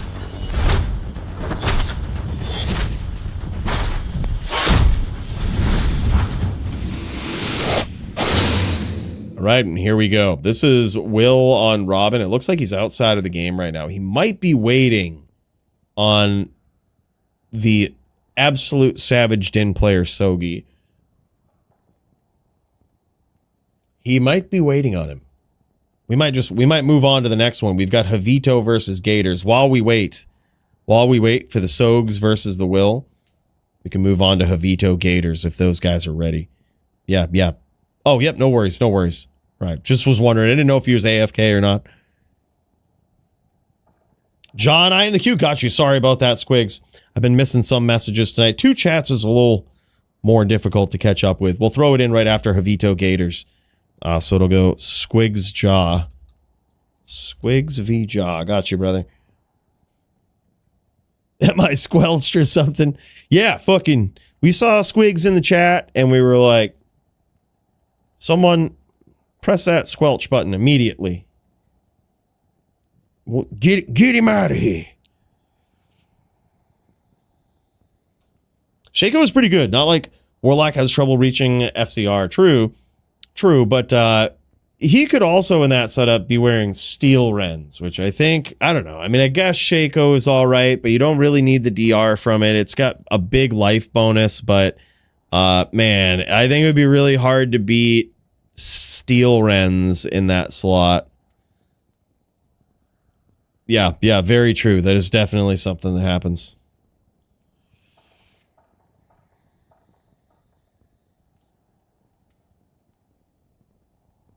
Yeah. Like, Echoing is extremely fun to play, but A, make it do durability damage to the weapon, and B, find another way to cut its damage in half. I think probably just that would be good enough. I think if they just fixed that, that would be a good start. Like, make it so it just does durability damage. I think that it would be fine. Like, you could still push ladder climbs if you wanted to cycle through F insights and shit, which would be pretty easy to do. Depending on how quickly the damage goes down, right? Or the durability goes down. But it would force you on real setups. You know, you would probably have to use death. You'd probably need a Zotted Ariox needle or something. You know, you would need something. You could still do the damage, but you're going to have to make a choice. You know, if you want the 125 FCR, you're going to have to make a big damage sacrifice, which I think is fair. I think that's the fairest way to do it. I honestly think that skill would be fixed if they just did. It's an 80-20 toss-up right there. You can do 20% of the work that needs to be done to fix that skill and get 80% of the results. Just make it do durability damage. I think that's a bug, allegedly. But we're gonna find out, man. We've got Sogi v Will here. Oh, it's so good to see Sogi back, man. This guy is a savage. This guy is one of the most savage Din players. He's the guy that's on Zung here. We are watching the perspective of Will, who is going to be on a Sin. No telling what type of gear he's swapped up to here. He could have the new Jewel in there. He could have the new Sunder. The new Sunder charm might be a bit of a risk for him. While it's technically allowed in the DFC, it doesn't look like he has it. It's technically allowed in the DFC.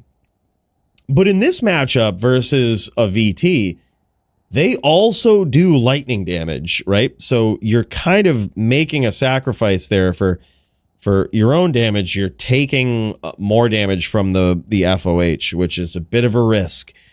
You probably don't want to run that risk versus a VT. Probably not worth it, right?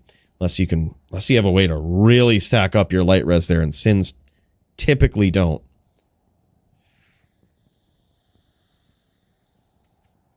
But yeah, this should be insane. This should be good. Holding it with Phoenix is OP. I disagree. I think they shouldn't do anything about that. Like, let people use Phoenix if they want. I don't even think Phoenix is the best shield. I think the new new Mephisto shield is actually the best one when it comes to damage dealers, because you can put the Jewel in it, dude. Which that is unquantifiably insane. Like, it's just so good.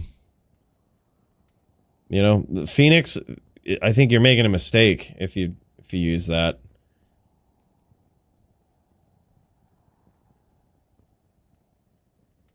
Yeah, I was going to say, like, and even if it doesn't, at least something else is wearing Phoenix. Like, you know, at least. All right, here we go, boys. Some Sin v Din, let's go.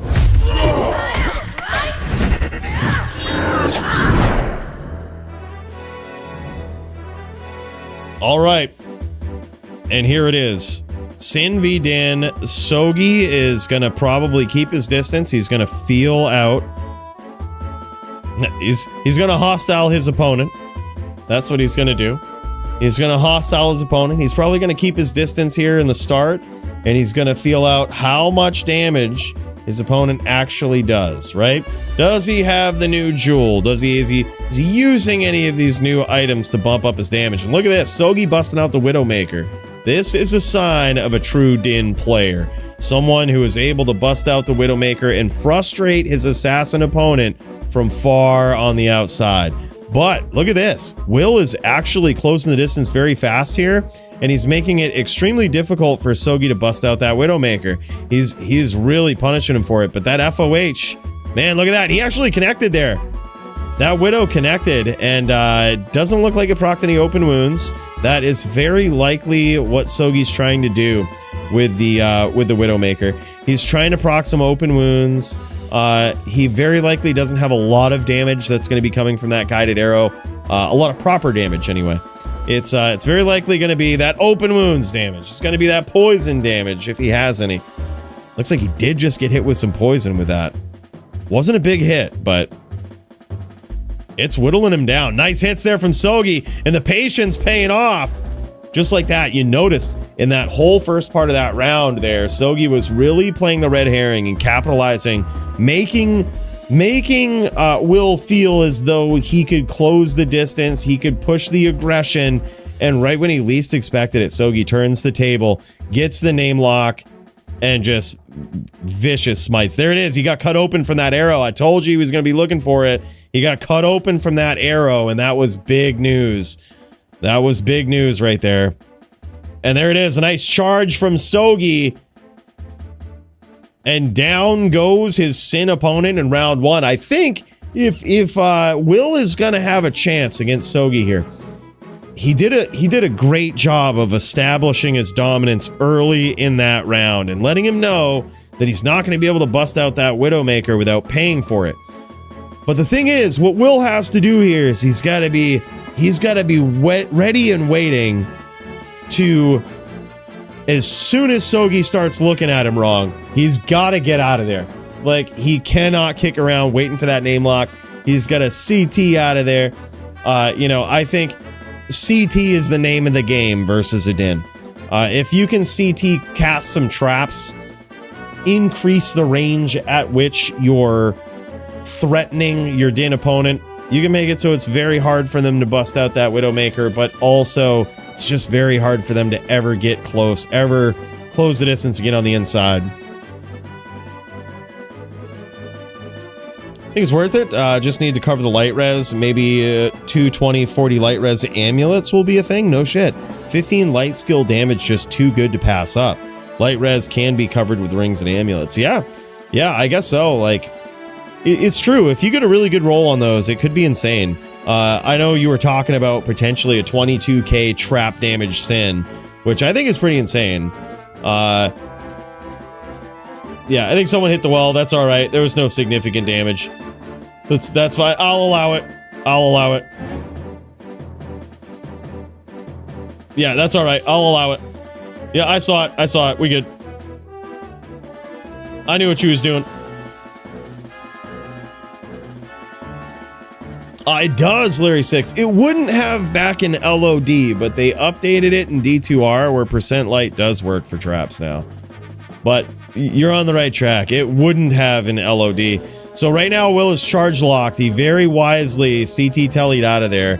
So whenever you see a Din that's last known to be charging at you, and they get stuck like that, and they get stuck on a terrain, it looks like they're not moving, they are desynced. They're charging at you. Just like that. He's getting charged at right now. Those are little things that it looks like Will is learning in the course of this duel right here. That when Sogi gets stuck in that charging animation, and it looks like he's not moving, you best believe he is. And he's actually charging right at you. You can desync the charge in D2R. It definitely doesn't work like it did in LOD. You can't desync for half the fucking map and not actually be on it when you're delivering damage. But at the short range, that desync does still happen.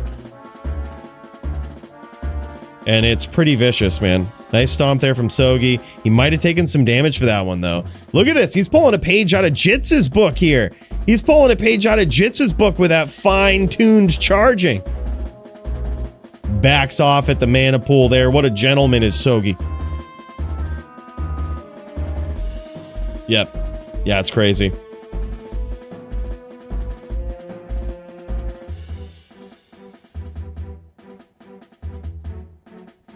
Yep. Dins are closer than they appear. Objects in mirror closer than they appear. That is the Din. Oh, nice chain there from Sogi. Will is in trouble. He's definitely FOH PK. There it is. Gets there. One FOH and he's down.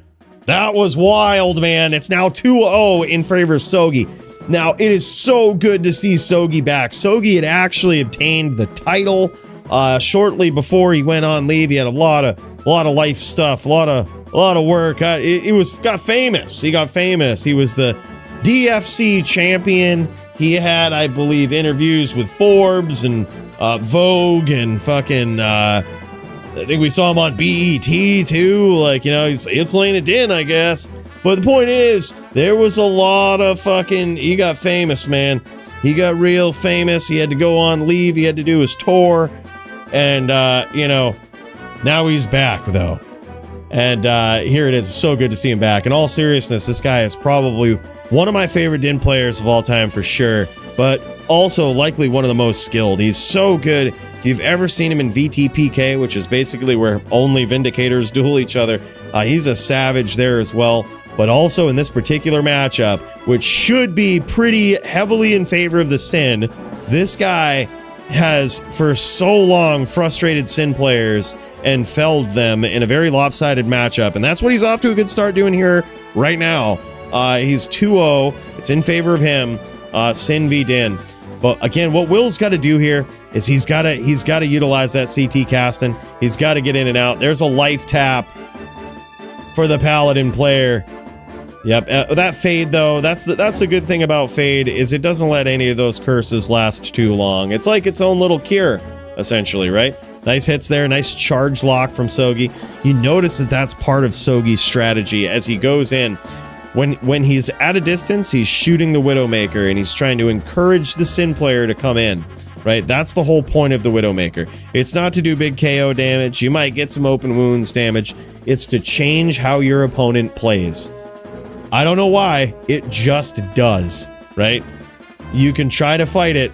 You will lose. It will change how you play. You will close the distance, right? That's what he's trying to do with the Widowmaker. But as he gets closer, as Will closes the distance, you'll notice Sogi looking to get in, looking to get those charges in there. He's done an incredible job of getting some nasty charge locks. But mainly he's trying to deliver the violence from that smite. And there it is. Will gets cut open from that guided arrow. He gets cut open from the guided. It's going to cost him a few hundred life. But Alex and I in the queue got you, Jagger. Got you, bro. That's the official title match. We're going to give it priority over the Fooer v Gators, which I think is an exhibition. All right. There it is. Holy shit, man. Sogi now 3-0. Current queue is looking like this. Sogi v Will, which is what we're watching now. After this, we've got Havito versus Gators. Then we've got Squigs v Jaw. Then Jagger v Alex. So after this, 3 fights currently in the queue.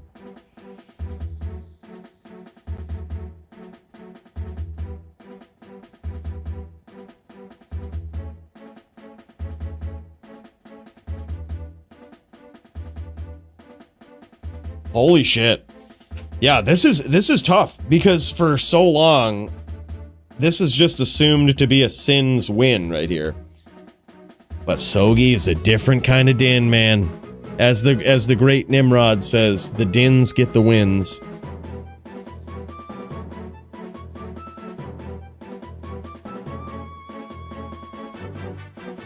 Yeah, pretty epic fight there.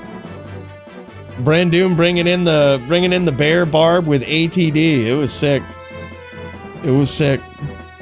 You watch out though. You bring that shit up against Jagger, he's gonna bust out that IDR helm, man. Uh-oh, a little bit of lag spike there from Will, and Sogi made him pay for it. Charged him, ticked him down. Not only did he cut him open, but he half-lifed him with that charge hit. It ain't looking good for Will. He's gonna have to play very cautiously here. He's gonna have to set up his traps. He's gonna have to utilize that CT, I think, because as it stands right now, Sogi's just got him on the distance. He is landing those shots with the guided arrow. He's landed him. He's cutting him open. He's really showing his prowess from a distance here. So Will has to do something to throw Sogi off. There it is. Sogi wisely charges in, looking for that name lock, but as he notices all the traps there, he gets out. That's how to do it. And you notice Will that time realizing what Sogi's doing with that charge lock and getting in there. Oh my god. Oh my god. Look at that chain. Here it comes. And breaking map distance. That's what you've got to do when your opponent gets you name locked like that. When he's got you charge locked, you got to break that map distance. Just like that. You got to telly till they're off your map. Usually, I tend to overdo it. You can never be too sure with those charge locks.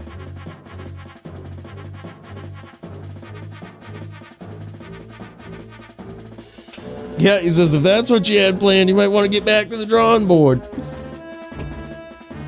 You're gonna need 20k life, bud. Oh, shit. Bro, it's literally an IDR helm.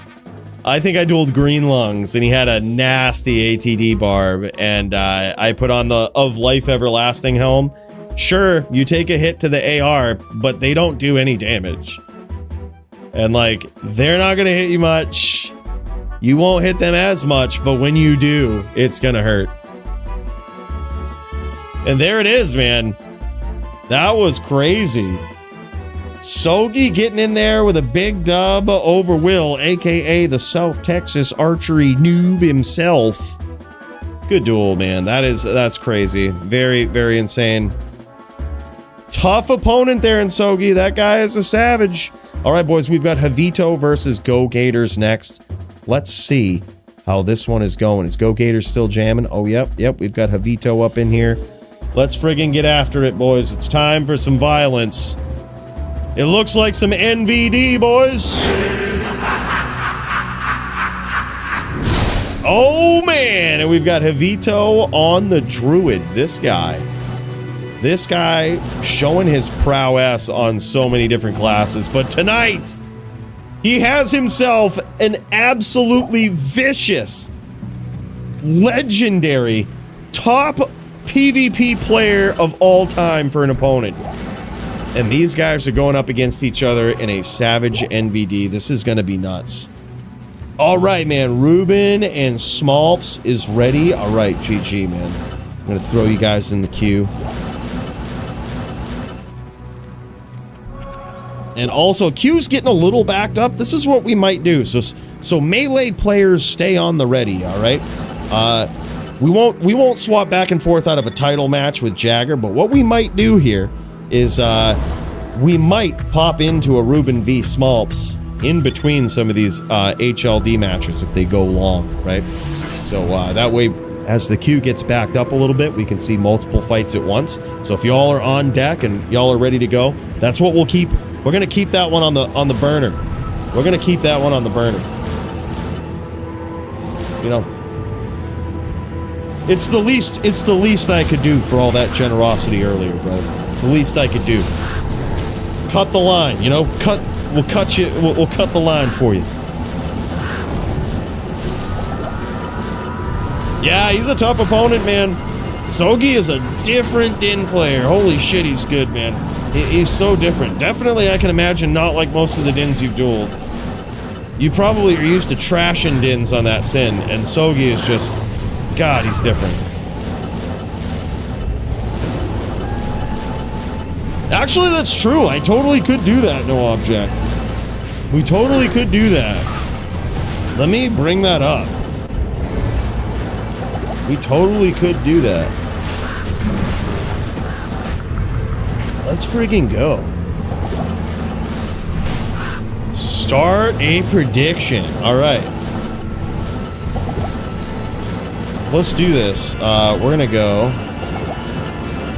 Who wins? Is it gonna be GoGators or Havito?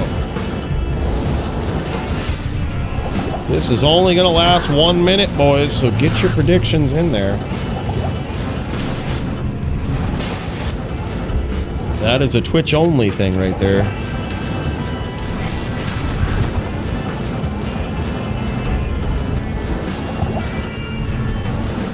I forgot, we're doing it on Twitch now. We can do that. Wow, a lot of bets on GoGators there.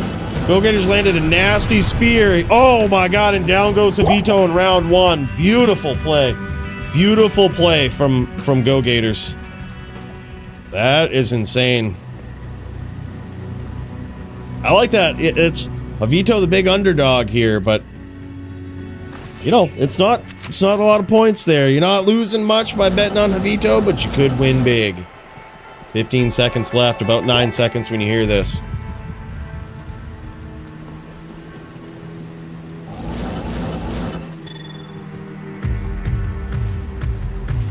Yeah, those fucking Twitchers. By the way, what's up, Duke?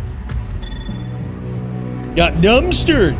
Dude, I got so tilted when I got dumpstered by Sogi. He's just a fucking different breed, man.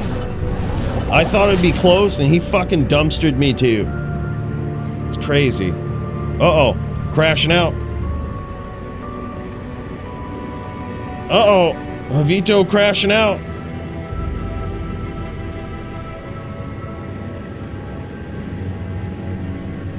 Oh! Alright, we won't count this one. Yeah, it looks like he's crashing here. Game crashes, man. I'm telling you, that shit's been happening. It's been happening. Yeah, he froze right up. He froze right up, bro. Well, that's too bad. We ain't got a stream from Gators over here. But you know what we can do? Let's cut over to Smolps real quick here. Versus the Ruben. Oh, shit. We going to the inner cloister? Oh, shit. Oh, these guys trying to work it out. Smolps playing on the controller over here.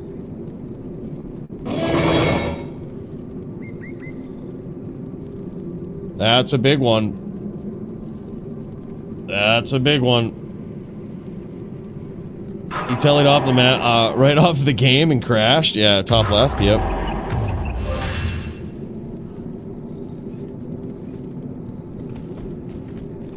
Yes, it does, Larry. Yep. Yep, it now works. That's why, Max, we were talking earlier, we were like that elephant sin. That was where he went wrong. Right? That was where, he went wrong. That boy made the elephant sin and ruined the entire planet. Holy shit, man! Close duel! And Ruben gets there in round 1 of this melee bout. Havito rejoining? Yeah, no worries, GoGators. I figured as much. We just, we told these boys to be on the ready just in case something happens or goes wrong, and look at that, man. We didn't even miss a beat. Ruben gets there in round 1. He just dueled up against a ATD barb. Now he's, that morphed into a bear, and now he's dueling a wolf. This guy's probably sick of dueling the full zoo as he comes into the melee arena.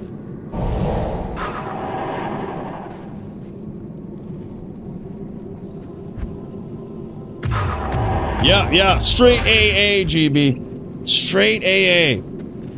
It's crazy. Straight AA. Oh my god. Yeah, now that right there was, that was a PK post duel. And that's because Smolps is probably using Metamorphosis, which is going to give him Mark of the Wolf as soon as he hits. And you can't go in pre-buffed to the duel, right? So usually what happens after a round is these melee players sort of fell each other just to undo that pre-buff. And there it is, man. Ruben gets there again. Now making it 2-1. Certainly off to a way better start, I think, in this duel. He's going to have to keep it going, though, versus Smolps, an absolute seasoned vet, an absolute legend. Ruben's going to have to keep it going. VHS stream. Hey, that's what it is, man. That's what it is. Yeah, let's pop into Ruben X's stream here. And look at this. As we go in, he's got some big damage here. This is a close one, and there it is. There it is. He gets there. It's now 3-1 in favor of Ruben.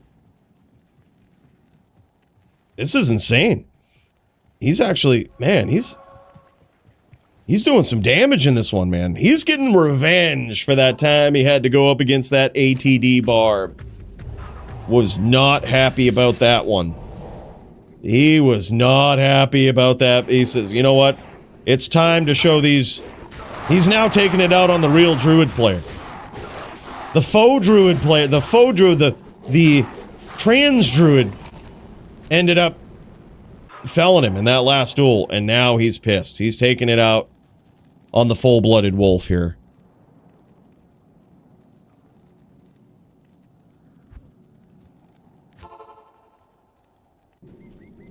Yeah, the thing is, though, with the minus res, especially physical res, it is kind of hard to stack up an additional 10 DR. Like, that is kind of a problem. I mean, if someone wears that jewel and you got to stack up 10 more DR, like, fuck, man. That's a little wild. I've wondered about that jewel in a Wind Force for Zon.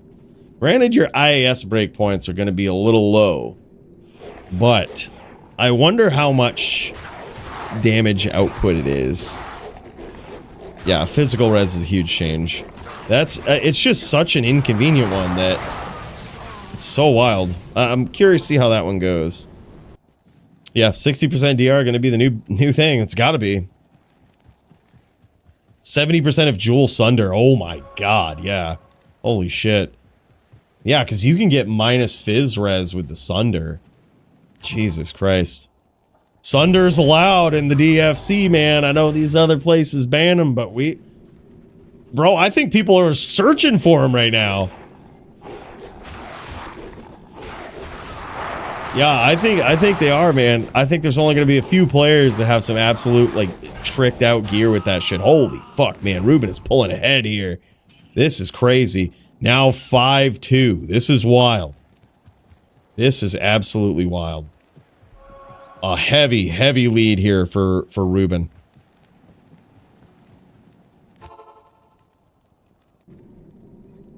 Yeah, I just found a perfect one too, dude, and it had me thinking. I was like,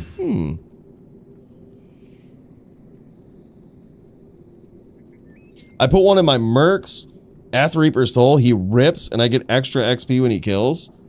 No way. So you get the XP. If you put the jewel on your Merc, can you also have one on your regular gear? I never even tried that. Or is that not a good, that doesn't work. Oh, that's too bad. Nah, they can go into anything, man. Havito is back. All right, we'll pop right over after this. This duel is just about halfway done, I would say.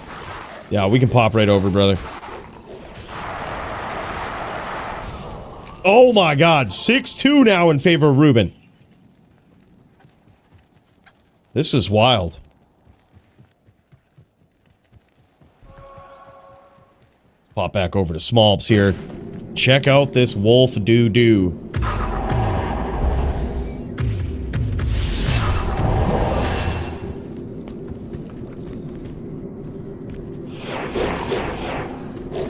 Right, here we go. Big hits for Smolps in this round, but he's going to need to keep it going. Ruben again. 7-2. Whatever he's got for a setup here, this is the one. He's sticking with it. He ain't swapping. Smolps, though? I don't know. Will we see a swap in this duel? Or is he confident? Is he going to roll the dice?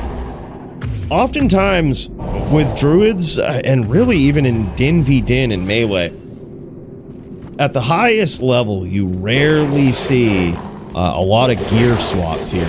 It really comes down to charms. There's some subtle charm swaps there. Ruben takes out the oak, and that was just enough to do it. That was just enough to do it. That oak made a bad choice, wandered a little too far, got ganked, and I think that was literally just the thing. That was just the thing that made the difference in that duel, because Smolps was very close in that round. Oh, he did! He swapped twice! Oh, I didn't even know! Oh, word, okay. Word, alright. Yeah, look at this. Just been running my trap over here. Totally missed it. Yeah. Sunder's gonna be just a play against non-physical, otherwise it's just dropping DR by 10 for both players. Word. Yeah, wow. Sunders is definitely going to be a play, man. Big hits there for Smolps, and down goes Ruben. Smolps trying to make a big comeback here. Smolps trying to do it. We have seen worse. We've seen greater comebacks. This can be done. This can be done.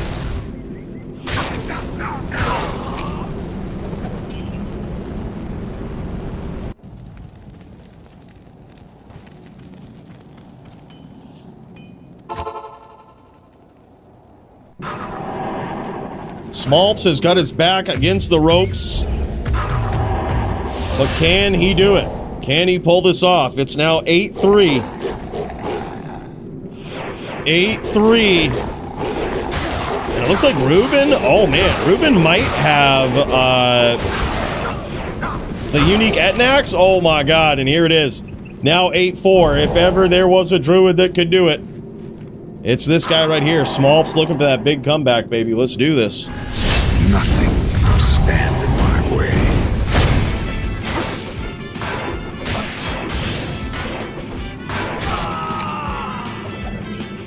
He's looking to crawl his way back out of the early slump in this duel.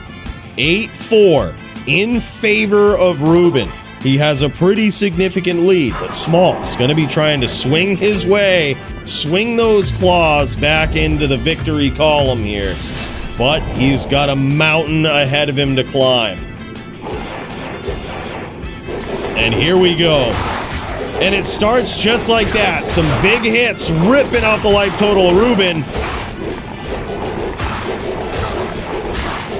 Uh-oh, though. Holy shit, that one could have gone either way. And now he's really got his back against the ropes. 9-4, that one feels really bad. if you're, I mean, in Melee, when you get your opponent that low, especially when your back's against the ropes, those are the most demoralizing losses because they were so close. You were literally one hit away from keeping that momentum going. Yeah, and he's going for the swap too. He says, might as well. The Rune Master, that's what it is. The Rune Master, the Druid Slayer. I think he's on that. I think Ruben is on Rune Master, man. Yeah, that's it. Oh, it's in some unique variation. Is nice. Max, by the way, what do you think of that new helm, man?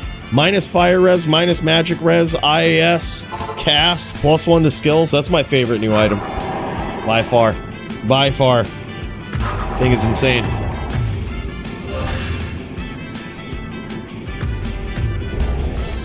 I found a perfect one on ladder, dude. Like 99% perfect. It's really good. In all the ways it matters. All right, here we go. Big hits. Big hits for Smolps. He goes in for that final swap, but will it matter? This one is close. And there it is, the final swap back. And damn, son, Ruben gets there with some epic Din savagery.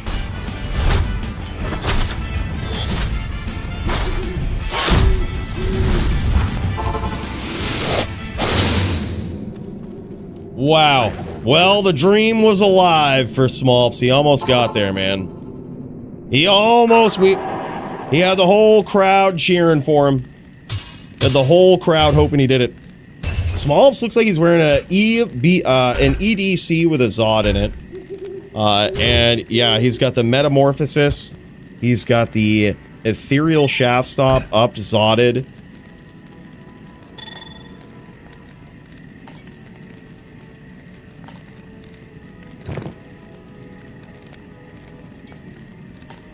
I'm gonna switch to Ruben just because I'm sure it's easier for him to mouse over things. Yeah, there it is. It's 280 EDC too. Perfect ED roll on that. Very nice. He's got the upped Blood Fist for Dungos, Storm Shield with a 40 ED. Didn't catch the other thing in that, but yeah, that's the gear, man. It's pretty solid. It's actually, yeah, that's 40 ED, 19 life. And he went with the Angelics. Interesting. So he was trying to get through the defense. Yeah, and there it is. That's what it is. That's the Rune Master, man. Beautiful Rune Master. He was using it. Our suspicions were correct. Rune Master, the Druid Killer. Ruben did it, man. He pulled out all the stops. That is crazy. I love it. And even a large charm, couple of large charms in there for some style points. That allows you to get more AR than your average 320-20, right? You can technically stack up a bit more AR. Those are some perfect jewels in there. Well, almost. He has sacrificed some IAS there, but he goes in with the Zod, of course, the low for Deadly Strike, and then it looks like ED Maxer jewels in there. Yeah, very cool. That also gives you Cannot Be Frozen, which opens up a ring slot for you. Really, really cool weapon there. I love that. Allows you to slap on that G-face, too. And damn, son. That's just looking real good. Very, very nicely done. A tough match. But damn, man. Holy shit. Back and forth battle. We did it. Let's kick back over to the GoGators versus Havito match. Let's get back into it, boys.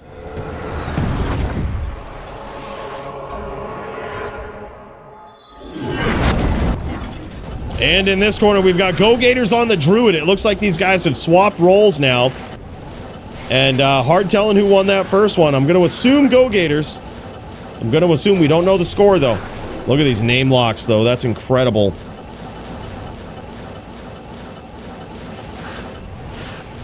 Look at that absolute pressure and aggression. Nice shots there and a double KO from those guys. That's a big statement for Havito. Holy shit. And it looks like, okay, if I caught a little bit of the chat log there, it looks like Sidious, aka GoGators, won that first exchange on the Necro. And that time, Havito came in. He made a statement there, stood his ground, landed that one. And I don't know how this duel has progressed in this point at this point right here, but that would be a draw. unless, or it would be a win for both players unless it would end the duel, and then in which case it would be a draw.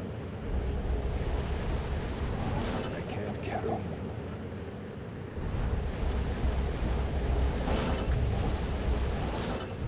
I can't carry you.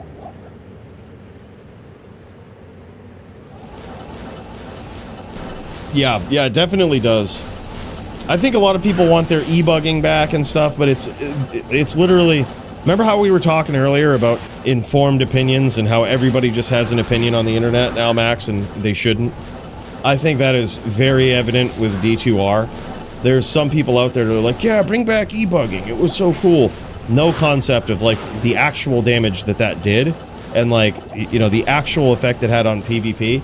And the ignorance of those people, they'll just say, oh, I don't care. Well, it didn't matter for shit for your PVM build, so shut the fuck up. That's what I say. Like, no, we don't need e-bugging back. We don't need shit like that, man. It was a bug. It was unintended. It fucked things up, and we need to not continue that mentality, right? Like, we need to not continue that mentality of like, this is really fucking cool. Let's do it in D2, right? No, let's not ruin the Mona Lisa, right? As they say, let's not ruin the Mona Lisa. Now that I could get behind, though, no object. That I could get behind. The indestructible uniques, I could get behind making those F. The e-bogging, though, no thanks. Like, that's... It does actually fuck with things, like, quite a bit. Oh, nice lock there from GoGators. Havito having some trouble landing some spears here.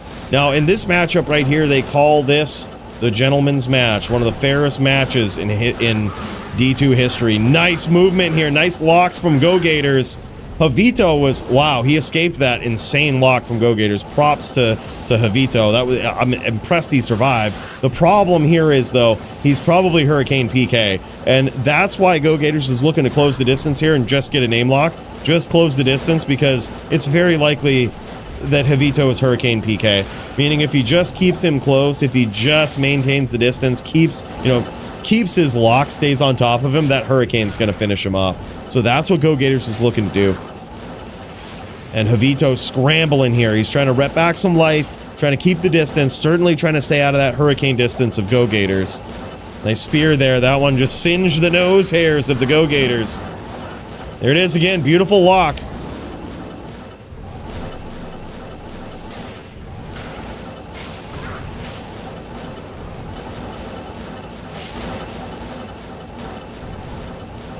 Right, exactly. And that's a great point, Squigs, too, is like... PvP has rules, but, like, of course it does. You know what I mean? We should not at all, I think that's a great point, make these things and just be like, oh, the community, the PvP community will ban it. There's very few things PvP straight out bans. So the more we say, oh yeah, well, let's just straight up ban that. I talked about this earlier. Well, now, people are just going to go and fuck with your pub games, and you don't realize that. And then people are going to try to change that. Oh, people keep coming in and griefing my pub games, and there's nothing I can do. I wish we wouldn't have broken every fucking thing in the game. Like, you know, they're just destroying me and my whole fucking 7-man team, and there's nothing we can do. Well, you shouldn't have fucked up PvP. It doesn't just, like, affect tournaments and shit, right? Like, it's literally a piece of the game. And it'd be those same people would be like, well, I guess what we'll do is just make it so you can't hostile people randomly. Well, now the game's fucked. Like, now that's just a green pass to fuck this game, right? Bend it right over. Have it, devs to have their way with it. No balance needed. Balance? Pfft, what is that? Happens with every ARPG. They forget about PvP, the game gets astronomical numbers, fucking... unbalanced, unfun, if you ask me. I've never been turned on as much by any other ARPG.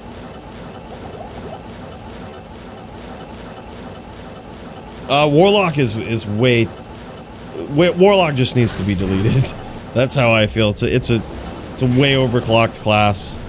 It's overtuned in PvP and everything else. They just need to delete it. Havito is surviving here.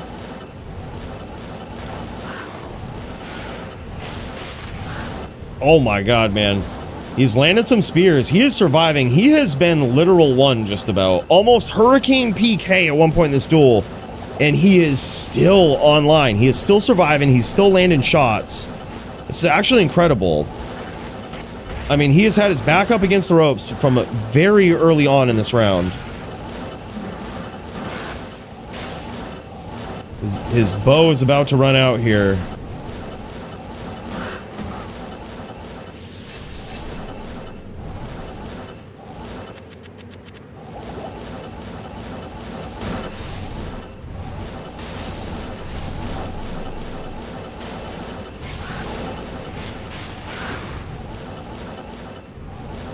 This is so crazy. Nice shots there from Havito again. The comeback is real here.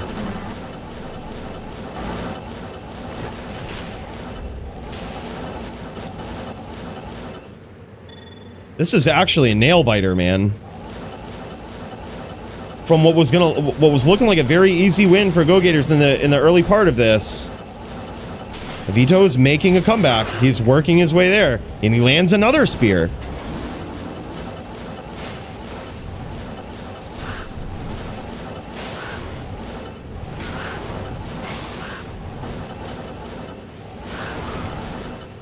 Nice locks there from GoGators. And another spear from Havito. Now, GoGators is one spear away from literally the brink of defeat here. Havito, this is a very winnable duel for him now. It's still going to be tough, but it is very winnable.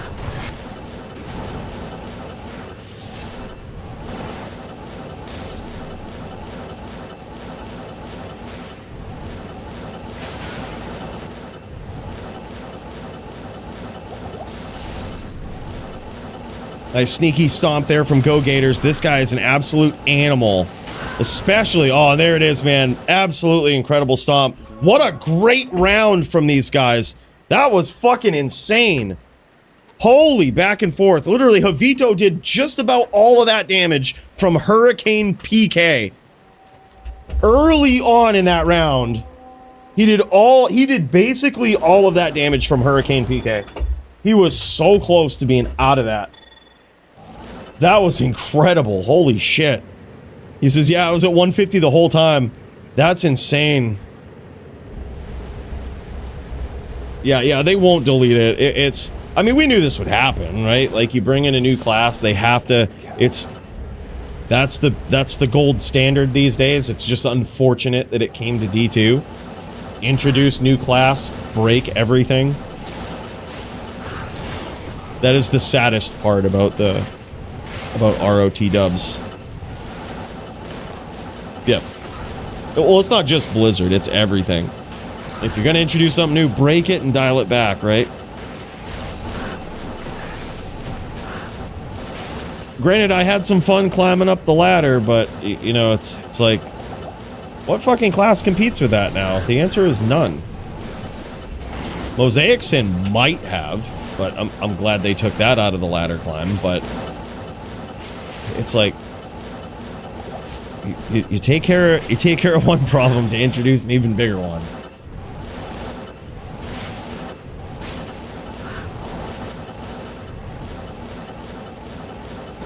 And the problem is, there's no gate to PvP for this one like there was Mosaic. Mosaic, you could just wait and outlast the charges. You might have some griefers in your game, okay, like, you know what I mean? But it's hard for them to keep the charges up. They gotta really be committing, right? You gotta, it's hard to do. Warlock, it's just completely broken. Abyss is busted. There's no fixing it. I don't even know how you fix it at this point. It's just so busted. And then you got streamers talking about how it needs buffs. It's like, oh my god, like, man.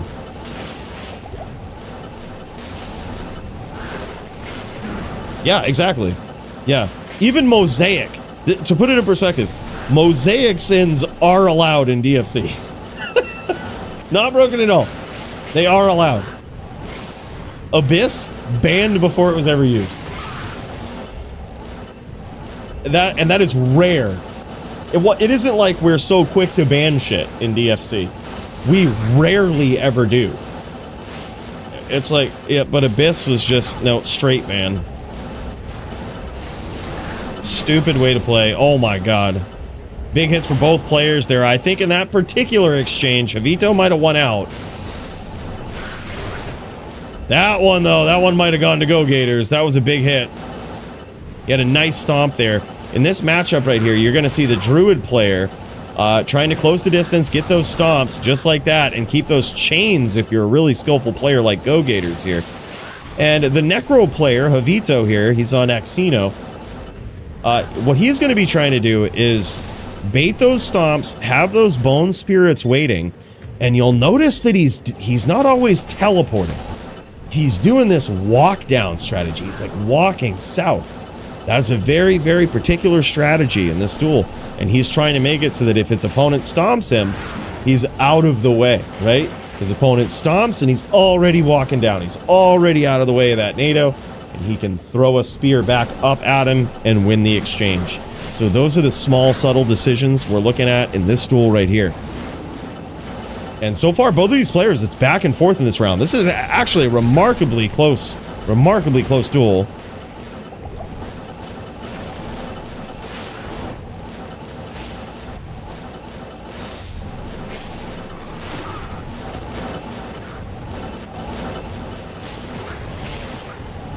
Some nice walkdowns there again. He didn't land any spears there, but now you can kind of see that strategy in real time.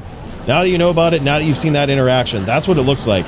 And this is exactly the strategy of an absolute pro Druid player like GoGators here. And you just notice him always searching from the side of his screen. Holy shit, man! Nice play there from Havito. Just as it was looking like GoGators was gonna take it. He had that name lock. Havito was Hurricane PK. He did a spear train right there. He was baiting that, and GoGators fell for it in that moment. That spear train is something you usually see a spirit train from a Necro. That's where they launch a ton of spirits in one direction. They'll teleport in front of it, and they'll wait for all these slow spirits to catch up to you. Well, what you can do is if you're a little bit more in tune with what's going on in the tempo of the duel, you can do a spear train. Those move extremely fast, but you can launch them in one direction and teleport in front of it as you shoot at your opponent, and they just get clapped with spears. And it's a very, very technical move, very technical setup, but Havito pulled it off there and it got him the dub.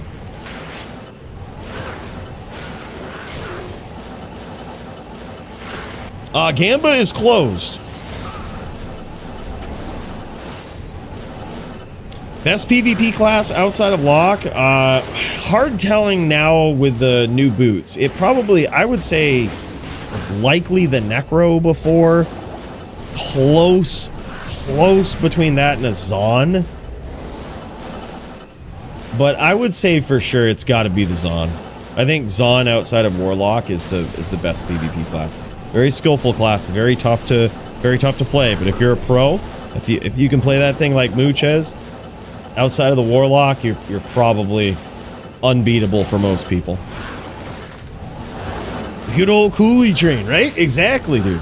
Exactly. That's what it is.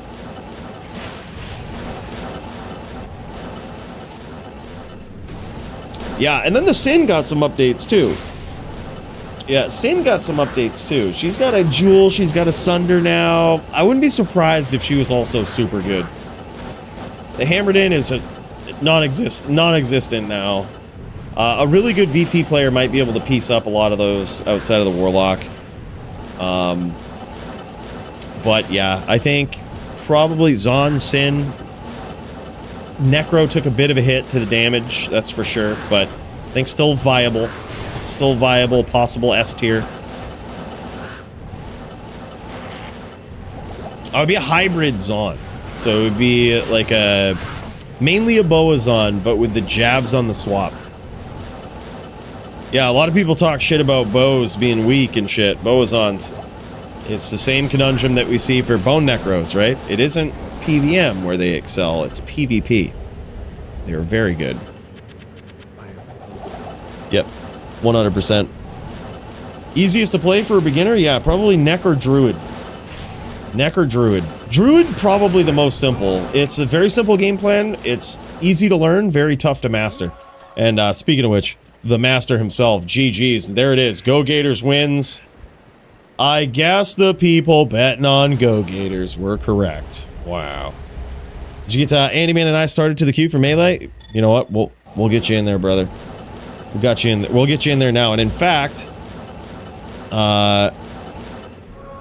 Andy v AF50. In fact, where's it's a Melee duel, we might be able to cut back and forth between, depending on how long these go.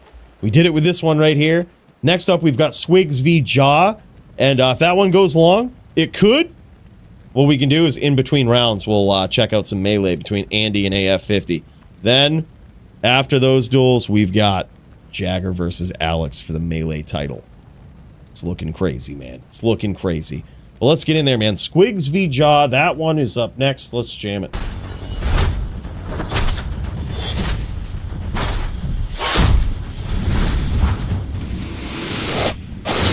Hell yeah. Can't wait to see it, Jagger. It's going to be sick, man. And here we go. We are now looking at one of the most savage Necro players, I think, of all time. This guy might... I think he might have rivaled, I think he might have tied Vamp the Champ's all-time defend records, or consecutive defend records, during his reign at the top. And now Squigs trying to take out the best of the best here in the Moor to prove that he is ready for another shot against the champion. Currently, Fooserman could be Paulie, though, whenever those guys finish their duel. Either way, gonna be epic, man. This guy's an absolute savage. Squigs, top-tier Necro player, so now we're gonna see. And it looks like, oh wow, yeah, we got ourselves another NVD here. This is sick. We've got Jaw versus Squigs in an NVD. I'm not sure if these guys are doing a mirror or what, but this one could be fun. It's funny because in this very chaotic time with the Warlock just taking over, breaking everything, you can see players opting to use these builds right here, the fair builds, the skillful builds in PvP. It's both admirable and sad, right? It really is. Like, it's admirable to see people doing this. This is the most skillful back and forth matchup. The Necro versus the Druid. These guys duking it out. Jamming and slamming. Amidst all the chaos. It's crazy. It's really good to see.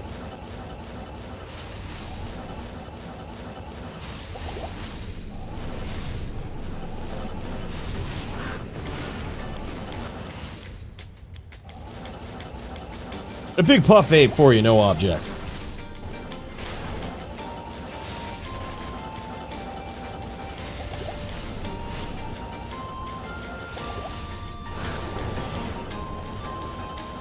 Oh, Legalizes Hammer? Yeah, that guy? Yeah. Yeah. Yep. That guy. Known to be one of the big rollers in Melee. Can't WSG up spear and D2R. Tough match. Yeah, it's definitely different. It's definitely different, but still, I would say of all the matchups, pretty, you know, likely the fairest. Jaw getting a big NATO there. Landing a big one against Squigs. Ooh, nice cut there with that NATO too. He teleported in front of Squigs, got below him and threw a NATO, let him walk right into it. That's another option that the Druid player has here, right? Not only do you have the option to grab those vicious name locks like we saw with GoGators and stomp and keep up the aggression. Oh, nice shots there from Alucard, aka Squigs. Damn, son, and down goes Jaw in round one. But you also have the option to get really tricky. You could do the double tellies. You could try to cut your opponent off. You could, you could get below them, throw that NATO, watch them walk into it, right? It's all about a mind game, really. You got to play that mind game faster, quicker, better, and more violently than your opponent.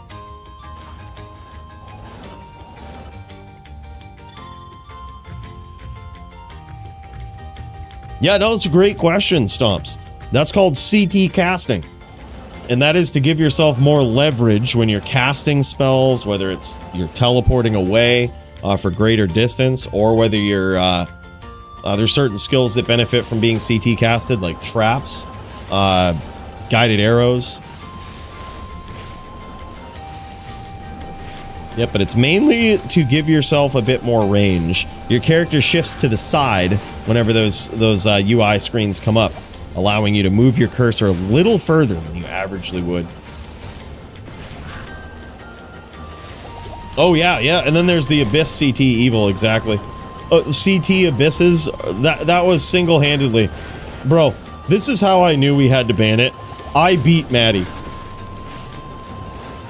I know it's kind of anecdotal and shit, but like, I was just fucking Maddie up. And I was like, I'm not good with this. I have shit gear. And I'm like, it doesn't even feel fair.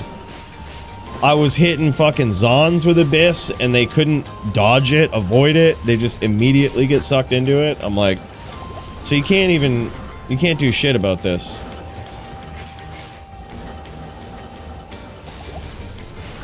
I don't even think it'd be fun to watch though. It seems like it would be like, oh, I really want to see Abyss, but you never will. Like you'll never see the opponents on screen. You see what's going on right now with CT casting? It's just going to be that. People are going to be CT casting Abyss all over the place.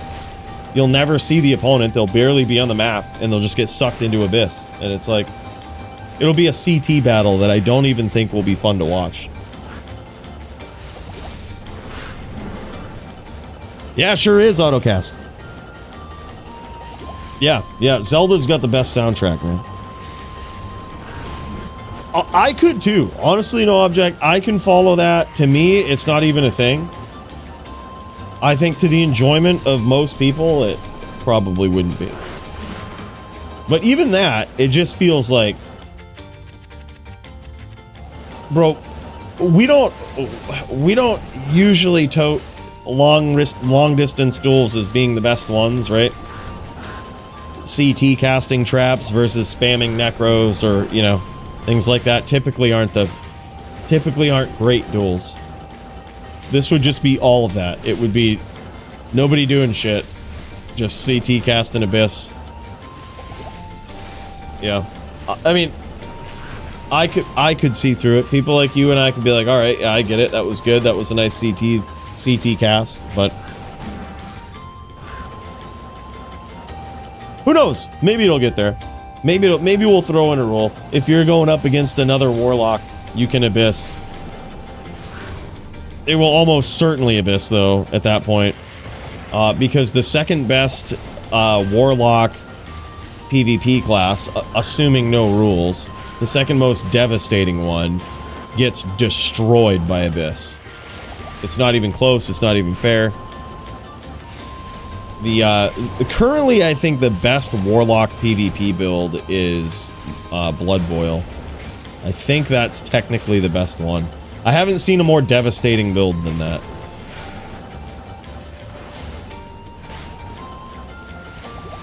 Yeah, exactly. Players can always agree to their own rules, exactly.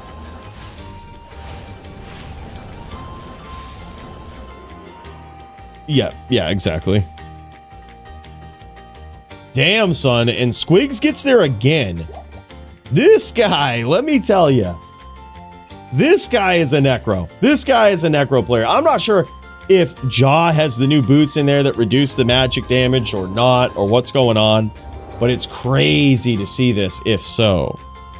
Because that just shows you that in this particular matchup, somehow it seems to remain fair. Even the one with Havito there. That was a great back and forth with GoGators. Very close, so epic. I think like, bro, if we were still doing Fight of the Night prizes, I think that would be Fight of the Night right there. GoGators Havito, that shit was savage.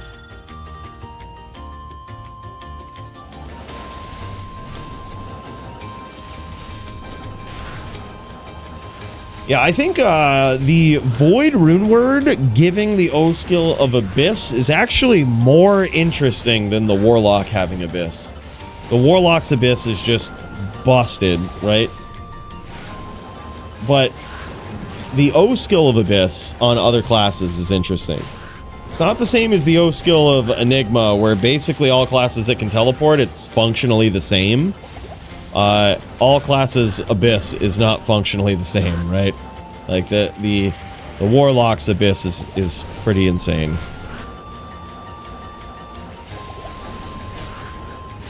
Yeah, Void Tournament. Yeah, that'd be sick. Holy shit, and he gets there again from the brink of defeat. That's... What is this? It's now 3-0. It's 3-0 in this Savage NVD matchup. 3-0. Squigs with a dominant lead.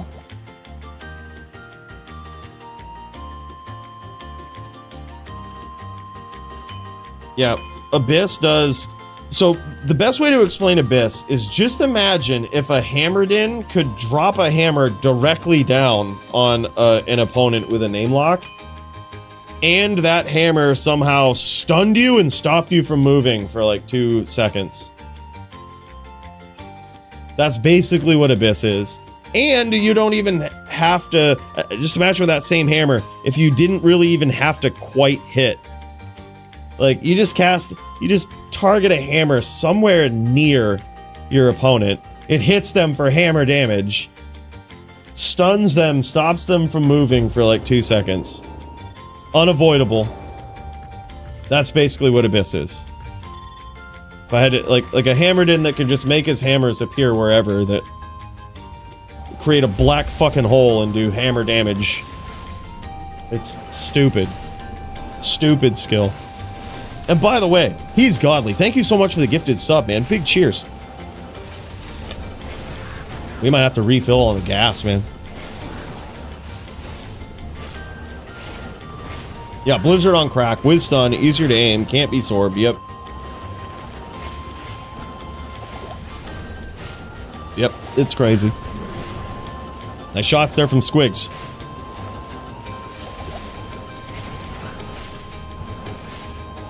Yeah, sounds fair. Much fun. Yeah. Yeah, there's a reason it got banned. I played it once and I was like... actually, it took me a little while to get used to it. And then when I did, I just noticed all you got to do is just CT cast and nobody can beat you. It was bad. And there it is, man. GG. Squigs gets there with his prowess on the Necro. That was going to be a tough match.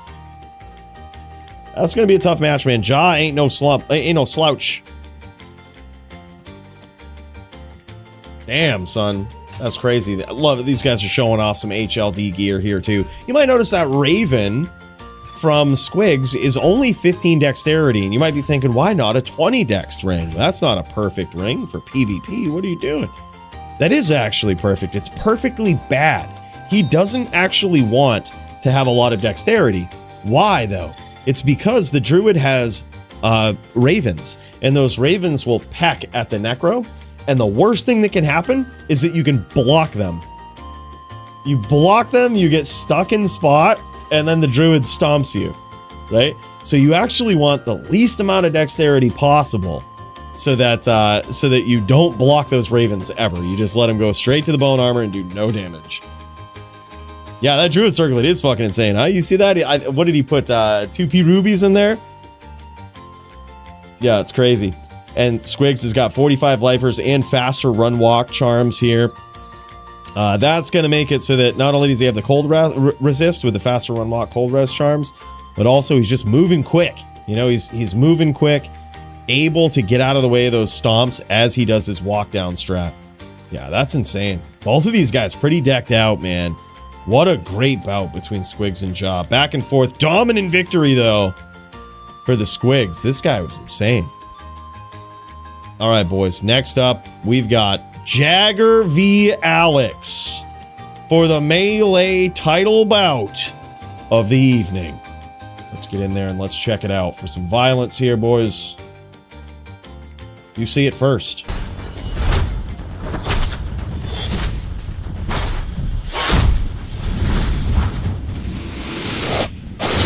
Well, I lied. I don't see Jagger v. Alex up in here, so you know what? We're going to cut to another Melee match. We've got AF50 versus the Andy Man. And we can cut to that after, though. Time to die. Gator versus Foos in the queue. Yeah, we'll hit it right after this, brother. We'll hit it right after this. Let's fucking go. All right, yeah. Yep. So we're just going to cut over to this Melee match. I didn't see Jagger or Alex up in there. So yeah. Look, Time to die. you gotta shit or get off the pot. All right. Y'all are ready? Did I miss you guys? Okay, never mind. I see you up in there. I see you up in there now. All right. No worries. We'll cut to you guys next. All right, we'll cut to you guys next. My bad. We're all over the place today. Good day. Look, this is my first time streaming, guys. Please have some patience with me. I've never streamed before. I just figured it'd be a good idea. You know, and I don't know how these guys do it. There's like 2 chats to look at, then there's a Discord, and fucking... Yeah, dude, it's fucking hard, man. Holy shit, I don't know how streamers do it. It's fucking hard. But anyways, we've got AF50 versus the Andy Man. This looks like a Zan v Din matchup here. And AF50 has been making some big moves on this Din, man. He's been making some big moves. This Din is really coming together. He's got himself a Pally combat or a Paladin Viso 2-socket helm. That was a very close round. He also almost made a savage comeback there. And wow, holy shit. It is 1-1, tied up. Yeah, there it is. He's going to dump him for that round right there. Looks like he had a Fortitude proc that he had to get rid of. And Andy Man's going to be going into this next round unpre-buffed. And here we go. Andy Man versus the AF50. Andy Man with some big hits early on here. This ain't looking good for AF50, but another very close round. Back and forth, but now 2-1 in favor of the Andy Man. Let's go over to the Andy Man's point of view here as he gets ganked at the end of that duel to get rid of that chilling armor proc. Goodbye. Oh man, you notice that sometimes it's a little bit of a good luck charm. These duelers praying to the RNG gods, as we call it, with the in-game chat commands. And that time, it worked. Flawless victory for the Andy Man in that round, and damn. I shall purge this land of the shadow.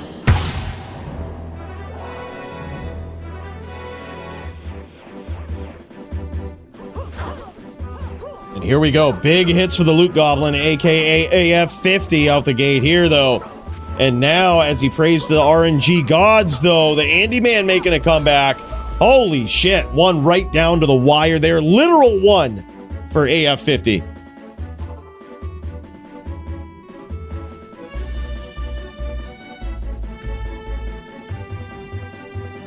Oh, word. No, I like that, man. I like the FT4 in that sense, too, because I think Jaw is, like, Druid main, and you being Necro main there, I think that's probably just...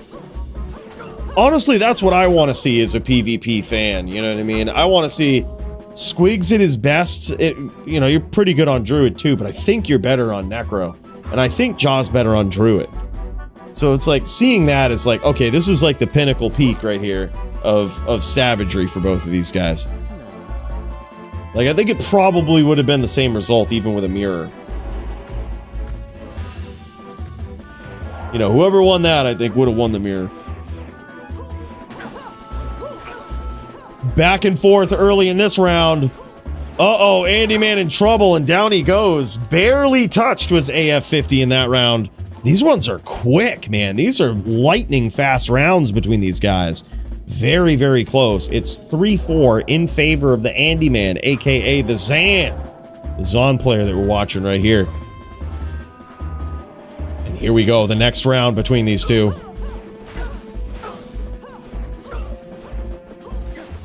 A back and forth, and there it is. AF50 gets there. Holy shit.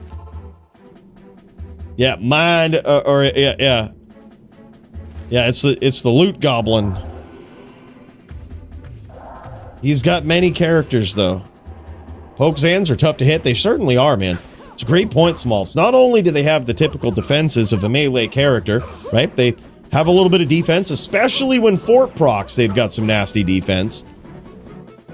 They have the max block, they have the damage reduction, but also they have the demoralizing passive skill of dodge. All that considered, there's about a 3% chance that any of your swings actually hit a Zon. So it's kind of crazy. Remember these rounds where AF50 is going in and not striking at all? It makes sense now. You've got about a 3% chance to hit. It's kind of wild, but there's that Fortitude Chilling Armor proc. It's going to be even harder for AF50 to get through now, but he does. And he pulls pretty dominantly ahead in this round now, too. I believe 6-4 in his favor. He has turned this around. Yeah, Smite is not a melee attack, so it would be like asking if hammers are banned in a melee duel. Of course. Of course they're not allowed. It is not a melee attack.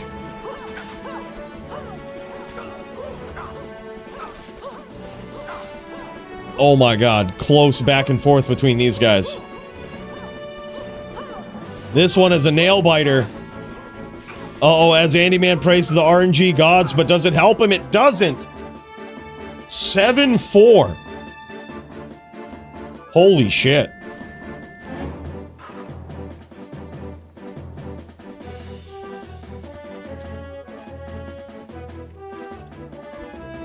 I heard Cleave is probably the most fair, Wolfie. That's what some people say. It's like the most fair build. I have never seen it, though. I don't think there's a lot of people running Cleave in PvP. I would love to see it, but... Oh my god, big hits from AF50 to come back in this round? Is he gonna come back? No, he ain't, man. Holy shit. He almost got it, though. But he is pretty dominantly ahead at this point. Now it's 7-5. And holy shit, Thor Jitsu, the man, the myth. Bro, thank you so much for the prime. Parking it here for 3 months, man. That was super cool. Really appreciate it, dude.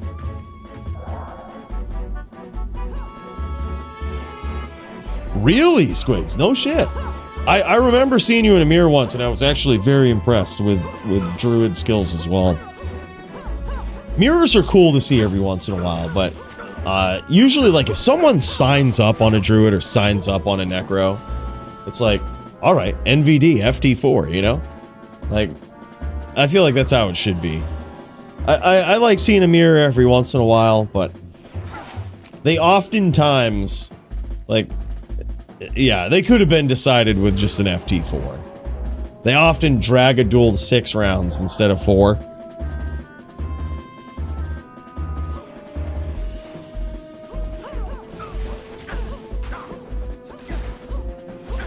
Oh my god, and there it is. What's the score? What was that? Was it 6-7? LOL. 8-6. Now, it was. It indeed was at one point.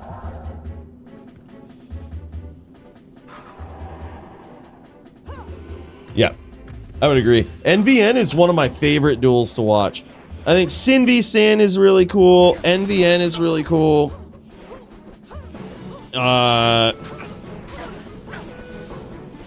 You love seeing a barb beat up on anything. That is indeed dope. He goes, stop! What?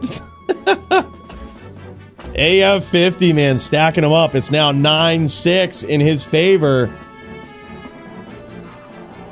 Andy Man with his back against the ropes. AF50 trying to cinch this one up, trying to close the deal here.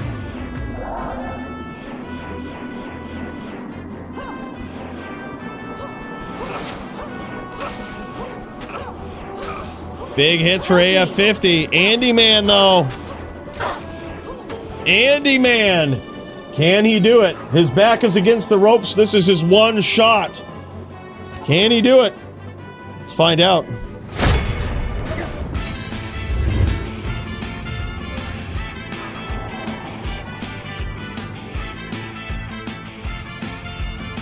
Andy Man back against the ropes.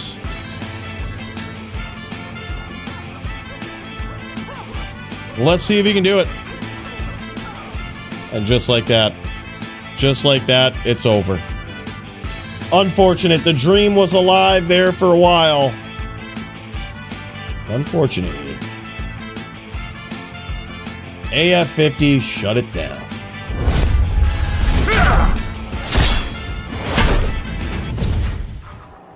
Well, damn. Well, damn. Did Twitch break? I'm seeing it now. It looks like it broke. That's too bad. Hopefully it fixes itself.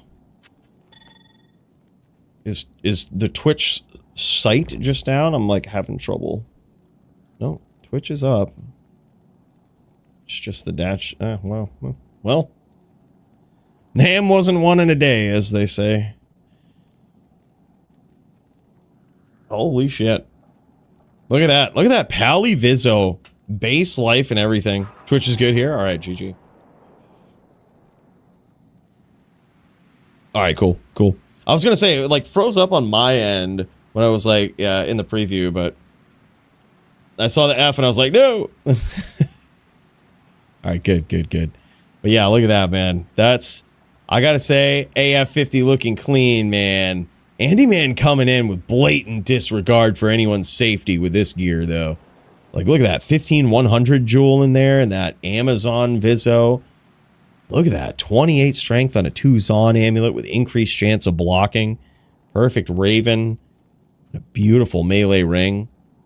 Yeah, that's insane. AF50 went big on that AR. He was going to try to make sure that when he gets through, those hits count. Swapped out some of those charms, focused on the AR, and actually got there. Love it, man. Close round. Very close matchups. Back and forth. Damn, son. Who's next in queue? Good question. We've got Jagger v. Alex next, and then Foos v. Gators. Then, yep. That's it. That's what the queue is looking like. We've got Jagger v. Alex, Foos v. Gators. Should we throw Max in there, too? All right. You know what it is. It's that time. The Melee title bout of the evening. Alex v. Jagger. Who's going to come out on top? Let's cut over there and let's check it out. Oh, man. And the iconic River of Flame. These guys about ready to throw down in some din v. din violence. And here we go, man. First round. And down goes the champ in the first round. Alex making a statement.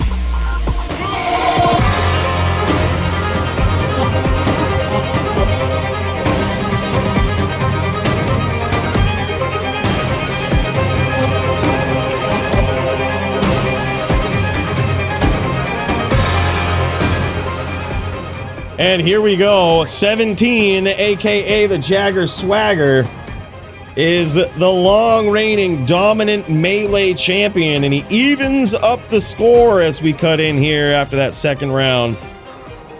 But here we go. This is getting wild. Jagger is one of the scariest melee duelers, but a flawless victory from Alex. This guy pulling ahead, not even needing to go back to town to heal. A flawless victory with the zeal. Yeah, I love it, Foos. These guys, this is tradition for the Melee title bout. Started by Nimrod, going to the River of Flame, and we've continued the tradition, much like we've continued the Melee belt. You know, in his name, he started some great traditions here, and it's amazing. River of Flame for a backdrop here, though, works really well. It is the iconic title bout area for Melee, and damn, son, it looks good. Big hits. This is getting wild. This one's back and forth. It's looking like 3-2 now as Jagger Swagger slightly pulls ahead. Alex says robbed out of that one. Yeah, for sure. He looked like he was going to have that one.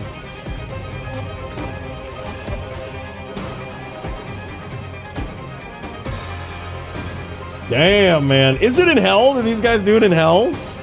Oh my god.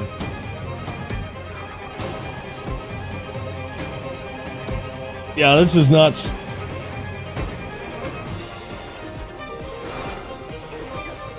Big hits here for Alex. Jagger Swagger trying to make a comeback in this round. This one is a nail biter, and down goes Alex. Sliver of life.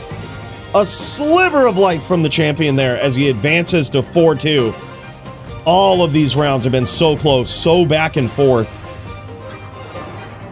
Jagger is not only a decked-out Din player, but he's got the swaps. He has been around the block a few times with this matchup and with all matchups in particular. He knows the swaps. He knows what he's got to do, and he goes for it. These guys keeping the Fortitude proc, going up against each other with, looks like Fort on here as well. That's pretty cool. These guys can agree to whichever rules they would like. So they can go Fort, aka Phoenix, or even Tap if they want to. Looks like both of these guys have chosen Fort. They're going up against each other with some of the most savage gear. Looks like Alex is on a small crescent.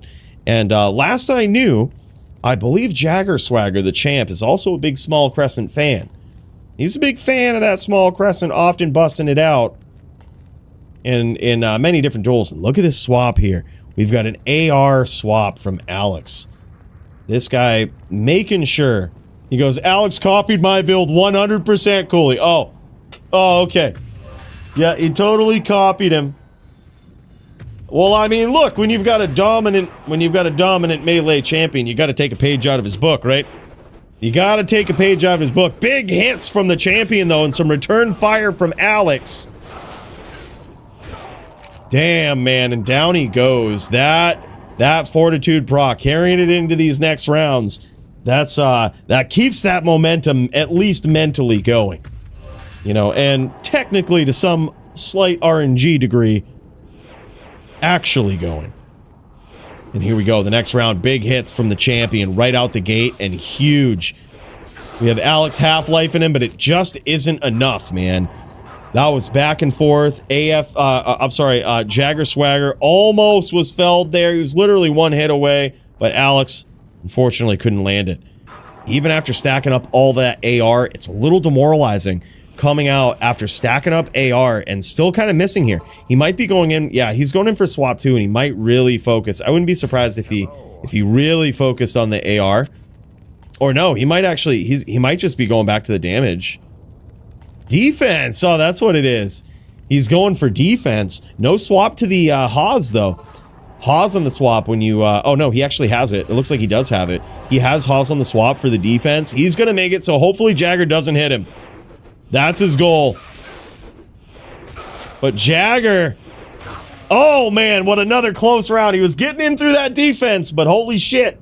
Oh no, he's going in with a spirit. It looked like a Haas, but it's a spirit. I like that he does that. I actually like that he does that because much like I couldn't tell just on a first glance as a commentator, their opponents aren't able to tell necessarily either. So in the mid-duel, when they see them swap and they have that Haas-looking shield, they might assume they're on Haas.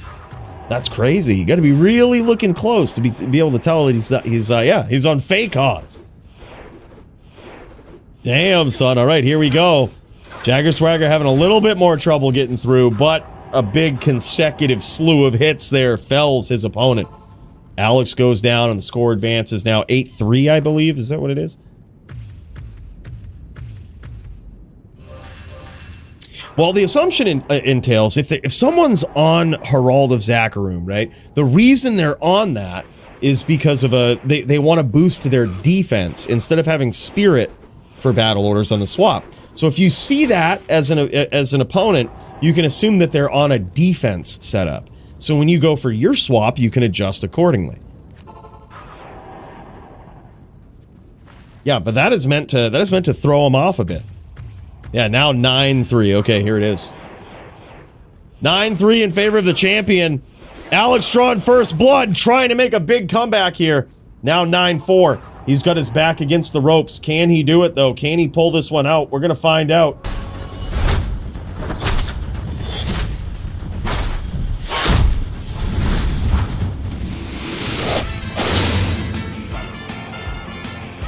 And here we go. Alex, with it all on the line, he's got to start taking down the champ. He's got to start landing the hits. A nail biter of a round And there it is. He gets there with literally 21 life left. Alex is still in this. This is a title bout. So unlike any other Melee match, this is win by 2. So all that Alex can hope for here, he actually needs 4 more wins just to tie up the score. He just wants to tie this score. He can do this. He's believing in himself. Big hits here. And there it is. Now 3. Just 1 win at a time. 1 win at a time. That was a flawless victory for him. And he's got the CA buff coming into these rounds. That's going to keep a little bit of momentum going in his favor now. Oh, man, and there it is. Jagger steals the dream and takes it away from him just like that. Even with the CA buff going in, keeping the momentum strong, the champ is still the champ. Damn, son, what a bout between these dins. That is crazy. Epic match. And there it is, both these guys on that small crescent fortitude setup, that Pally Vizzo helm. Oh, look at this. Both of these guys are on the upped string of ears, too. This is something that I first saw with Jagger Swagger. And this is just an incredible swap and has really changed the meta a bit here with regard to Dungos. Dungo's giving you a bit of a life bonus. And yeah, look at that beautiful helm. He's Alex hovering over that, showing it off. Just an absolutely incredible setup. But the advantage to String of Ears is that MDR, right? Because most people wear Ravenfrost, they do elemental damage. So therefore, that MDR will try to reduce everything. It actually reduces physical damage as well. Additionally, you get more defense out of a String of Ears than you do with the Verdungos. That's very important. And some would say the Life Leech, albeit a bit nerfed in PvP, it still technically goes off. So you still can get some life back, although albeit very slight when you strike your opponent. Yeah, that's crazy. Yeah, I'm not sure if they allow you to rewind on Twitch, no object, but you certainly can on YouTube. SOE actually works out of 20 more stats than Dungos. Yeah, it does, man. It does. It was good. I gotta say, it's a good addition, man. It's a good one. It's very nice. Very nicely done, man. A great setup from both of these guys. Very similar looking dins, that's for sure. And just like we said, at the highest level, it comes right down to it. Look at this. Game's crashing and everything. The fook is this? Yeah, it's wild, man. But GG's, yeah, we saw most of that. That's really good, man. We've got the Fooser versus Gators up next, and then Max versus Jewel Van. Wow, what a fight card, man. This is going to be crazy. Let's get up in there. We've got Foos versus the Gators. This one's going to be savage. I hope you guys have got your shit in pants. I hope you've got them cleaned.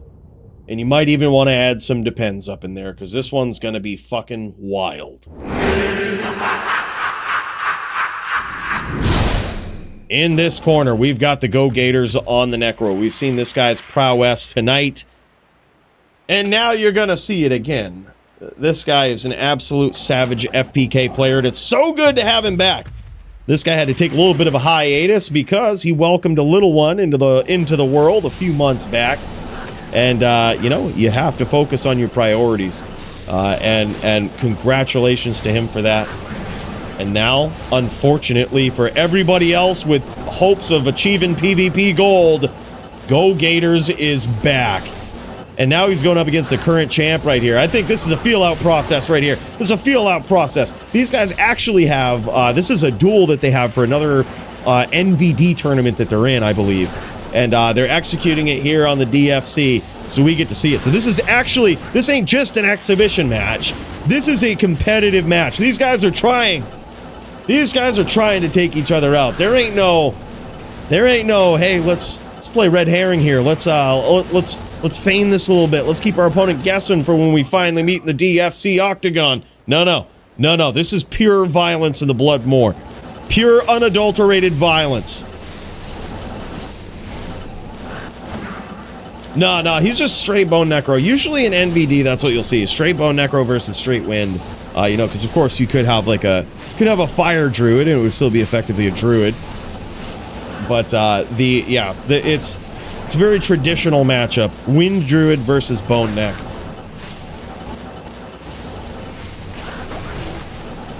Oh, he said it in chat. Oh no shit. I guess I must have missed it.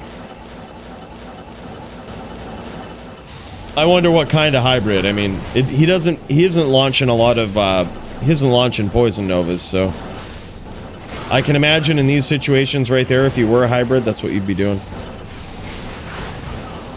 Oh, I see. I was like, I'm not sure what's going on. Look, 2 chats is hard to keep up with. I don't know how these streamers do it. This is my first time. You're gonna have to forgive me, man. You're gonna have to forgive me. You know, sarcasm can be hard to recognize through 2 chats and a Discord and autism. You know, it's just fucking how it is. We're gonna have to get there slowly. Like Abyss Necro joke, LOL. Ah, word. Yeah, okay, I see what you mean. I would actually love to see a Necro with Abyss. I think that would actually be pretty cool. They can technically use it in the DFC. Abyss isn't fully banned, it's just banned on a Warlock. A Warlock cannot use Abyss. But any other class. Jam, slam, Alabama, as they say. Make it work. And I am so waiting for another class to just cast Abyss, suck somebody in, get the name lock, get the stomp. Yeah.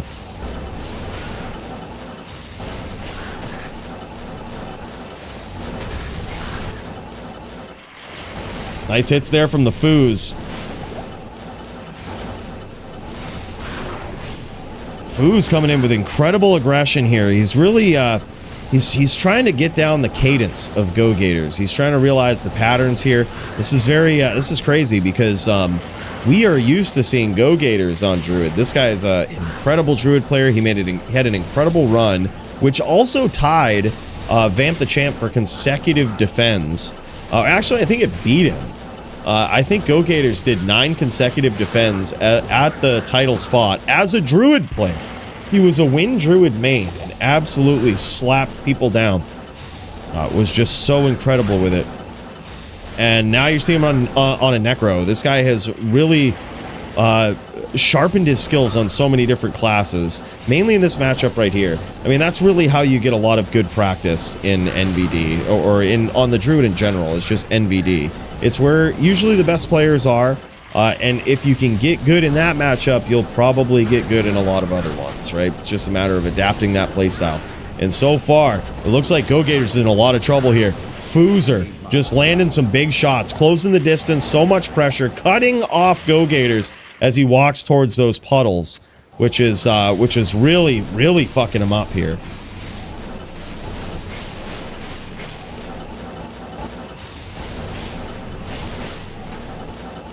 Nice spear shot there from GoGators. He's got his back against the ropes. And now you notice he pushes the aggression a little bit there as Fooer loses his pets. That is the window to capitalize on the Druid being a bit weak, right? But it is hard to do because, especially with these rules, the Druid is only allowed a bear for pets. Well, I should say they aren't allowed wolves in this matchup. They can have ravens and oak sage and a bear, but no wolves. Mainly just because wolves are so many targets. If you ever saw the duel between me and Llama when I was on a Druid and I just fucking smoked him, it's because I was going full zoo. There was no shot he could ever hit me. So in this gentleman's duel here, the rules are bear only, no teeth, right? So this could theoretically be a fair duel with full zoo and teeth, but it would just take a few hours, right? Instead, these rounds might take a few minutes. That's a good point. Yeah, they do. They do, Jonalith. So you notice this H map? You see when GoGators has his map up here, you see this sort of H-looking structure with the entire map, and you notice how it's all explored? These guys explored this, before they agreed on a game and looked for that H map.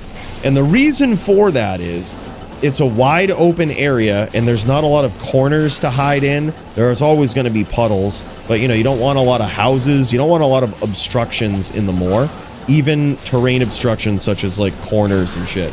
You can do a little bit of wall banging with this map, but it's, you know, it's calculated. And that's usually the PvP map that a lot of people go with. The Bloodmoor H map. And by the way, Chumley, what's up, man? An interesting idea. You can preload heralds by making ire on maps and then have already been explored. That means you can commitify them.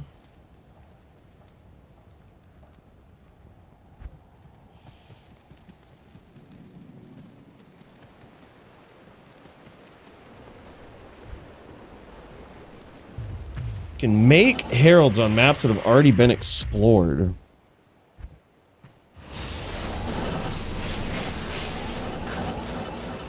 I'm not sure if I know what you mean.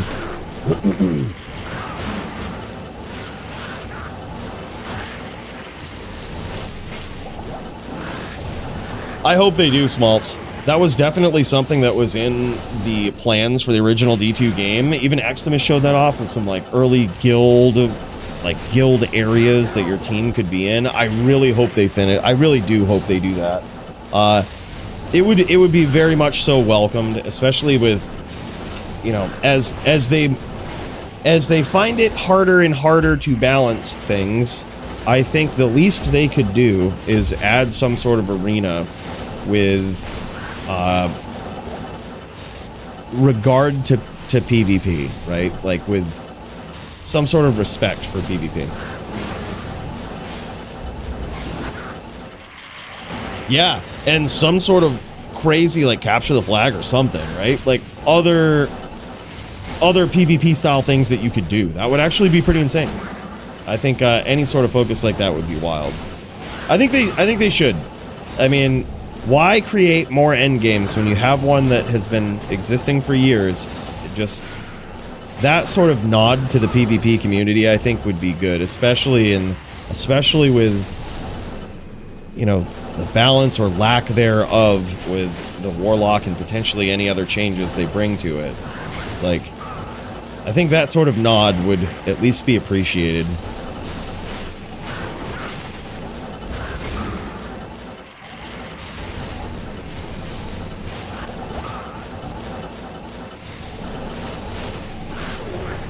Yeah, oh yeah, exactly. That's why it's so scary with it. When I mean, it was bittersweet when I heard they were bringing in a new class. I just immediately thought of all of that. I'm like, this game is so balanced, and I have no faith that a new class is perfectly balanced for it. Not with like, and this is no slight to Blizzard devs or any devs, but not with modern devs. I don't think modern devs understand ARPG PvP for what it is. There's been select games in the past that have survived the test of time because of the concept of doing ARPG PvP correctly, balancing it and spending time on it. And other ARPGs that are seasonal, hate to say it, but every other one that doesn't do that is a seasonal ARPG.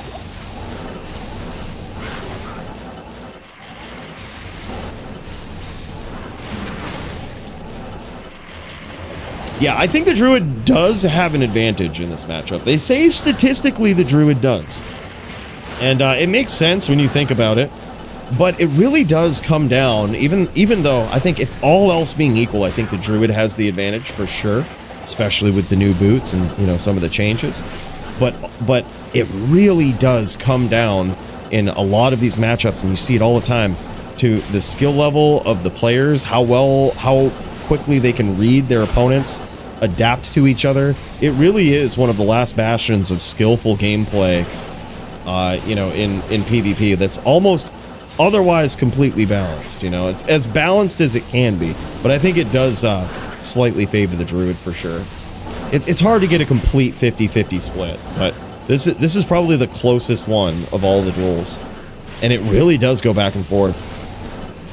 I mean, we just saw Squigs tear it up 4-0 on a Necro, and now we're seeing the Foos come in and take on GoGators and make it look like the Necro is at a disadvantage here. as you can see, like, it can bounce back and forth so much, man. Really does depend on who's playing it, who's piloting what. But it's wild. Yeah, there was a few. I used to know a whole list of them, but like, yeah, there was. I should know this. This should be on like the tip of my tongue. But what was the one?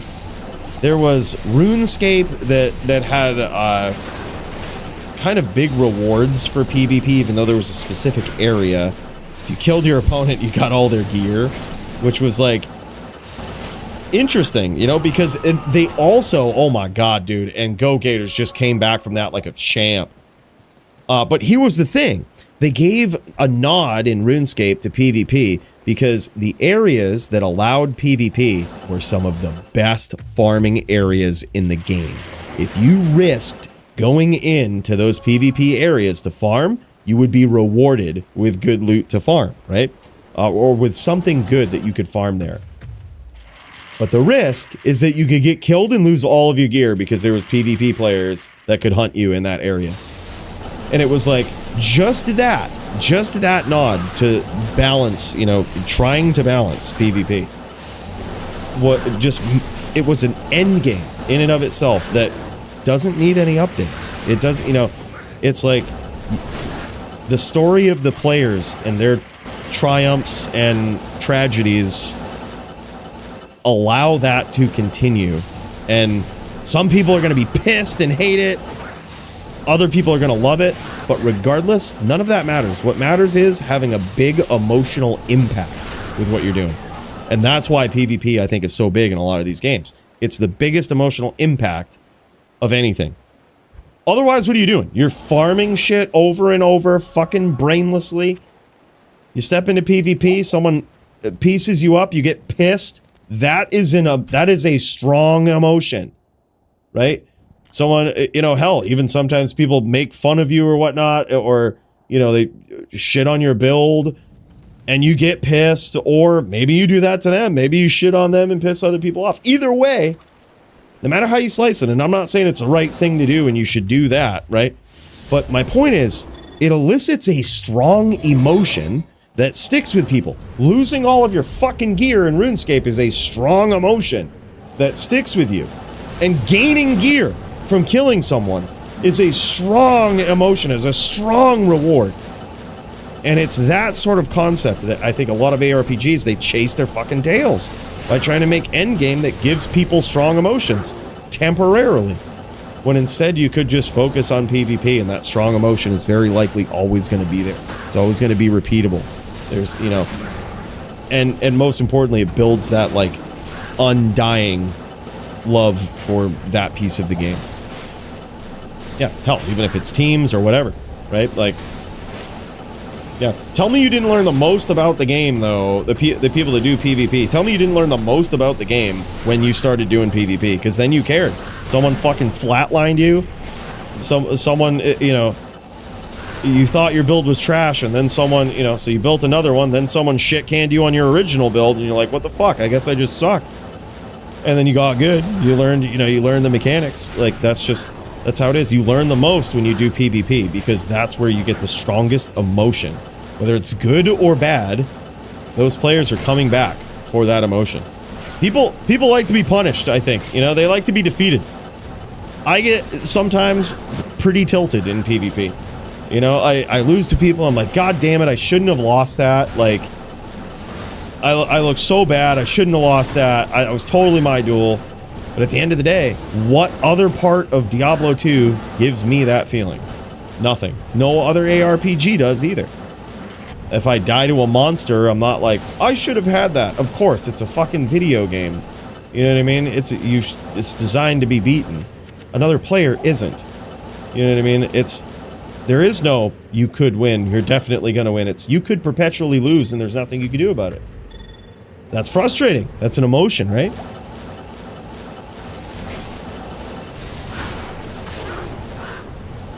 Yeah. Yep. Ashes of Creation was kind of trying to do something like that before it died. It could turn you into like an outlaw called Corrupted. Then people could hunt you and start taking pieces of your gear. Like you could hostile just randomly anyone and you could grief someone, but there was a severe consequence of doing it. No shit. See, I don't like the severe consequence style because like that makes it look like PvP is bad, right? That it's like you shouldn't be doing it. When if you look at the RuneScape example that I mentioned, like, and this is one, there's other games too, and I'm forgetting now, but like, RuneScape is a great example because it's, if you're in those areas, the farming is great, but you know that there's a risk of PvP. No one's punished for it. You can just leave the area and you're no longer in a PvP zone. No longer in, you know, it's like you didn't feel bad for doing it. It was like part of the game. Sure, you could shit talk and people would get pissed or whatnot, but it's like it was part of the game. And the same is true for D2. You're not like outlawed for griefing somebody in a pub game, but you can do it, you know? Holy shit, and there it is, man. GoGators gets there on that druid this time, man. After the swap up, now we're seeing GoGators on the class that made him famous. Solves have some good PvP, in my opinion. Never got into it heavily, but lots of respect for it. No shit, does Elden Ring, that doesn't have PvP. No shot it does, right? Or does it? Devs Def gave it some thought.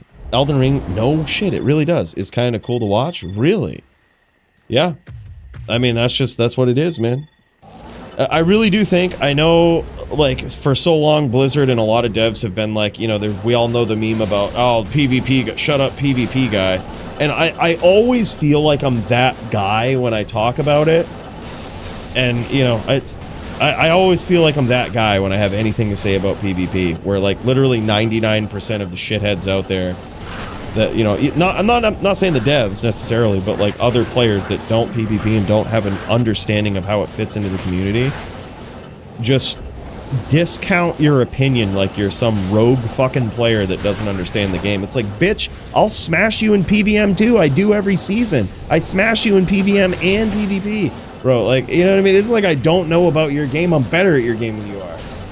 Like, it's how it is. I don't hate to be a dick, but it's fucking, you know, Top Zon season 12, baby. No, but in all seriousness, not trying to be a dick, but like in all seriousness, it's like that opinion often gets discounted of PvP players. Like there's some outlier that's not playing the game right. And it's like, it's so far from the truth. He says, sitting up. Oh man. Back and forth.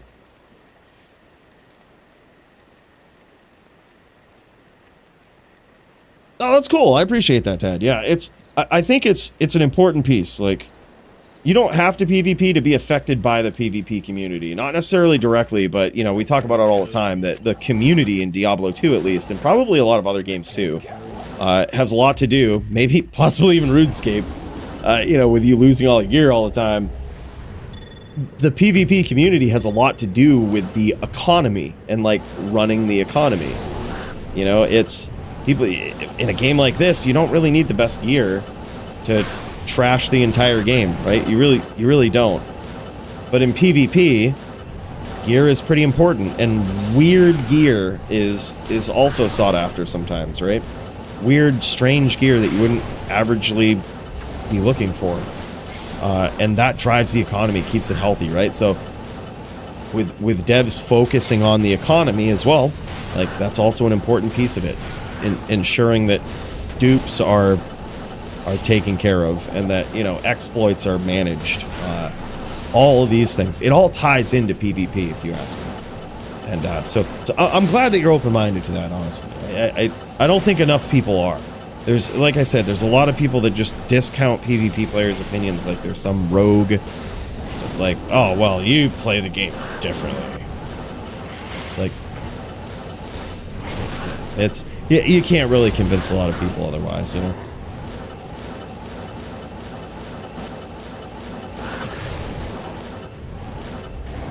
True. Yeah. And I think that's true as well, right? And it goes back to what we were saying earlier, right? That, yeah, it is like the top 1% of players that probably are the best at PVM and PvP, right? At the top of the stream, me and Max were talking about this. Too many people on the internet these days have opinions that shouldn't. have opinions that just shouldn't matter or shouldn't be taken into account at all, right? But unfortunately with the internet, it's like you can have the loudest uninformed voices that get heard just as much as informed voices. So yes, you're very right. It's like the top 1% of players, but it's those players that understand the game far more than the loudest voices out there. And oftentimes they're not the loudest voices. You know, it's like you really need a big platform to be a loud voice in that. And even then, nowadays everybody, you know, everybody can start up a YouTube channel, gain a following, and have an opinion, and they still might not be the most informed player or informed person about a topic. It's a sad world we live in sometimes, but that's, you know, that's the thing. That's why I say, like, if someone doesn't understand both aspects of that, I think it's weird to just be like, well, there's a lot of people talking about this, and, you know, we should do that because there's a lot of loud voices out there. It's a trap, you know?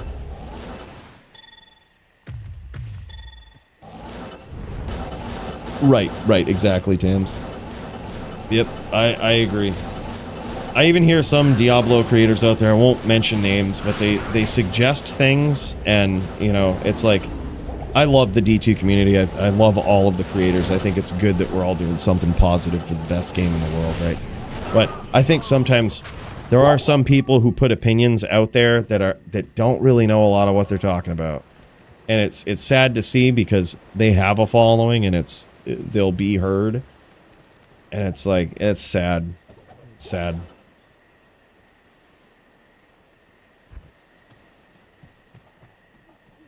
Yeah. I am overburdened. But then, here's the other side of it too. Even when you get it right, like the people that Blizzard brought on board with this update, right? You had what? Kano, Gymnasium, Llama. Those guys are top 1%ers, right? And I'm not sure how much, like, that's a good crowd. That's a good crowd of creators that knows a lot about the game. I'm not sure how much they were involved in balancing the Warlock, but even let's assume they had some decent say. They missed, you know? So even with that's why it's so hard. It's like, even with, you know, a crew of like top 1%ers, it's still hard.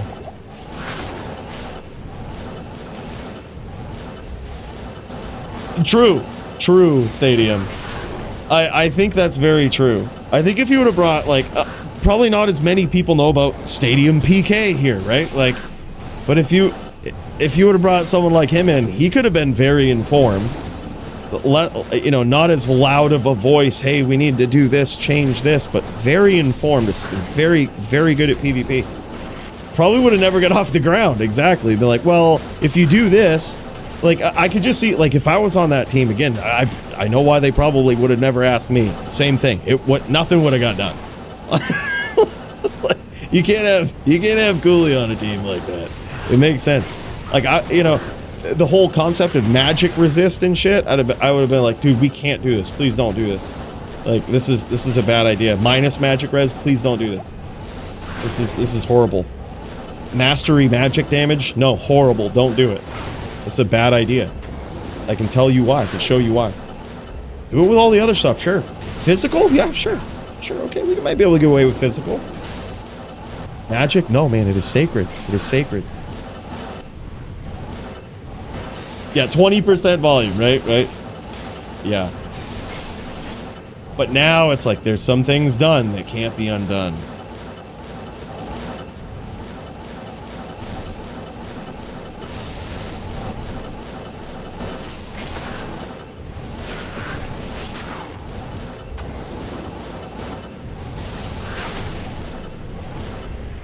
Stadium PK, huge fan of that guy. Yeah, he's good. He's good, man.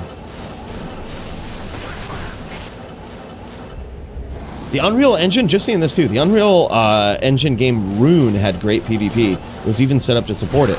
Yeah, that's a pretty legendary one there too. And holy shit, man. Foozer Pam. 3-1 each other on next side. Wow, okay, so this is a tie game. These guys 3-1'd each other. This is pretty wild. This is wild. What are they gonna do in the event of a tie here? In the event of a tie between these absolute epic savage showdown titans of PvP.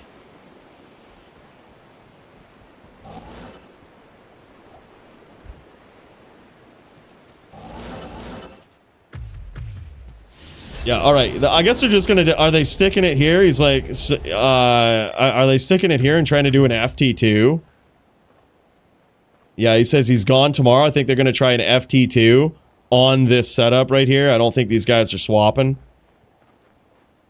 They've got a natural timer of 14 minutes here with the game server going down. Yeah, exactly. When everyone is super, no one is. Yeah. And I get it, but I mean, dialing up the damage like that, we were talking about that too, is like, if there is an Act 6 coming or some sort of endgame content that requires you to do millions of damage, well, they're doing it wrong, right? Like, they're doing it wrong. Oftentimes the answer to ARPGs is, crank the numbers up, get those numbers big. Pretty soon it'll be, let's see our numbers in D2. Let's make it so players can see the numbers that they're doing. When they hit all of these monsters all at once. You know? Yo, what up, Kadama? That will be the day I won't convert. Dude, there's a reason I haven't converted a lot of my PvP characters. And it's because, especially seeing the Herodric Cube formulas there, when I saw that, and I saw the survey going out about, potential paragons and shit, I was like, I don't like even that you guys are thinking about this and asking people for an opinion on that. Like, that, I mean, what if you just get a load of trolls that are just like, yeah, paragons, nobody wants that. But what if they're like, yeah, fucking paragon it right up, man. It's like, eventually these sick charms and 45 lifers that really meant something back in the day, and the 32020s and the 25s and all of this, the 451s, they're just not gonna matter. Like, there's just gonna be, you know, Warlock horse shit out there where, like, you don't need any gear to just do outrageous damage, and suddenly it's every budget player does a billion damage. It's like, no, like, this is not the game, you know? So that's why I'm like, I'm gonna keep a significant amount of this shit on the old one, and, you know, especially, like, my really good shit, I think. Like, maybe I'll bring over one 45 lifer character just in case, but, like, my Din is, like, my pride and joy. I worked so hard to finally get complete gear on that, and it's like, I have no faith that I mean, even bringing my Din to this patch to ROT dubs makes it a worse character. Magic res, it's no longer good. But in the old D2R, it's still a Din. It's still an H10. Might not be the best character, but it can do damage. It can do, you know, it's good. So I'll convert a lot of them to duel and stuff, but there's going to be a core group of characters, I think, that I keep, that I love playing. LLD, HLD, and I'm just keeping them there. I'm never converting.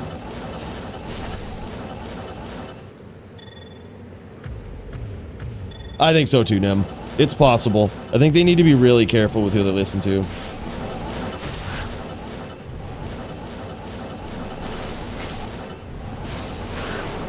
Oh my god, really, BM? That's crazy. Yeah, it's that's how it'll go. That's how it'll go. It's they've opened Pandora's box at this point, though. It is now open, you can't close it. You know? It's crazy. It is scary. It is very scary. I'm both happy and excited that they're updating D2 and that they're showing love to it. It is the best Diablo game ever made, and you won't ever beat it. So how do you beat a game that you can't beat? You gotta ruin that game, right? You gotta ruin that game, then make another Diablo title. Diablo 5 is gonna be the best one now. No, but no, I get it. I love that they're giving some love to D2. and it is scary at the same time. Because it's like, you've opened the box of listening to the seasonal ARPG players out there that were playing PoE, Last Epoch, all of this. All games inspired by Diablo 2. They were playing those seasonally, quit, came back. Now we're listening to it. It's scary.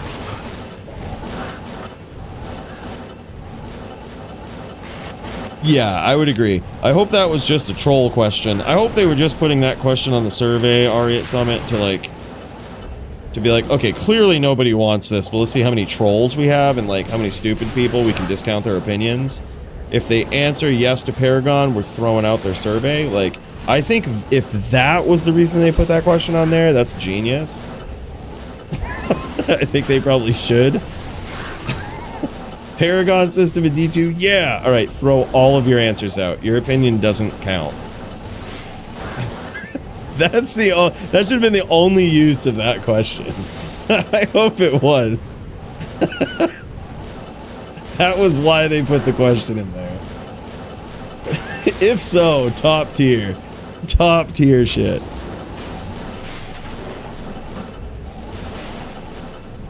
I do too, Thorjitsu. I loved what they did with the Chronicle. That was an amazing addition into the game. So good. Like literally cosmetics that you have to earn by like PVMing and completing a grail. That was so fucking cool. Yep, love that. The loot filter was pretty cool as well. I think it was good that they added that. Really, been really useful. I've loved it. Gem stacking, of course. Like, all of those things were pretty simple layup changes right there. But unfortunately, they came with the addition of the Warlock. And that class, it has indeed replaced the Sin. Although I did love this, I did start to love the Sin in recent history. You know, it only took me 20 years. They have replaced that hatred with the Warlock. Holy shit. All right, there it is. Is it 1-1 right now? Holy shit. It's 1-1. These guys got 5 minutes left before the game server goes down. Yeah, Sin had its counters. Yeah, I agree. Like, I think my hatred of the Sin came from it started, I'm going to be honest, it started from a lack of understanding of some game mechanics, a limited ability in PvP, right? Like, I'm probably never going to be the best PvP player, and it was, you know, it was very limited. But I understand it now. I get it. I know that there are some counters, and I understand the intricacies of it a lot better. But that comes with a greater understanding of the game in general as well, right? So those same game learnings are still there. And now we have the Warlock, and I can apply all that learning to the Warlock and say, yeah, this is fucking trash. This is so bad. It's so busted, so bad. Oh my god, nice hits there! And GoGators with a lucky NATO at the end! Holy shit, what a finish. That was insane. Literally 1 minute for that last round, and there it is. GoGators takes the title. The theoretical title. Holy shit. Alright, boys, the matchup we've all been waiting for. Julvan and Max, thank you guys so much for being so patient. This was wild, but it is time. I say we kick over to the Julvan versus Max fight, and we get to see. And Max, if you've got a screen you can share, if you're able to do it, I'd love to check that out. I would love to be able to bounce back and forth, but we've got the Warlock versus the Barb, and this one is gonna be fucking epic, boys. I can't help but root for the Barb here. I hope Julvan whoops yo ass, Max. I hope he whoops yo ass.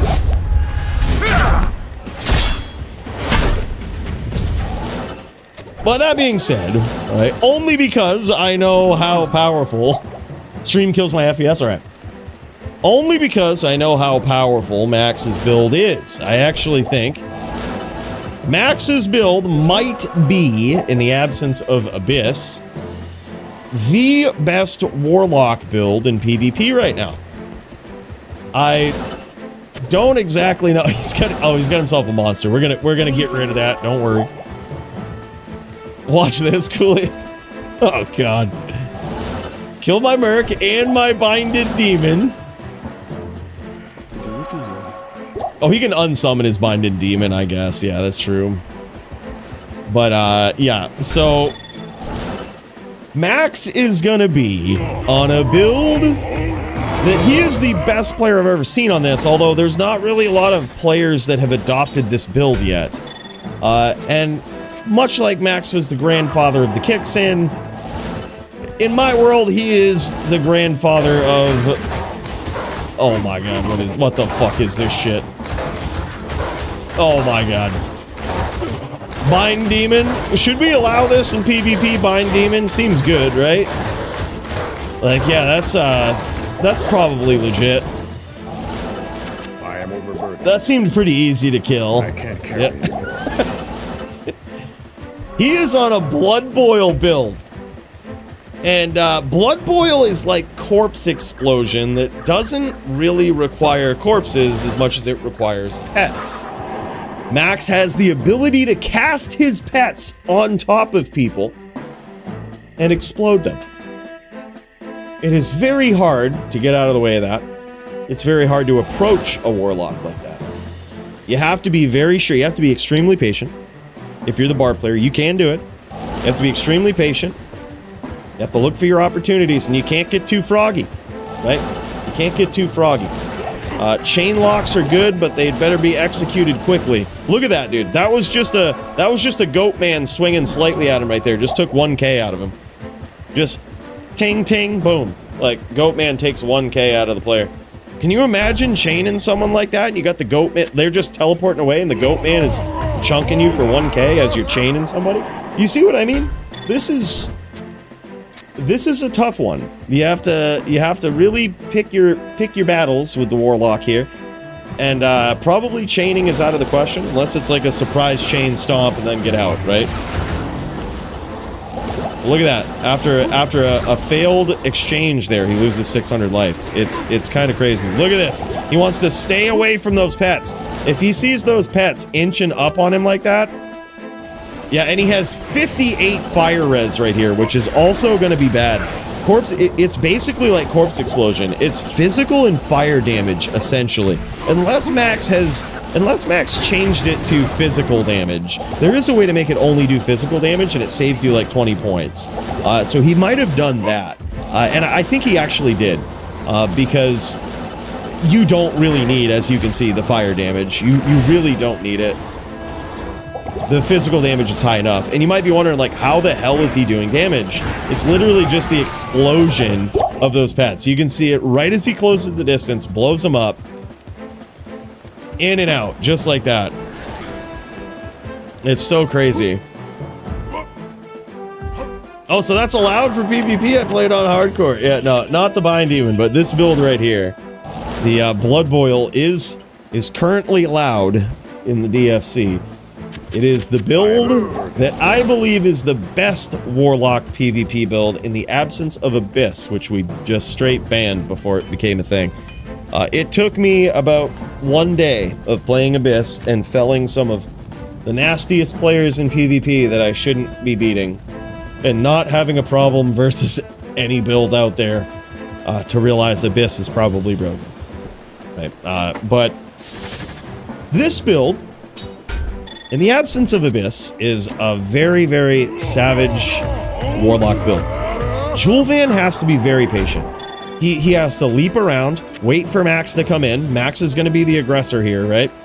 He technically has, I don't know if you could call it less range. I guess he has greater range, but we're not going and chasing a Warlock. Probably ever, right? We're going to wait for that Warlock to come in. I can't. But look at that. You see how Max was CT casting those pets right down on top of his opponent and then exploding them? He can CT cast them and explode them on top of his opponent. And they've got a 20-yard radius, too. They've got a 20-yard radius. So they really don't need to be that close to Julvan to be able to do some damage. And look at this. As he whirlwinds away there, just takes massive damage.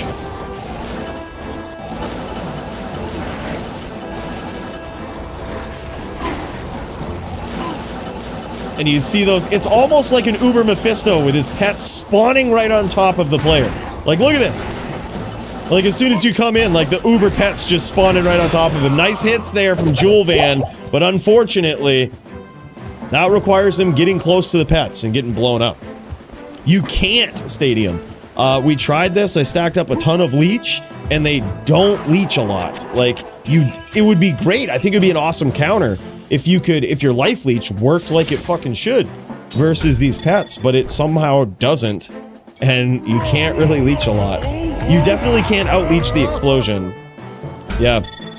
Life leech, Max says, doesn't work. Zero leech, yeah. The radius isn't 20, it's bugged. It's 11-yard radius. Okay, still, that's pretty big. Yeah. A great observation, Frollo. The third pet is worth more than the consume bonus. That's a great observation. You want that pet for protection. You want them always just like exploding in case they stomp. You want to have the ability to cast pets down on your opponent while keeping two right next to you. Yeah, it is. The third pet is definitely worth not consuming. Yeah, Barb is getting punished in melee range, which just shouldn't happen, right? Like, it's demoralizing. He can do it, but the thing is, I think Julvan is like, he's still learning the range of these pets. I still don't think he recognizes, like, the danger that he's in some situations. Nice hits there.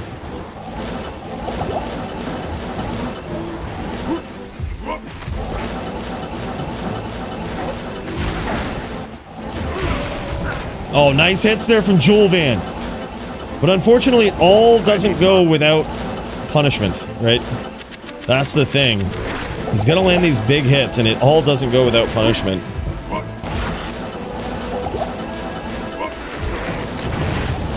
There is also a glitch that we've become aware of with a certain skill that people think is capped, but isn't. And, I wonder if Max is using it, because he got fucking pieced up by that whirlwind. I doubt it, though. If he's not... Yeah, I don't know. Actually, I don't know. He could be using it. Not using the glitch. Okay. Alright. Yeah, I was gonna say, it's kind of hard to work it in, but... I don't really know a build that would genuinely benefit from it, but it is pretty busted. Let's just say, you can indeed make a Warlock immortal. And he can't take any damage. Or takes very, very dilapidated damage.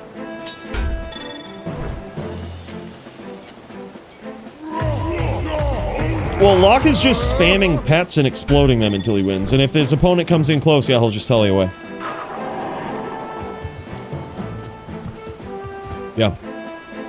Yeah, Blood Oath. Blood Oath is technically capped with hard points. We'll leave it at that. It's technically capped with hard points. Yeah, technically.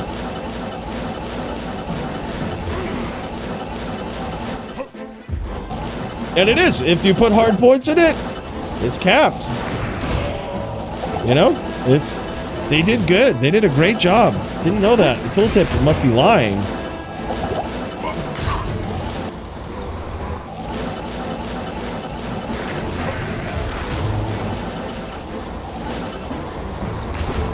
Oh, look at that. And Max has a name lock there. Julvan is forced to break map distance there. When Max is casting pets down on you, oh, nice hits there from Julvan. That was incredible. Nice chain.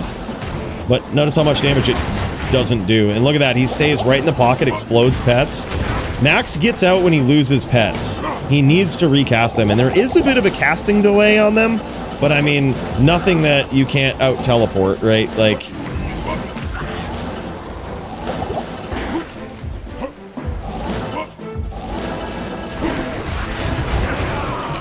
Damn, son. And those were some big hits there from Julvan. And he was just tanking. He's like, yeah, that's ridiculous. Ban it. Too strong. It is really, really strong, man. This build, I mean, and Max isn't using the glitch here. This is like legit. Isn't using the glitch. It's so tanky. He's like, it's so hard for Barb to even get in and punish. He goes, welcome to the new era. Not taking pride in this, just showing off Warlock, yeah. Julvan says, GG's, I love you. Hell yeah. Big cheers to Max. He is one hell of a guy. In my mind, this guy's the grandfather of the Blood Boil lock here.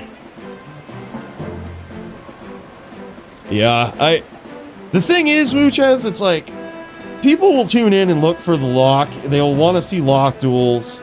I am so with you, though, that, like, I fucking hate the Warlock, and it just, like, everything about it just needs to be banned in PvP. Like, look at that. Max even says, not taking pride in this, like, just showing it off. Like, Blood Boil is so tough. And against, like, a Zon player, they can just cast the pets down on top of you and explode them. And it's like, and if you get in close, if you're like, oh, well, I'm going to close the distance, then let's just fucking cast them there and explode them and run away. Like, they really don't need to be close, you know? And the pets themselves can do pretty significant damage. They can gum you up pretty good. Like, it's... I think this is the next build that's, like, extremely hard to fight against. Hammerdin can't do anything about it. I don't think a Necro can do anything about it. Actually, Max said there was some good Necros that he was dueling that could beat him. I beat him on a Barb, but then he learned how to Barb, and that probably will never happen again. And it's like, well, all right. This is a class. This is, yeah. Reset banned. Yep. Make all locks walk locks. No Enigma for locks. You got your own fucking teleport skill. You use it. He says, yeah, do you want to see gear? Oh, no. Oh, he closed right out. He closed right out. He's like, fuck that gear. Actually, we'll check it out from Max's stream, though. Yeah, let's check it out, dude. All right. Yeah. And here it is. Look at this. Obsession. Obsession takes care of all of his cast break points. You got a 322 open socket demon helm there. That's insane. Nature's Peace for the Oak Sage. Look at these, just demon skillers. Pretty plain, you know, for the most part, but those are cheap right now. Max got a fuck of a deal on those. Those are like 40 or 50 forum gold each or something. Bros, get them now. Don't tell anybody and buy them now. This is the fucking build, right? Like, demon is the build in PvP, right? Get them. Like, they're dirt cheap. Everybody throws them out. Like, yeah, you want to manipulate the market, get those demon skillers, because it is pretty wild. You know, the only thing that really beats it is Abyss. Like, that's from what I've seen. Yeah, Max showing off the skill tree here too. I appreciate that, man. Yeah, simple gear, nothing too crazy. It says, Max, delete the char on stream if you have any balls. No, dude. No, it's thanks to Max's ingenuity like this that we understand things that are broken. I mean, he was the guy. Max was the guy that night one when I was trying to figure out. I think we were one of the first to figure out how busted echoing blades could be, and it was just sitting there teching back and forth with Max and experimenting with things on night one, and we were like, oh yeah, all right, here we go, we got it, and that's when we put that video out. It's like, all right. I think we figured out the lock. You know, it was a rudimentary understanding of some things at that point, but it certainly worked. Yeah, and you want to check out Julvan's gear? Yeah, let's check it out. Let's check out Julvan's gear. Yeah, it's got to be budget gear, right? Oh shit, a 222 open socket with dual bear runes. He's got the Inferno Strides. Oh, yeah, like probably a 5k forum gold ring. 220 caster with life leech and cold res. Yeah. Near perfectly rolled grief. Oh yeah, it's got to be budget stuff, right? Oh yeah, okay. Actually, it's not all top end shit. But still, like, holy shit, man, it's crazy. It's crazy, right? Chaos and Demon are unbeatable. Yeah, for sure. I think the Chaos builds are pretty crazy. Honestly, I think the only build they got right with the Warlock was the Fire build. That was the only build that they actually got right. It really doesn't need any tweaks, any balancing. Like, they actually nailed it. Every other build is so fucked. It's so fucked.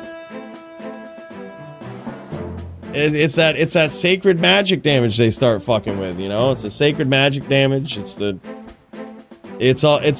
consume and all of this shit. It's crazy.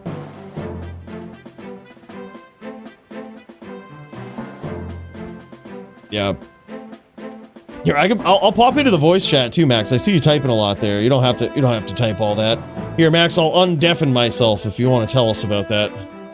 Hey, yeah, this build is a lot of fun. Hold on, so let me mute the stream so I don't hear you twice. Yeah. Yeah, Warlocks definitely need some buffs, I think. Yeah, that's a great point. Yeah, buff Warlocks, listen to Llama, and buff this skill so everyone can quit PvP. Yeah, yeah, it doesn't do so well in the end game, right? It's like those fucking magic spells that the Necro has that we needed to buff. Like, people just don't use those in PvM. There's a lot of stuff I love about this expansion, the quality of life, the full act terror zones. There's a lot of good stuff. And I also think that the Warlock actually has a lot of depth, a lot of skills that are not very explored, that there's a lot of fun stuff. Like, I'm looking to dive into a bow Warlock when I have more time. So there's definitely fun stuff to explore, but there's the very easy and very busted stuff. Yeah. And this demon scale is very under the radar. It probably because it's not amazing for PvM, it can clear P8, but it's like, you know, you had to help me with some of the tier 5 heralds, so it's not like the best. But Yep. PvP, it's a lot of fun. It wins versus all of the original 7 classes. This skill ignores block, ignores Amazon evades, ignores weapon block, just doesn't give a fuck. Wow.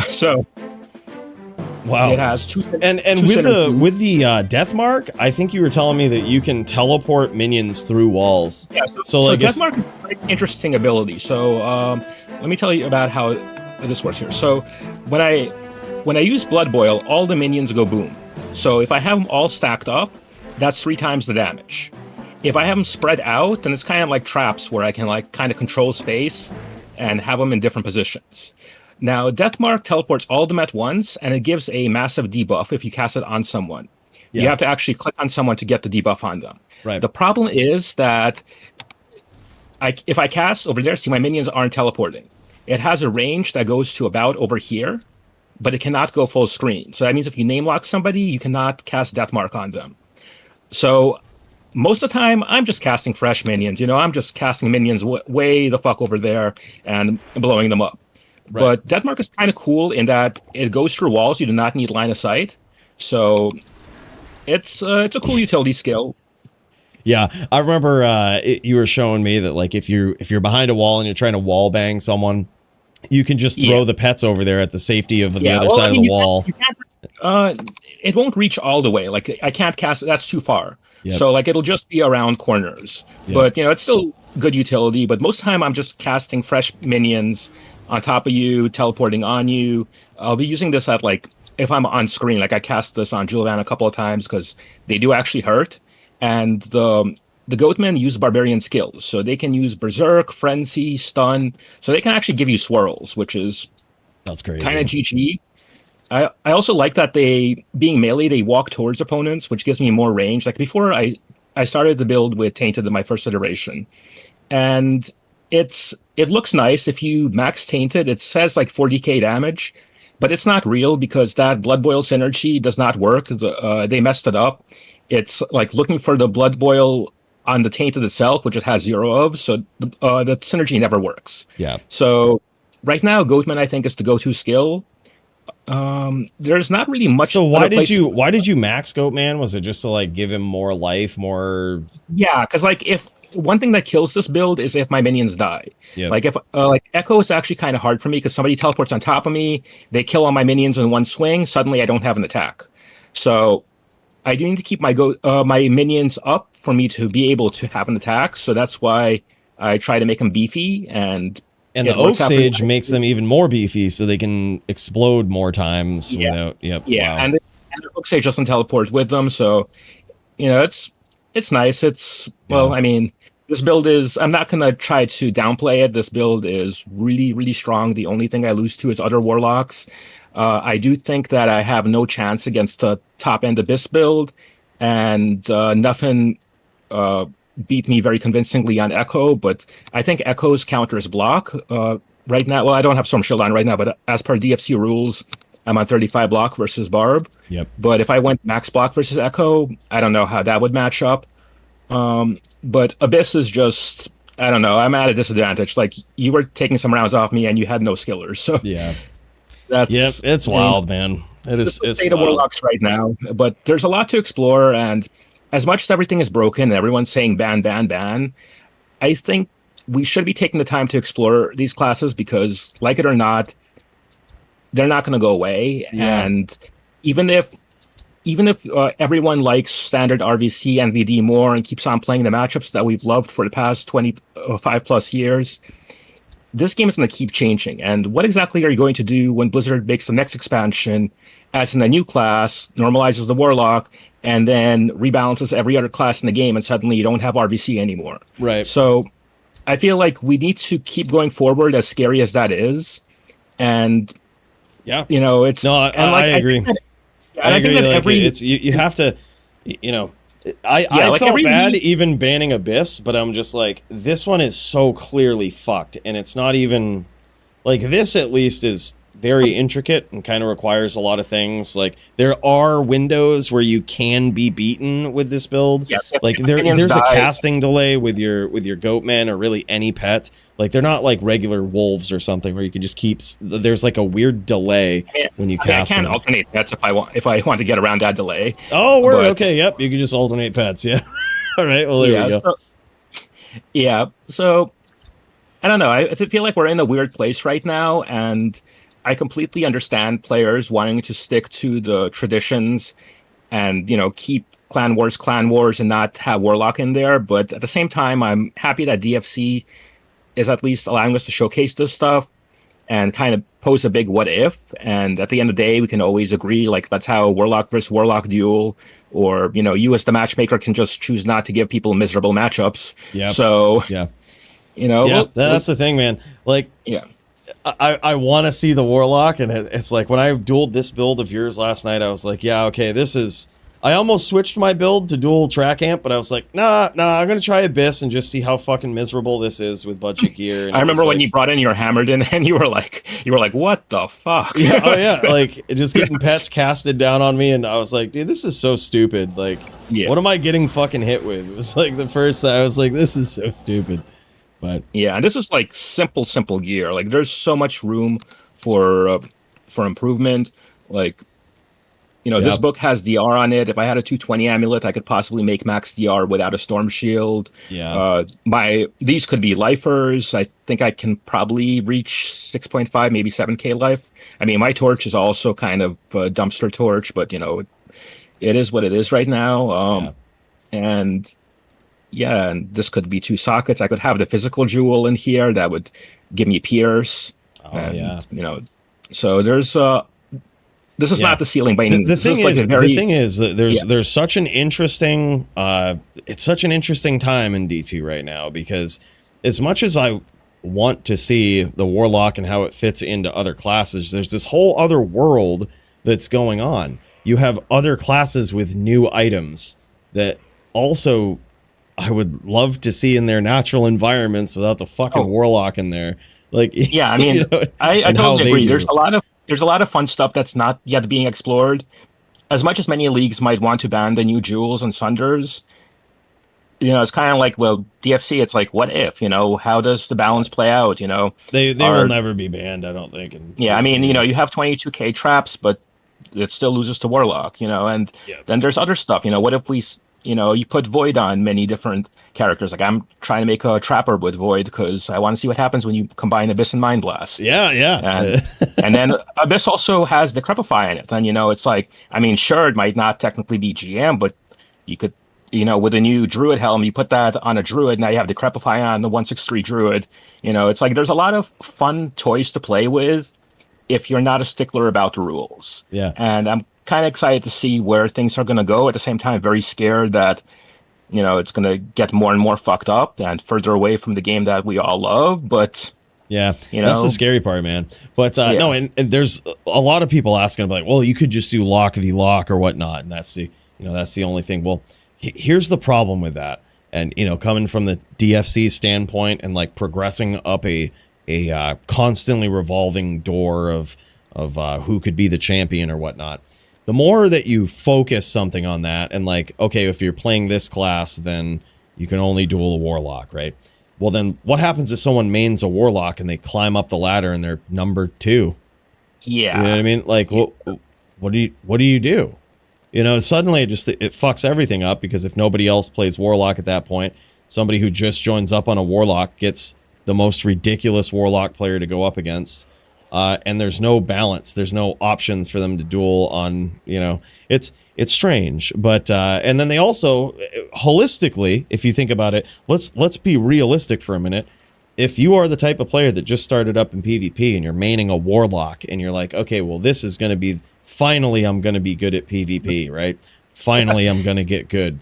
And you base your whole existence on playing PvP as a Warlock, I think you're actually doing yourself a disservice, because now your class is essentially making you think that you're good, but you're missing a lot of the true mechanics of PvP. You know, like for example, someone, you know, let's say Abyss was allowed, and people are like, yeah, I'm gonna run the Abyss lock.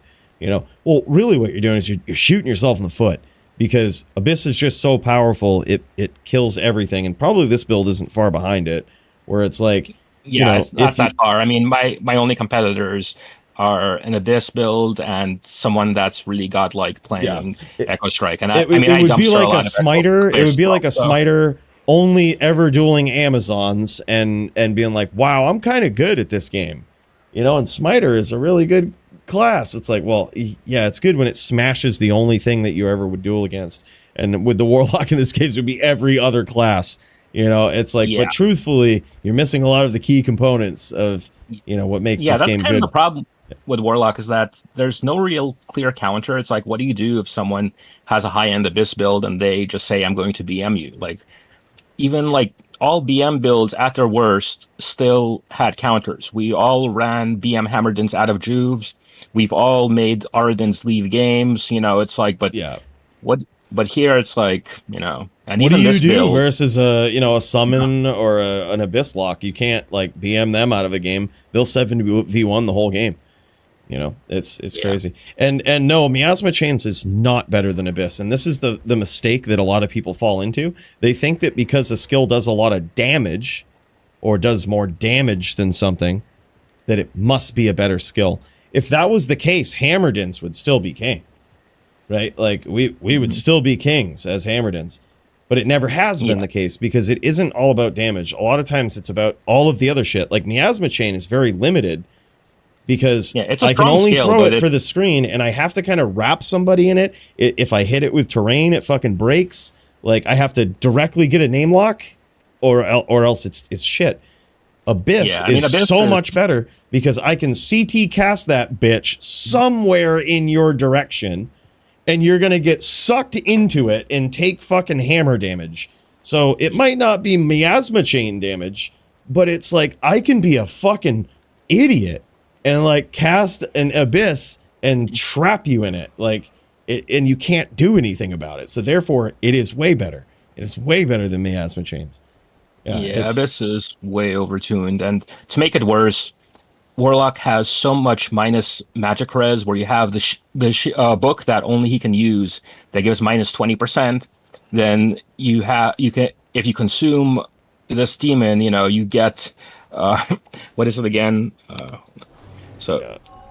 I have consume hotkeyed? I don't even know. I agree though, Tad. I think Miasma Chain is annoying, but I actually like it. Like, it seems like a more fair build. 10% more magic resistance. So it's like, all this, like, these boots are very strong against Hammerdins and Necros and Zerk, and it's like, they're kind of unfair.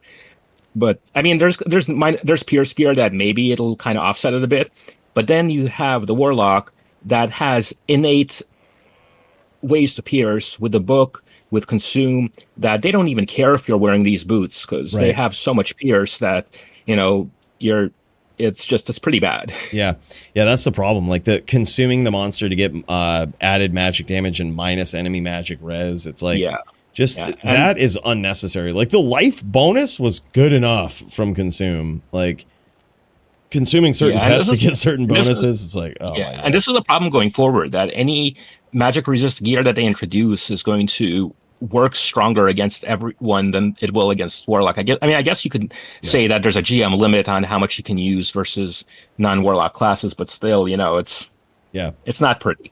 Yeah, those boots are insane, no object. They're fucking insane. Cannot be frozen. Look, the dual stats, faster run walk, and cannot be frozen alone It's make influential those in the boots squad. insane. And then I was when you gonna say, you should circ me. yeah, and like we were doing that, Max could take like 5 Zerks last night, and when we were testing this, I was like, this is so dumb. Like, and when you did the glitch, it was like 7 Zerks. Yeah, I was like, the glitch. wow. The glitch, I'm not sure if there's like much utility. So the glitch, for people that don't know what we're talking about, this skill is bugged. If you have points in it, it only gives the mitigation for the hard skill points. So if I have 20 points, it's 43% mitigation, not the 99% that it says here. But if you have 0 points in it and you somehow get a Blood Oath from a different item, then suddenly it works at whatever it says. Yep. It's not capped without hard. If you don't pay, it's like the old Marrow Walk glitch. You guys remember the Marrow Walk glitch, where if you didn't have any hard points in Bone Prison and you wore Marrow Walk, it would treat it like it was hard points. Same is true for Blood Oath right now. Yeah, so it's kind of busted, but at the same time, it's hard to utilize, because if I were to use that glitch, that means I lose my fire damage from Blood Boil, and any other build like Abyss or Echo would not have the sufficient plus demon skills to make use of that. Yep. That bug. So it's kind of in a weird place where it's like, okay, it's capped at 20 points, just dump 20 points in here, because that's what every Warlock should do if they have a brain. Yeah, crazy, man. Well, Max, I appreciate you showing this off. I'm so sorry for your opponent, Julvan. He's a good sport. He understood what the assignment was coming into this. He put on a good show, and he got name locks off, and it just that was your payback for beating me, Julvan. That's what you get. We feed you to Max. He's a great dueler. Much respect for him. Yeah, he is. But here we are. Crazy, Reign man. of the Warlock. Enjoy, guys. Yeah, well, GG, man. I appreciate you showing it off, man. It was a great display. But all right, Max, I'll talk to you soon, brother. All right, GG's. G fucking G's, man. Holy shit. Wild.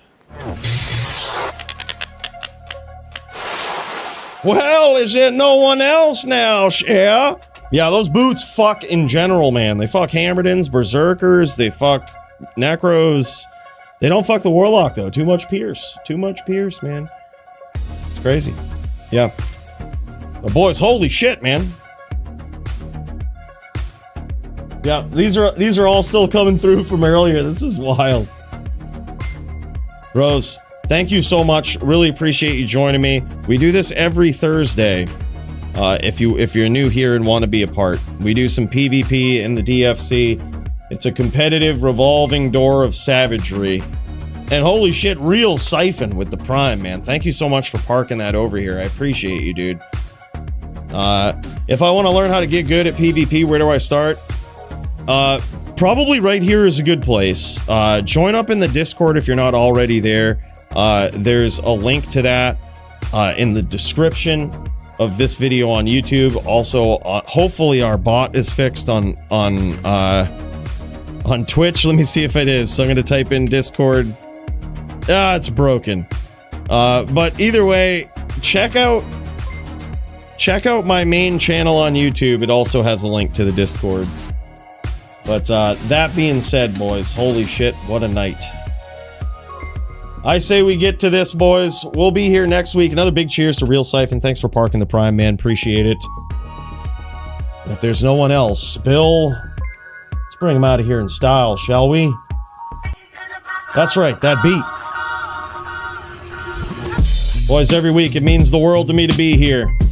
Thanks for joining me.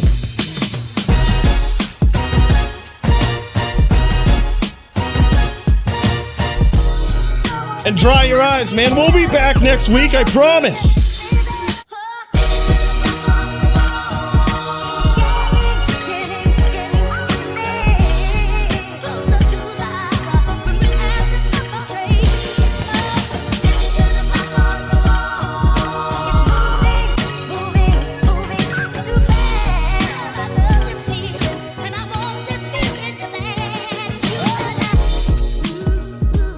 There's only one thing for certain in this new D2 era, and that is that Joby sucks. As sure as a Squig's chain lock across the Bloodmore.